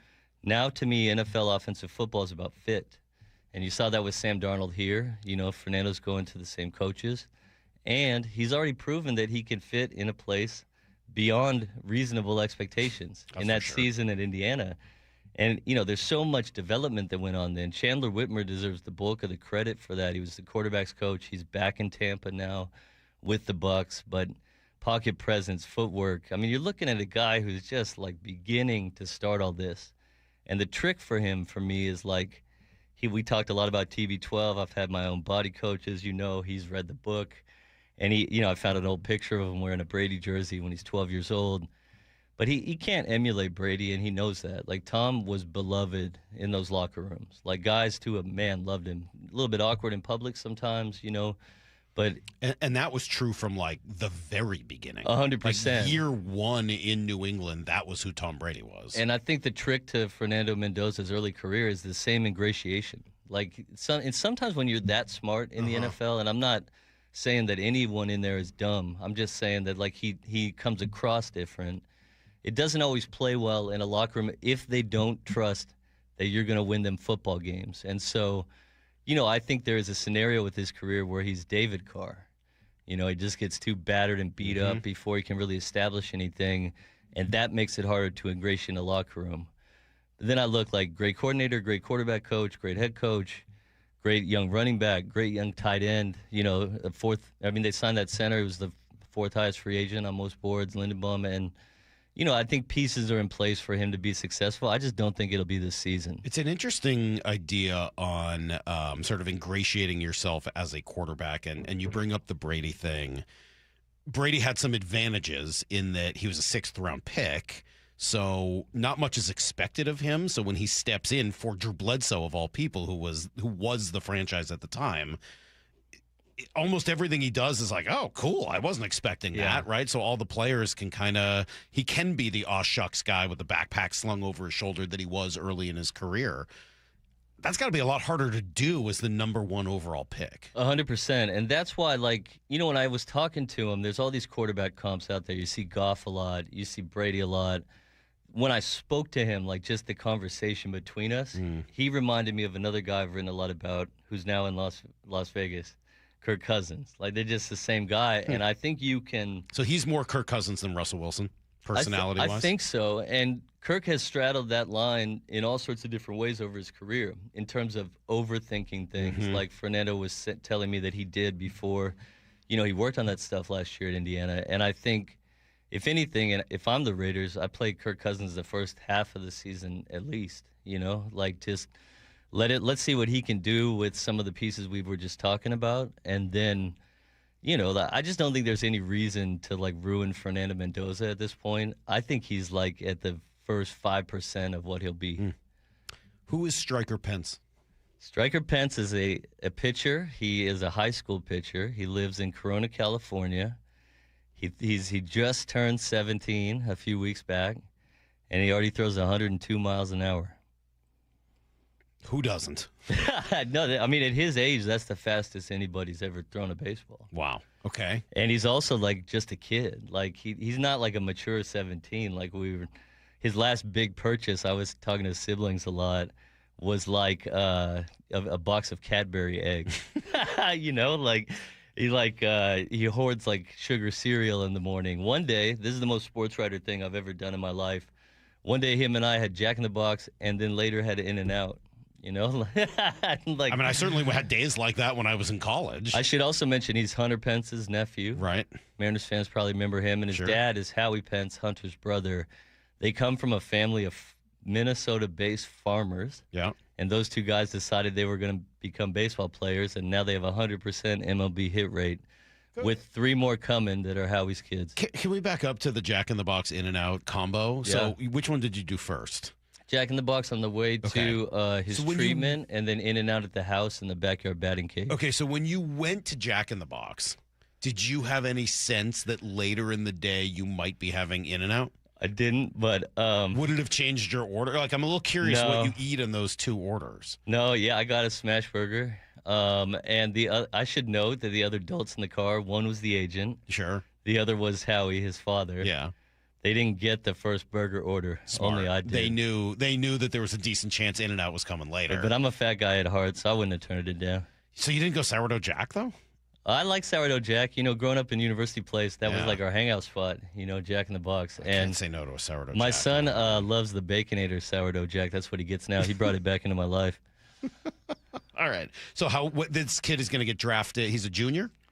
He's only a sophomore. He's only a sophomore. He's going to reclassify. Okay. And the goal is not for him to throw as hard as he can. He naturally threw that hard. He threw 97 at 15. So he threw 101 at 16. But the cool and crazy thing, because I'm working on the story now, so I just got to this part in it yesterday, is his dad, who pitched 5 seasons in the majors, is he's still learning how to pitch. And when you talk to executives, they're saying that they've never seen an arm quite like his, but his success will be determined on, does he need Tommy John surgery, which seems like a high possibility. Well, and some kids get it early just to get it out of the way. Does he go to college, because most right-handed pitchers start there, Sure. Just because of the dearth of arms. Mm-hmm. And can he reclassify, which I think will happen, to take a year off of high school. He's taking honors chemistry. I'm like, bro, what do you, it's like Sid Finch come to life. I wonder, it'd be an interesting comp to the kid who pitched in the World Baseball Classic, Jose Contreras' kid, who's in Georgia, right? Yeah. He's in high school, and he was out there on the big stage. I thought that was amazing, and he really was. Fun to watch. I mean, look, they eventually got to him, but he was getting some balls past major league hitters as a high school kid. I thought it was awesome to see. Yeah, it was funny when I went to they have a batting cage in their backyard. Of course they do. And so when I went out there, they were showing me a video of a baseball influencer. That I am not. And he had basically wanted to do a quick video of Stryker Pence. And so he caught a pitch from him and then screamed at how hard it was. And what I said, because obviously, was, yeah, I'm not going to do that today. Not today. Yeah. Or ever. What else you been working on? Dominique Malonga? Yeah, I'm really excited about this story. Dom is a center for the Seattle Storm, and now after their draft, part of one of the most towering front lines in, I would imagine, WNBA history. Yeah. I mean, they really have 3 people back there and depth. I became interested in her story when the Storm reached out to me. I just think there's so much to it. This is a person who grew up in a family of basketball players. Her parents, the mom played professionally, the dad played semi-professionally. All the kids liked the game, and yet she was not supposed to be a basketball prodigy. In fact, one of the anecdotes in the story, she's from the same town as Wemby, and they played pickup against each other when she was 13, and at that point she had no plans to play for a basketball team ever. And then she turned pro 2 years later. Like Tony Parker saw her, brought her to his academy. Yeah. She starts balling out there. Then all of a sudden she's in the WNBA draft. So what I call it, Dom, is the accidental prodigy, because she wasn't supposed to do this. But it makes sense when you add up her life. It's rare that I talk to someone who's that intentional, dedicated, committed. Like, I think, Tony Parker compared her to Wemby, and I don't want to put that kind of pressure on her, but I think her ceiling is far higher than people here seem to realize. I mean, she's good. She doesn't look like a daddy longlegs the way he does. I mean, like, he's just an unusual looking dude. Right, 100%, but maybe relative. She did dunk in Unrivaled this year, and that's my next story I want to do on her. I want her to dunk on me. Storm are going to be kind of an interesting team, right? I mean, you bring in Flaugier, who's just fun and unique, and the gal they got from Spain is super talented, like a talent you just can't possibly pass up. The whole women's sports movement in Seattle over the last, it's really now a couple decades, is pretty incredible. I mean, I was a season ticket holder with some friends for the Torrent this year, the PWHL team, and just being at these games sold out with 17,000 people there to watch women's hockey was really quite astounding to see. And I ended up running into CJ Jackson, who's the third goalie on that team, but very well liked and respected. They call her Uncle Siege. Like, it's a whole thing. And was asking them about the whole idea of being in Seattle. And they're like, look, I've been on better teams, but I've never felt a better vibe and specifically support from an entire region. There is something here where people are just willing to go to bat for that. 100%. Like, we did the photo shoot with Dom at Climate Pledge this week, and it was just kind of cool for me personally to think about being 21 years old and working at the Seattle Times and filling in for Percy Allen covering the Sonics, or like I covered that San Antonio series, like the last playoff series when Duncan hit the buzzer beater in Game 6 to send them home. And then to see like the growth of that arena, and I go there for so many different things now, but also like picturing like how they're going to put a crowd behind her, I think, in the photo. And just thinking about the Storm, their ownership base, the way they operate, like, to me, it's very cool. And lately I've been thinking about this a little bit. I wanted to ask you this. I sort of feel like we're entering the golden age of Seattle sports, and I'm curious what you make of it. Yeah. Well, I mean, I think in many ways you could say it's not even like it's not like a hot take. It's like, yeah, no kidding. Well, but, I mean it's only a hot take relative to this area. Like, they're never good at the same time, everybody. It's just never really happened. I mean, look, the Mariners are going to need to fulfill it a little bit. Sure. That doesn't mean they need to win the World Series, but they gotta back up what they did last year and do it a couple more times, I think, in order to really cement what you're saying. And the Kraken, unfortunately, are, they can't quite seem to get it together, and the Huskies are not kind of what they were and moving to the Big Ten. But picture 2028. But overall, Sonics are back. I know. Those teams are better. Yes. Mariners, all those young arms you guys were talking about earlier. It's all true. And then, I often tell the story. I told it at great length a couple weeks ago. We launched this station at the beginning of April in 2009. You're coming off of 2008. When the Mariners paid $100 million to lose 100 games, first team to ever do that. The Sonics left. The Huskies went 0-12. The Cougs went 2-10, beating the Huskies. And the Seahawks were like 4-12 or 5-11 and got rid of Mike Holmgren. 100%. And the economy crashed. It was the worst time ever in sports in a city. It was awful. It was like being in Cleveland. 100%. I actually was at the New York Times then. I just switched over. And I was always looking for Seattle sports stories to come back and see my family and friends. Like, I wrote Felix so many times in that vein. But they basically assigned me a story on that scene that you're describing. It was awful. And my favorite part of reporting that story is I got to interview Sir Mix-a-Lot. And I said, what would you call a song right now about Seattle sports? And he said Purgatory. I thought it was awesome. Well, he was right. And some, bozos here at this company decided we should launch a sports station into that climate here in Seattle. And somehow we're still here 17 plus years later. You are a journalist, a real journalist, not like us. I mean, I'm a radio host. We're not journalists. I didn't go to journalism school. We're not bound by the rules and journalistic integrity or any of that. We're giving opinions and trying to entertain people. And if there's some journalism that seeps in now and again, fine. But you're an actual journalist. What do you make of the whole Mike Vrabel, Diana Rossini story? Yeah, well, I mean, the first thing I would say is that I know Diana personally. I've always had great interactions with her, and, I never want to see anybody lose their job like that. I guess I would say that right off the bat. The other thing, you saw a lot of stuff in the aftermath that to me was very interesting, right? Like the people who are saying you can't do this if you are reporting information, like you cannot have, we're taught to not even be friends with the people that we cover because you can't be in a position where you're making the words kinder because you like somebody, right? Now, I think objectivity as a concept is a little bit of a false construct in relation to that. If I get to know somebody and I get to spend a lot of time with these people, like I interviewed Dom 4 times, then naturally you're going to have thoughts about them, and naturally they're going to come across a certain way. But there are lines not to be crossed, and if that is indeed what happened, that is across the line. And I think within that, too, I also, we're getting cosmic here, let's go. I also feel bad for female journalists in this calculus because, often when somebody is really good at reporting or writing, they're dragged into this brew, for real incidents that did happen and were wrong. And it just I always hesitate, like, going too deep into that because I think the vast majority of times somebody says that about a female journalist that is not true.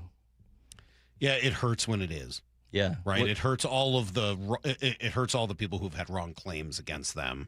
And we've heard this raised before. There's some additional challenges with, how do you develop the relationships to get the sources and the conversations and the trust and all that without it looking like you are trying to, create a different type of relationship. There's a challenge there. It is hard. 100%. But also, like, some of the stories afterwards of, like, naming the kid Mike and, like, all these things that feel like it almost sounds like she wanted to get caught. I mostly felt for the husband because people dug up the past comments about him and got a little PTSD from that one. Yeah, that one was that's a bit much. What do you think happens to Vrabel? I think that it will be more serious than it seems right now.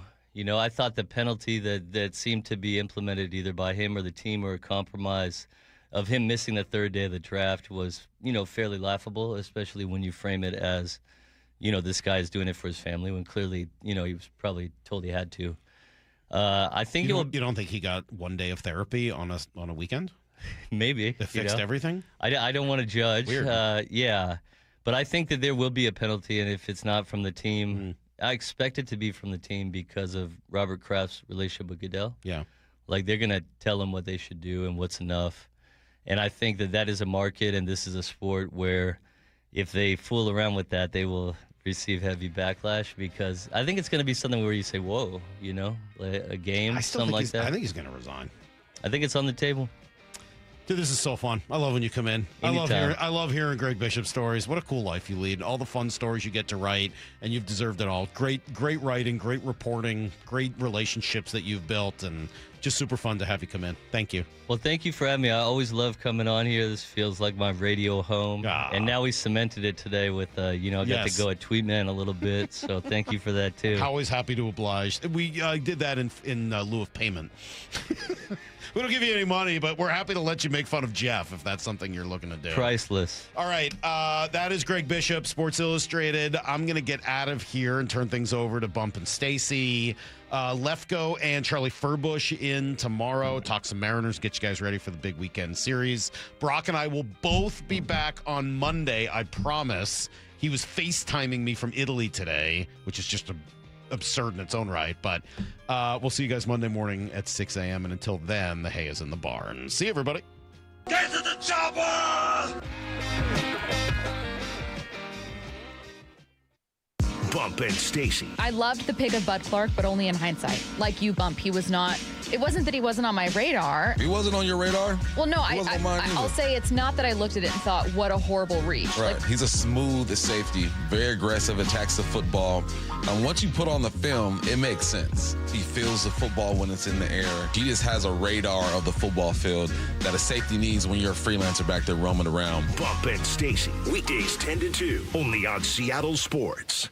How was your break? It was great until I stopped for gas. Prices have gone up almost $1 with no end in sight. I might have to start watching how much I drive. That's exactly why I use Upside. I never pay full price for gas with the free Upside app. Upside? Yes, Upside. It's the free app that gives you cash back just for buying the gas you're already buying. So even with the rising gas prices, I'll never have to limit how much I drive. Does that actually add up to anything? Just last year, I made over $200 with the Upside app. Wow, that's serious extra cash. I'm downloading the free Upside app right now. Download the free Upside app to earn cash back on the gas you're already buying. Use promo code THRIVE25 for an extra 25 cents per gallon bonus on your first tank. You can cash out anytime, right to your bank account, or an e-gift card for Amazon and other brands. Just download the free Upside app and use promo code THRIVE25 for a 25 cents per gallon bonus on your first fill-up. That's THRIVE25. Offers vary by user and location. Go to upside.com for terms and conditions. Guys, did you know your testosterone affects everything in your system, including how you feel and perform every day?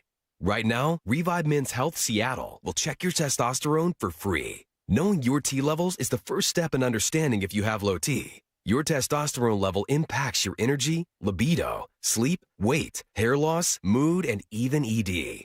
Maintaining an appropriate T level can change your whole life. Most men start to see changes in their hormone levels in their 30s. Experience and results matter. So what are you waiting for? Get your T levels checked today by local, experienced, and trusted men's health experts. They've helped thousands of men since 2011. They're so confident they can help you, they even guarantee it. Call Revive today and schedule your free testosterone test, free exam, and free consultation. Call Revive Men's Health at 206-529-1111. That's 206-529-1111. Or visit ReviveMen'sHealth.com. Hey, it's Bob Stelton here, and let me tell you about one of the best decisions I've ever made in my life. That's when I went to K2 Vision for RLE. That's refractive lens exchange. Now, Dr. Kopstein started K2 Vision with Dr. King from King LASIK, the most experienced LASIK surgeon in the Northwest. King LASIK plus K2 Vision equals freedom vision for every stage of life. No glasses, no contacts, readers, or cataracts. Now, if you're somebody that struggles with distance vision and now you always need a pair of reading glasses, K2 Vision RLE could be your perfect permanent solution to spending your good active years not needing reading glasses. And here's the cherry on top: you never develop a cataract. Now, if you're somebody like me that had a pair of readers in every room of the home, in your car, you had to bring them into the restaurant with you. Otherwise, like me, you couldn't read the menu. That has all been rectified thanks to RLE. So whether it's LASIK, EVO, ICL, or RLE, trust the most experienced team of doctors to recommend what's best for you. Schedule your free Zoom consultation today at K2VisionRLE.com. That's K2VisionRLE.com. By texting 64,000, you agree to receive recurring automated marketing messages from IQ Bar. Message and data rates may apply. No purchase required. Terms apply. Available at eatiqbar.com/policy/terms of service. I've got good news and bad news. Here's the bad news. Most protein bars are packed with sugar and unpronounceable ingredients. The good news? There's a better option. I'm Will, and I created IQ Bar plant protein bars to empower doers like you with clean, delicious, low-sugar brain and body fuel. IQ Bars are packed with 12 grams of protein, brain nutrients like magnesium and lion's mane, and zero weird stuff. And right now, you can get 20% off all IQ Bar products, plus free shipping. Try our delicious IQ Bar sampler pack with 7 plant protein bars, 4 hydration mixes, and 4 enhanced coffee sticks. Clean ingredients, amazing taste, and you'll love how you feel. Refuel smarter, hydrate harder, caffeinate larger with IQ Bar. Now you can get 20% off all IQ Bar products plus free shipping when you text RADIO to 64,000. Text RADIO to 64,000 to get your 20% off. That's RADIO to 64,000. Hey, Mike Salk here with Dr. Coogan from Eastside Weight Loss Clinic. And Doc, what do you say to people who are considering those GLP-1 injections for weight loss? Before you start, ask yourself this. Are you prepared to spend $3,000 to $5,000 per year and stay on the medications long-term to maintain the results? Many prescription weight loss injections require weekly shots, and when the medication is stopped, weight gain is common. And most people don't realize research shows a significant portion of the weight lost can come from muscle, which may slow your metabolism and make keeping the weight off even harder. From personal experience, I can tell you Eastside Weight Loss Clinic takes a different approach, a doctor-developed program helping people lose 20 to 30 pounds in just 60 days. No injections, no synthetic hormones, no long-term dependence. Instead, we use real food to reset your metabolism, control hunger, and cravings naturally. So come to their clinic in Kirkland or do the program from anywhere you live with easy remote options. If you want a safe, affordable alternative to weight loss injections, go to